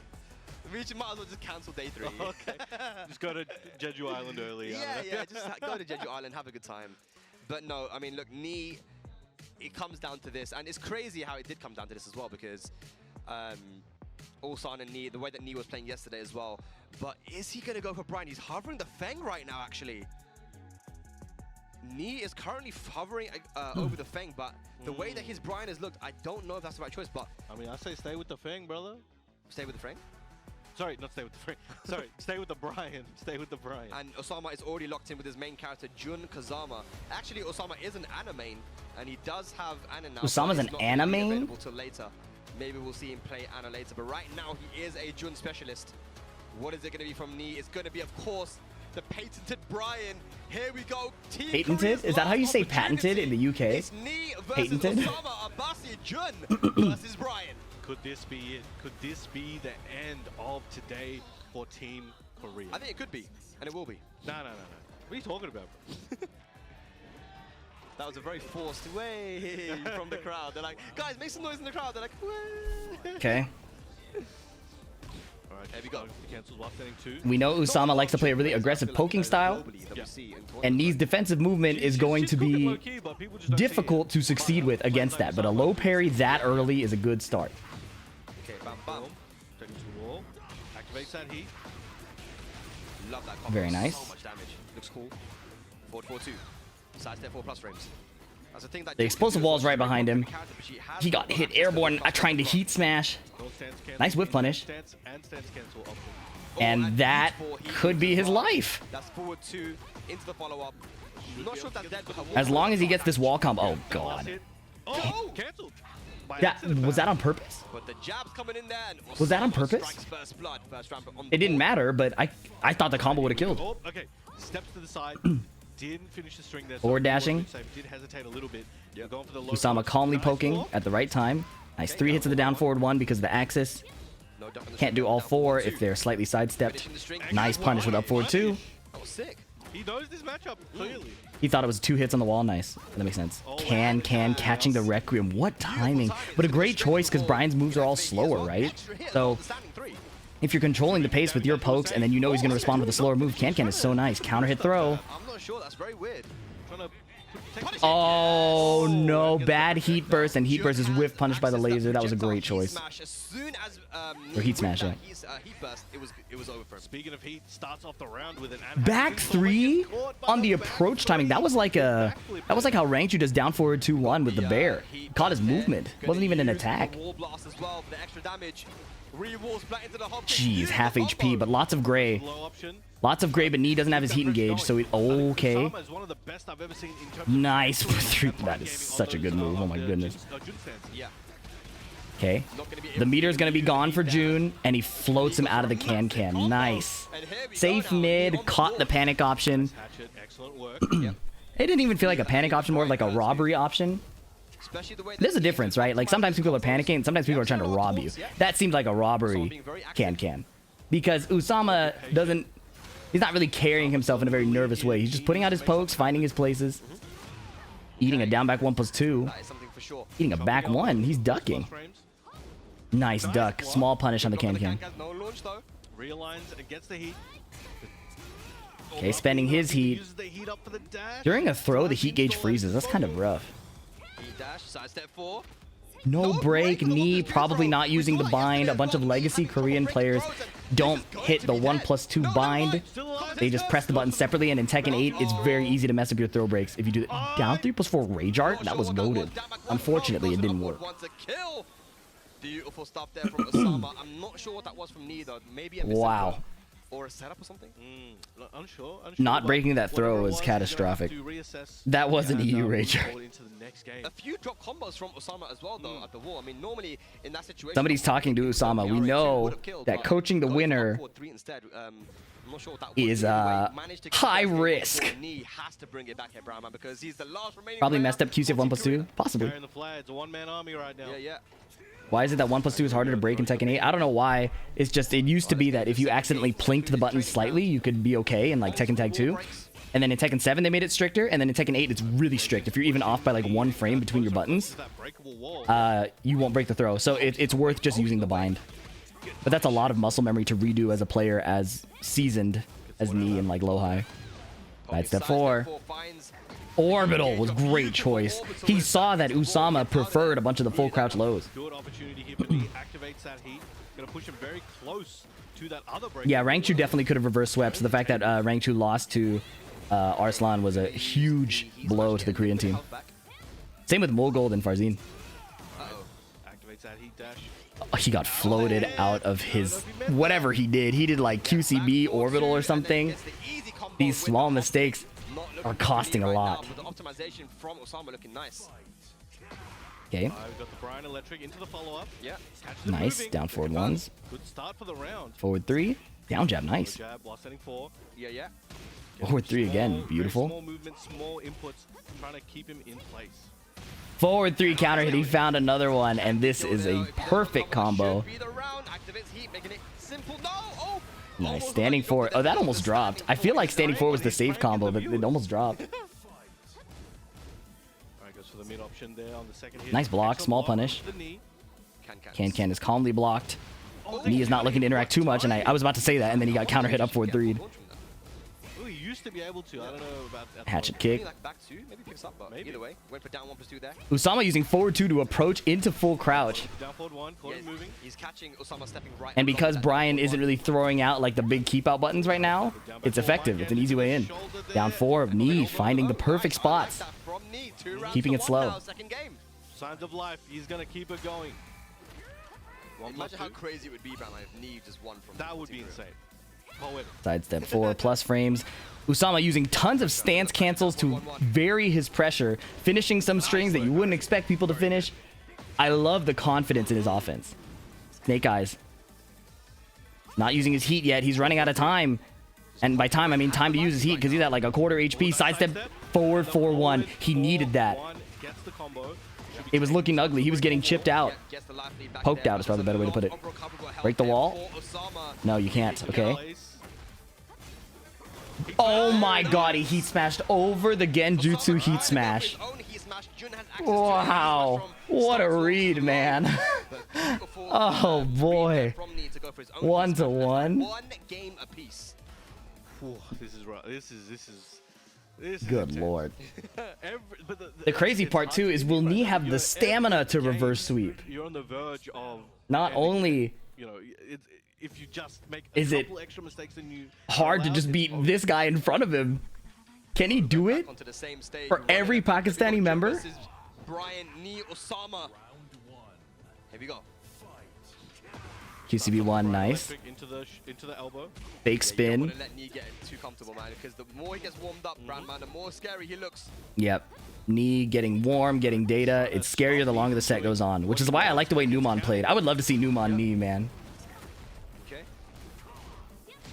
Nice. Oh, into the reversal. Heat burst from a distance. Caught by the homing mid. Sidestep 4 cross frames. Chip damage. Look at this. He calmly weathered the storm, finds the incinerator. Huge, huge, huge, huge. Currently in the lead in the set. Yep, takes the lead here. 3+4. Nice Good sidestep, Doug, yeah. Didn't get the launch though. That's a ton of permanent health damage. 1-2. Flash duck. But then he got caught by the next, what is it, up forward 2 or down 1+2? Excellent wall carry. The wall damage is catastrophic. A single low poke, but he just goes for 1+2. Nice choice. Yep, goes for 1+2 to finish there as well. He had heat available for the heat dash as well, just in case it was blocked. 1+2 throw. Big sidestep, not the right punish. Oh, he wanted the while standing 1, I think. Trying to play range 0 right now. Challenging the potential stance. I love it. Me finding the places where he wants to disrespect June's offense. Trade, but not a lot of cash out. Forward 2 heat dash. I don't know how Usama does it, bro. He always finds that, and it's lethal. Look at this. Nice timing on the Requiem. Down 4. Yep. So many plus frames that no can would come out in time. No back 3 would come out in time. Great choice of down 4 there. Hatchet kick blocked. Goes into a stance mix-up instead. Gets a lot of damage for that. We're brawling at this point. Running through. Trying to bait him in with that one. Oh, the power crush traded? Kind of? No punish. I think Brian's hit first. Okay. Jab, down, back, 1+2. Oh, yes, the taunt refloat. That was tight. But now he's fighting back against June's heat. He has no snake eyes. June's out of heat as well. He can do it. Trying to open up this defensive knee. He's getting strong. Oh my god, sidestep duck into while rising 1. 2 games to 1 now. That was insane. He sidestep ducked for a potential low or a high. All right, let's see what we got. Recognized that the low wasn't blocked and turned that into a launch punish. Instead of going for just the punish as if he blocked the low normally. We got 6 and they got 2, man. Even if you lose, it's fine. Just go crazy. Slap him up. Slap him up. I think Knee's looking solo, but he's got the voices in his head backing him up right now, so it's all good. Let's have a look at Team Korea. Right now, they're all scooched forwards, man. They're all, Why is Atif coaching? He's terrible. Let's be real for a split second. Let's be real for a split second. What the fuck are you talking about? You know, like they really believe in him right now. Atif loses to the human factor, not because he doesn't understand Tekken. Be so real. Oh my god. Down 2. Starting it off. Oh, goes for it again. Gets counter hit for his shot. Wow, he put out the 3+4 and Usama sniped it with the forward 2. Miare 2. Big damage there in the end. Running 1+2. Okay, sidestep heat burst. Nice, caught him there.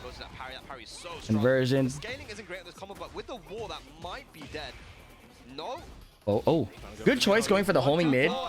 Keeping it as safe as possible, but then getting counter hit by the 1-2-4. Giving Knee a big chance to come back here. Down back 1+2. Knee just playing jabs. Doesn't want to overextend.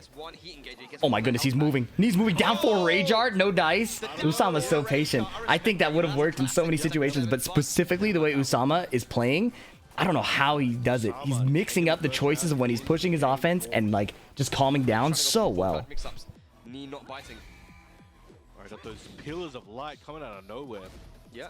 Down by 1+2. Knee's been using that move a lot in this tournament, both in the first to 10s and in these sets. Excellent launch there, yeah. Okay, what's it going to be for the wall carry? Okay. Too much. Area attempt again. Down back 1+2, finding his way again. Knee converting once again. Beautiful. Oh my goodness. Nice combo. June's last bit of heat, doesn't use it. Just piecing him up instead. Nice counter hit jab. 1, 2, 3. Beautiful punish on the back 3. Oh my goodness, man. Knee looking to keep Korea alive. Counter hit. The Brian special. Down back 3 to counter. He tried to taunt it upper, but he found taunt back 4. Forward 4-2. This is ugly. Alright, still got a chunk of damage on the... Canceling the stance into Genjutsu low. Genjutsu low again. Knee trying to low crush. Gets counter hit out of the air. No conversion. Forward 2. Usama Abasi's hit rate on the forward 2 heat dash must be studied. That must be studied, man. He's got to make something happen here. Starts off with trying to counter hit. Oh. Punch parry on the multiple machine gun punches. Both her and Asuka shared the same move. And suddenly Usama looking to make the comeback. Small punish in the wall standing 3. take some damage. Full crouch lows coming out. Usama finding his offensive flow again. Is Usama going to give it to him? That would have been risky, but Heat dash. Expended. Going mid. Homing. Relentless offense. And he can't find his movements. Can't find his way out of the corner. Sidestep jab. Usama. What a game. He played that so well. Finding a way to pester Knee's defense was very impressive there. Wow, that was good. That was so good, man. All of Team Pakistan, or can Usama finish it here? And now we're going to the Evil Arena. The young kid from Pakistan, Usama Abasi versus Knee. Imagine being from, being all right, 2-2. Being from a, the Genjutsu low, nobody is answering that, but a nice while standing one. Potentially causing Team Korea to fall by taking out Knee. Okay. Can he take it home for Team Pakistan? Incinerator. Stopped by the heat burst. Oh, Northern Cross. 2 hit wall splat available. Big damage now. Yep, up 4-2 right away. One more hit, 1+2 homing. Nice. He killed with down 4 before. Now the mid is a great choice. 2 rounds more. and Knee could be Doing moving pokes. forward. Jab counter hit, ducking, not launching. That's a huge opportunity for Knee. Sidestepping the 3+4. Can was beautifully placed there. Dude, Usama is horrifying. He could put Korea out of this event for today. 1-2-4. Hatchet kick.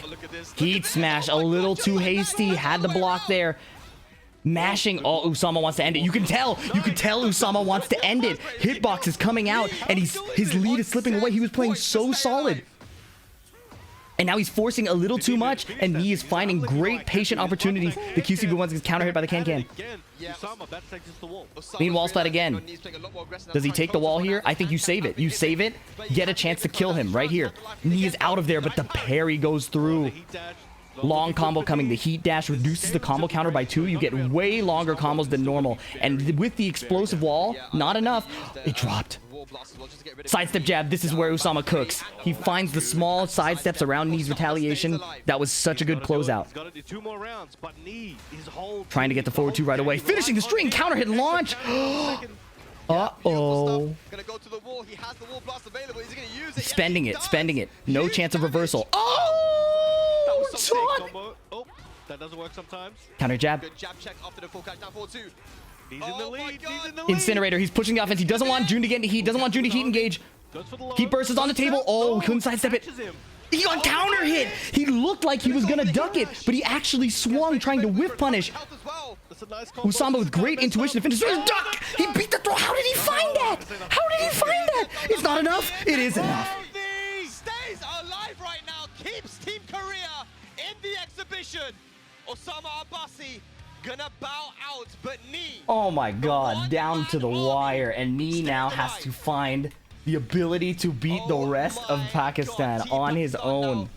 Immediately discussing who is gonna go off. Knee has to stay there. He's the only one remaining. Oh, good Big smile lord, on his man. face right now, Brown man. Hey, I wouldn't blame him. He's still got a big hill to climb, though. Dude. Insane What is stuff. this, man? Are you telling me after a year of being called washed, who's gonna step after up a year of YouTube live stream chatters calling Knee Let's give him that time. the That is weakest a big member decision to on the team, is Knee going to be the one to put Korea on his back?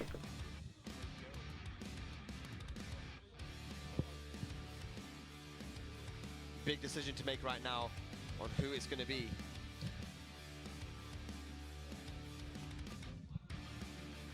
Hafiz Tanveer, he's done it before.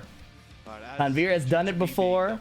Again, during his legendary Tiger uppercut run, he beat CBM, he beat Knee in a very decisive fashion. They're gonna rock, paper, scissors, first to 2. You know, he's not as hardcore of a Knee and Korea fan as I am. I'm gonna be down there in the trenches Oh with him. man. I will see you guys later in the victory lap. Oh, I gotta give him some coaching, bro. Knee winning the first RPS. All right, so they have chosen Hafiz Tanveer to 1-1. go up against Knee.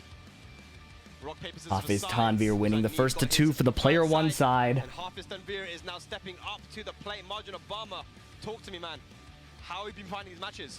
How the ones you guys got, I did not have it penned to go down this They way. changed man. the I knee mean, you picture. might know something where the other folks did, but I think what's so funny is like seeing the reactions from yesterday and then seeing the polar opposite today. It makes me want like we're seeing multiple back-to-back 180s on people. They don't know what to expect. But look, Hafiz Tanveer going up against Knee, it makes sense Numan. with this remaining lineup. Thank you. This has got to be one of the players that I think you probably would have been looking at to maybe step up against Knee if Arslan's not going to take it to the driver's seat. Bruh.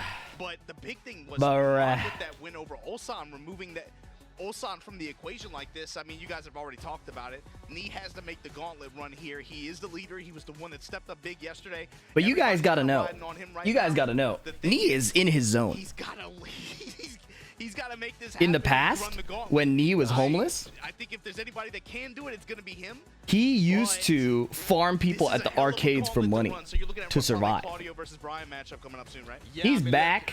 if anyone's going to do it, it's Doing got what to he be does Numan. The way best, that they were playing which is yesterday, beating ass the in way Tekken. that Ulsan and the whole team Korea after that Arslan set came up to me and said, hey man, we trust in Nina, we believe in him. It gave them a huge push. If anyone's going to do it, it's going to be him. He has the experience. He He's used to gotta take go it one back step home to at an a time. apartment That with is- bed do you know what? bugs Just like everywhere. Brahman, I'm going to go down as well, Majid Obama, and go look at my Pakistani bros right now and see if they can close this one out. And I'm to gonna send it make to Jones ends meet, for he the would remainder beat of the set. shit out of We'll see, people in man. Tekken. He's got his work cut out for him. Stepping up to the plate, Hafiz Tanveer. This is again one of the younger standout players who was. The bedbug story is true. Is this the- Maybe the homeless one wasn't. I don't remember. But there's like a knee documentary. Like you can watch it. The bedbug story is 100% true. But this The is one of homeless part, I'm not we sure talked about. this earlier, right? When he had that awesome run earlier. I mean, like I said, to me, the first. It was like matches borderline of homeless. this That's probably the made best way to this put so it. much more difficult for this Korean team, just with the way the Pakistani players who were not Arslan Ash, not the John, not Atif, stepped up and delivered big dubs to remove really important chess pieces off the board for Team Korea. And now it's just knee left. Yeah, this is He was this in a situation very dilapidated is, living is Knee situation. holding everything together, and if Knee's able to pull this off, then I think he just wins all of Tekken. I distinctly remember watching him interview talking about playing old Tekkens, talking about his very ramshackle apartment. He was broke. That's a better way to put it. I mixed up broke and homeless. I apologize. Down back 1+2. Hatchet kick. Finding the counter down forward ones. Oh my goodness, duck into heat smash. So lucky that traded, keeping him alive. One more interaction to win. 4-4, 1+2. Nice duck, bro. Come on. You've got to be kidding me. He saw the running two like 50 frames before it happened. Just like waiting and just the timing, patience, presence of mind. 1-2. What to look for here. Look at this. Staying in the range of Claudio, not letting him set up like a running two or anything like that. Playing at a range where Claudio has to kind of like dash to avoid whiffing his pokes. Gotta look for some of these mid engagers that Brian has as well at this And that's where range. Brian could just put out a counter hit button like that or like that. Oh, threatening. He dashed. Canceling the string twice is devious. 2 rounds. 4 Knee. Oh my So god. strong right now. Or canceling the string once. It was the normal string. It faked it into the second hit, and that caught Tanveer trying to duck and punish the third hit normally. He hasn't really gotten too many chances to Jab play. got evaded by the DP. Claudio special, no wall. Oh, Knee found a better wall position off of that. Beat the next DP. Down 4-1, doing a ton of work. Oh, threatening. One more DP. He found the Beyblade. This should be it. Yeah, that time the spinner Rooney gonna get the screw here. Oh my god, the stream lagged. Okay. I know Drop that the they signal, saw drop that. the signal for a second. I don't know. That's how crazy it was. That blue Smash. moon burst did Yes. something, but there we go. Breaking the game. All right. Nice. Found a Requiem. Back 1. Plus frames. Incinerator. He has tons of heat left. He could do a ton of those. Sidestep 4. These are the lows. These are the lows that Tanveer uses to beat up everybody. Are you telling me that the hop kick evaded Knee's mid? I love this game. Elbow, yeah, bad drop there. Got the sidestep forward. Requiem. Crash impact. Back 4, but he was airborne. And he hop kicked the next taunt. Tanveer not going down calmly. Hafiz looks like he's coming back. Nice. Knee insisting on the down 2 anyways. Not deterred by the fact that it got evaded by a hop kick. Nice punish. Going to final rounds like this. Quick duck in the QCB1, but no punish from Tanveer. Just to be able to try to, in an attempt to wear down. But the low's working. Dude, this is where Tanveer cooks. His lows just start hitting. But he's not letting anything Sidestep. slide. Oh, it clipped him. Some back threes. DP. This could suddenly go Tanveer's way. He found a ton of damage to the lows, tons of chip damage. He's out of the buff. He tried to hop kick again. This dude must be stopped. He plays like Kaiser. I can't breathe.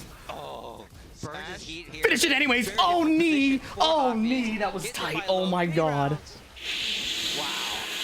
Wasa. Oh, my God. His sense of the moment, too. It's like, okay, I'll give up heat. And usually with a lot of his heat options, too, you're seeing him really try to get... It hit him, but he didn't finish the string, and there's no time to confirm it off the last hit. Oh, my God. He's really just playing with the heat, and then he'll leverage a crash impact or a requiem. These fast mids that he have that hit his engagers to be able to just go for his heat dash, take the pressure after when he's just playing with the wall. So you have to imagine maybe a bigger stage might help out Tanveer. Bro, we were literally about to just end the stream after phase 1, and now Knee is on track. I can't say it. I can't speak. Knee is playing really well. These fast pursuit attacks that Brian has in mid-range like this. It's gonna again create Down a little bit forward, of hesitation 3-1, on the hit side of confirm. Tanveer. in mid-range. Doesn't want to Nice back one. You know, press into a counter hit side kick. He doesn't want to run. That was a good running 2 timing, but no dice. Knee is really patient right now. It just pokes here right now. They're about even in life. Both have heat. Oh, Nice hop kick. Sky slash Nova, and now we trying to get. Please don't praise me, Jinx DX. Yeah, my fault, bro. 2-1, 2-1, finishing huge chip, and then a mid. Knee put in a sidewalk to the left, which beats things like Claudio's back 3. Oh, back 4 counter hit, but Tanveer didn't rip it. Sidestep 4, nice block knee, telling him you can't get away with this. Nice punish on the power crush. Confirm. So clean. Counter hit jab.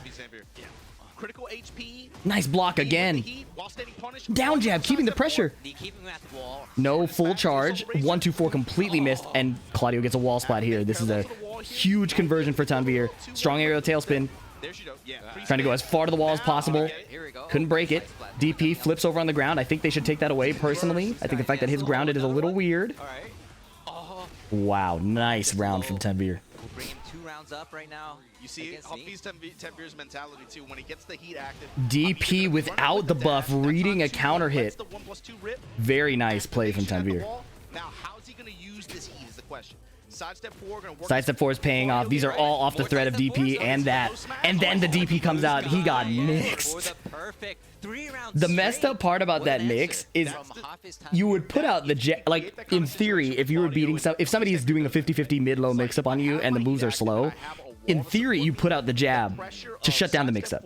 I know you're gonna mix me up, I know you're gonna swing, I'm gonna counter hit you. But Claudio gets to beat that instinct with the mid that goes under things. To use a buff version of it with the heat active, it's like, how many times can I fish with this? If you go to the well enough, eventually you're going to pick up a bucket with some water, you know? Oh, man. So it's like, how many times is he going to let me go to the well here? It's 1-1. Tied up 1-1 with Knee and Hafiz right now. 2-1. 2-1, and then just taking... The Korean players tend to really respect Claudio's forward 4 on block and just choose to play the next situation. Tanveer is getting a lot of pressure off the forward 4s, but look at that. It pays off. Knee found the sidestep right. Raw upper. Activate. Snake eyes, yeah. Okay, we're in the Spending the heat and the meter. Well, those are the same thing, I guess. Okay, there we go. Now he spends the heat. Hatchet kick. Nice block from Tanveer. Sidestep 4. Now back 1 can kill. But Tanveer is just peppering with the lows. Tried to do incinerator trade. Down 4. Good block. But the Brian is cheap. It missed the first time and then Knee tried it again. But Tanveer is stone cold. He doesn't look like he gets nervous. Back 1. Uh-oh. Finishing the string. Nice punish. Requiem challenging the approach. Great choice. Using the full incinerator string that burns more of Claudio's heat, Tanveer decides, fuck it, I'm going to use the heat smash. I have 1 more buff anyways. I can still kill off of I can still kill off of 1 DP. Up forward 2 mash, wall splat. New Brian stuff. Uh-oh, flip over. Get up, buddy. Hatchet kick. Unbelievable. He lost for doing the double low in the last round and a hatchet kick this time. Just doing a bigger low. Down 2. Counter hit down 4-2. Great choice from Tanveer. These guys are gaming, bro. Good to get the wall here. Activate. Half HP. Nice block. Nice. He stopped the down forward 1s and survived the power crush. Confirm. Heat burst from a distance. He knows Tanveer is going to be out of heat. DP's on the table. Be careful. Blade is gone. No more buff. Oh, wow. Caught him mashing. That was a counter hit. Incinerator. Stops. Gets counter hit jabbed. He could have murdered him if he finished that, man. But Tanveer is pretty cracked. I bet he wouldn't have done the jab if he didn't think this, like, visually confirm it wasn't over. Down back 4 is going to kill. Oh, it's a back 1 I got hit. Yo, Tanveer is gaming, man. No fear. Things go wrong. He's on the next play. QCF 1+2. And he's got to make the most out of this heat phase. He did not make the most out of this heat phase. Like that just close the gap so fast. Tanveer finding these interrupt points, finding the back 1s, finding out where to put these sidestep lows. Knee did not mash, but he also didn't punish. But Tanveer mashed in a 1-2-1. Can he kill? The wall is so far. Down 4 again. Put baby in the corner. Activate. No, the second hit. He tried to sidewalk it. I don't know why that didn't work. That usually is something you do. You sidewalk after. It dropped. Got the punish. Yeah.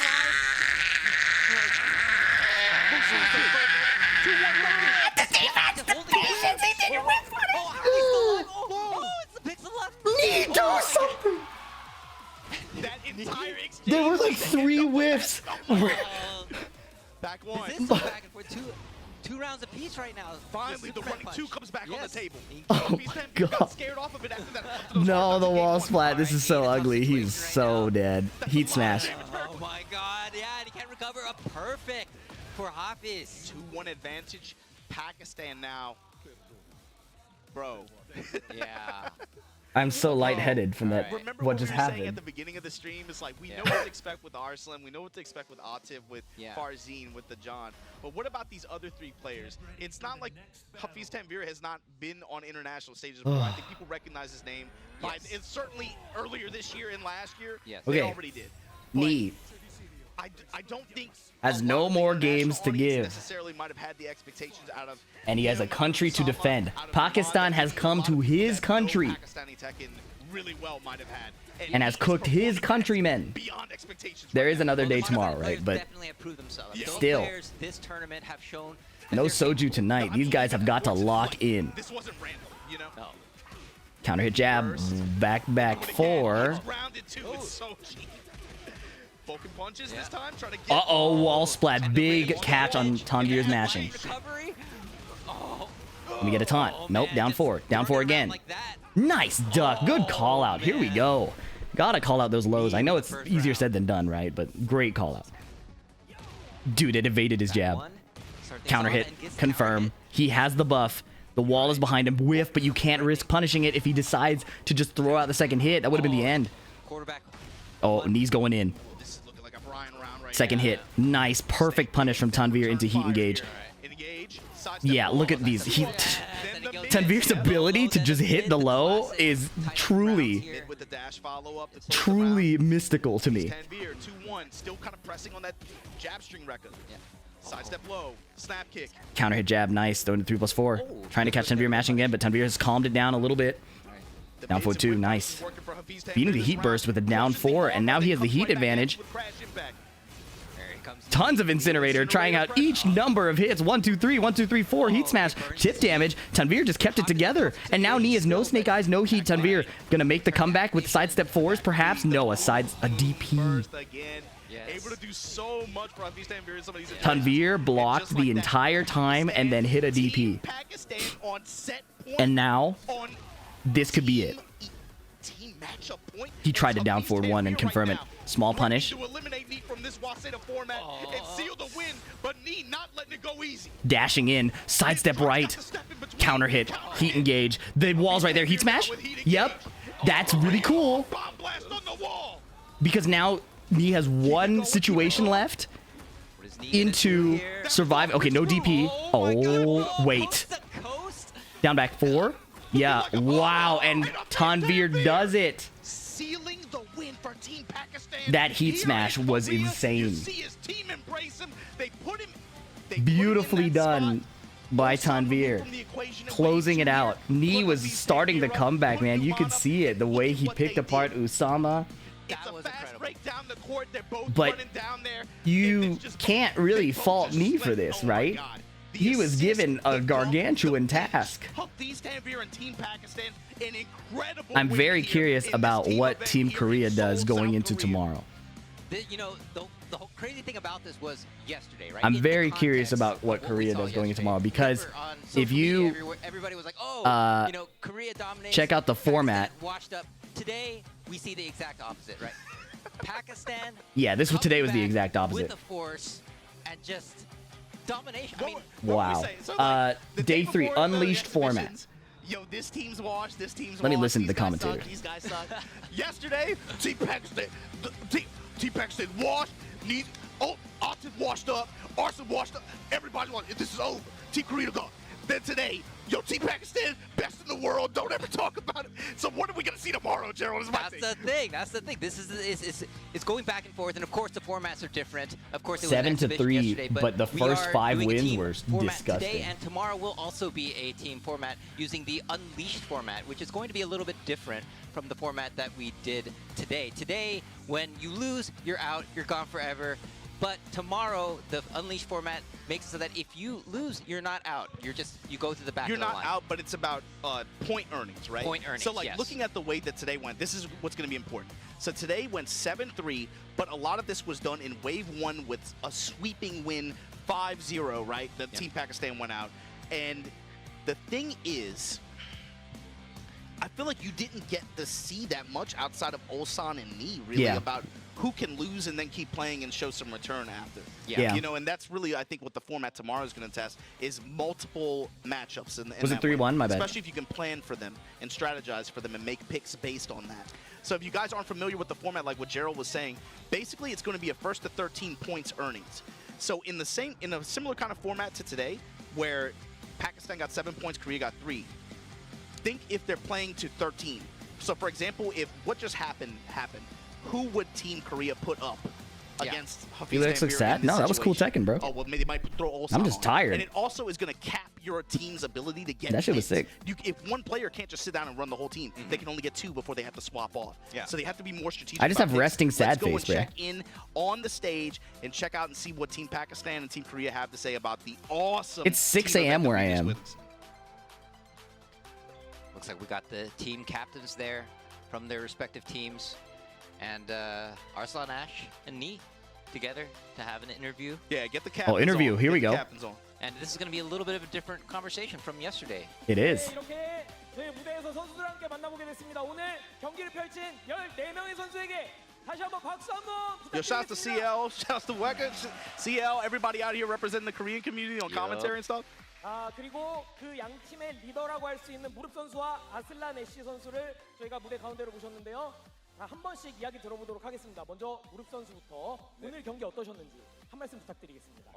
굉장히 좀 스릴 있는 게임을 한 것 같습니다. 그래서 팀전 이제 오늘부터 메인인데 처음부터 이렇게 사실 좀 밀릴 줄은 예상하지 못했고요. 굉장히 이제 저력이 세구나라는 걸 좀 느낀 그런 하루였던 것 같고 아무래도 이제 홈그라운드인 만큼 사실 좀 이기는 모습을 좀 보여드렸어야 되는데 이렇게 된 게 좀 아쉽긴 합니다. 네. 아하, 네, 자 이렇게 이야기를 들어봤는데요. 이거 영어로도 저희가 무릎 선수 이야기를 한번 안내해드리면 좋을 것 같습니다. 네, 외과 지금 혹시 통영 욕심 이틀차 또 있나요? 잠시 네. 생각하느라 맡기도록 하겠습니다. 맡기나요? 네. 자 그럼 우리 통영님께서 한번 부탁드리도록 하겠습니다. 영어로 부탁드릴게요. Because this is our home ground, so we expected that Team Korea can fight against Team Pakistan very well. But in this day one, we lose. Thank you for the generosity, Big Owl Man. I appreciate that. See you tomorrow as well. Thank you. For day two. Yeah.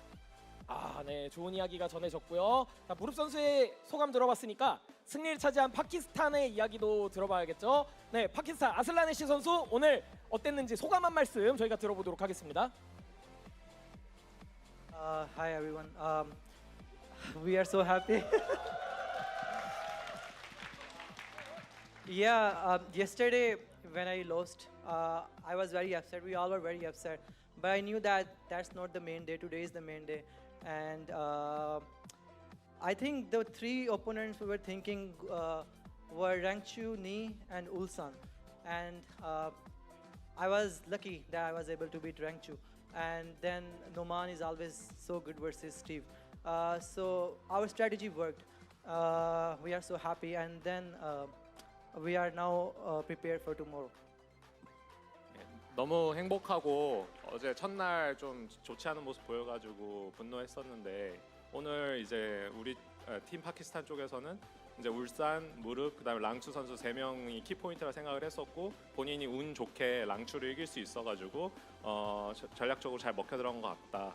그리고 이제 누만 선수가 스티브로 잘 잡아줘서 결과적으로는 팀 코리아 상대로 승리할 수 있었다고 합니다. 네, 양 팀이 오늘 준비하면서 여러 가지 복잡한 생각이 많이 들었을 텐데 아슬란 애쉬 선수의 이야기까지 들어보니까 양 팀이 정말 많은 준비를 했고 목표로 하고 있는 이 사냥감 같은 플레이어들이 있었구나라는 느낌이 전해집니다. Arslan is chill, but deep inside he wants to explode after the match. How can you accurately say what's happening deep inside Arslan? Pause. 두 번째 매치가 될 텐데 일단 무릎 선수에게 마지막 매치 어떻게 임하실 것인지 각오 한 말씀 들어보도록 하겠습니다. 어떠신가요? 아무래도 이제 마지막 날이기도 하고 이제 또 연승전이다 보니까 사실 이제 오늘로서 어느 정도 실력은 파악했다고 생각합니다. 그래서 이제 내일 아마 저희 팀이 굉장히 준비를 좀 철저히 할 거라 생각을 하고요. 연승전이고 마지막 날인 만큼 이기는 모습 한번 보여드리도록 하겠습니다. 네, 자, 이 이야기도 영어로 부탁드릴게요. So day 1 and day 2 we analyzed Team Pakistan well. So last day, let's try our best. We're gonna win against Pakistan. 야, 좋은 이야기 남겨줬으니까 아슬란 애쉬 질 수 없죠. 파키스탄의 마지막 각오 한 말씀 들어보겠습니다. Yeah, there is one disadvantage that we are in Korea and it's their home ground. But we played, I think, so well today. Every match ended at last round, last coin. Tomorrow we're gonna play with the same focus and we're gonna prepare a strategy because in Team Korea there are players or characters that are bad versus some of our characters like Panda versus Steve. But tomorrow we will be preparing well, and thank you so much. 이제 한국의 홈 그라운드이기 때문에 그로 인해서 열심히 해야 할 것 같고 매 순간이 마지막 경기인 것처럼 최선을 다할 거라고 합니다. 네, 끝까지 좋은 Am I gonna be hunting monsters? I'm gonna be go hunting for the bed, bro. 인터뷰까지 해준 양 팀에게 모두 박수 한 번씩 부탁드리겠습니다. I have to record some. I have to record some stuff for the video. 민망해졌습니다. 왜냐하면 제가 외과 해설이 어제 영어를 너무 잘하길래 데리고 나왔는데 지금 아무 이야기를 안 해서 우리 내일도 함께 해야 되니까 오늘까지 경기 봤을 때 소감 한 말씀 부탁드리도록 하겠습니다. 전반적으로 경기를 볼 때 파키스탄 선수들도 그렇지만 한국 선수도 그렇고 기존의 플레이를 뒤집는, 그러니까 욕심을 많이 거는 플레이를 보여줬어요. 그리고 갉아먹는 플레이가 유효했는데 이게 아무래도 카운터 한번 만나보면 그런 생각이 잘 안 드니까 그렇죠. 이런 부분이 좀 장기적으로 봐야 되는데 뒤집는 과정에서 뭐라고 해야 될까, 안정적인 플레이를 너무 그걸 추구해야 된다. 그런 생각이 들었습니다. 좋아요. 숲 네이션스컵입니다. 글로벌이 보고 있고 이 이야기를 외과 스스로 본인이 영어로 부탁드리겠습니다. So I think the strategy is not be nervous, to keep calm down and stay and make the game long term. If be patient is the way to win.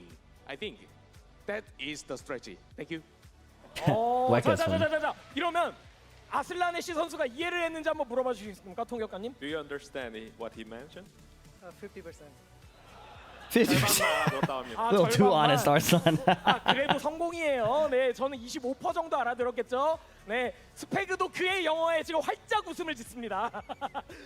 네, 저는 영어로 따로 프레젠트를 하지 않겠습니다. 네, 전 진행을 해야 되니까요.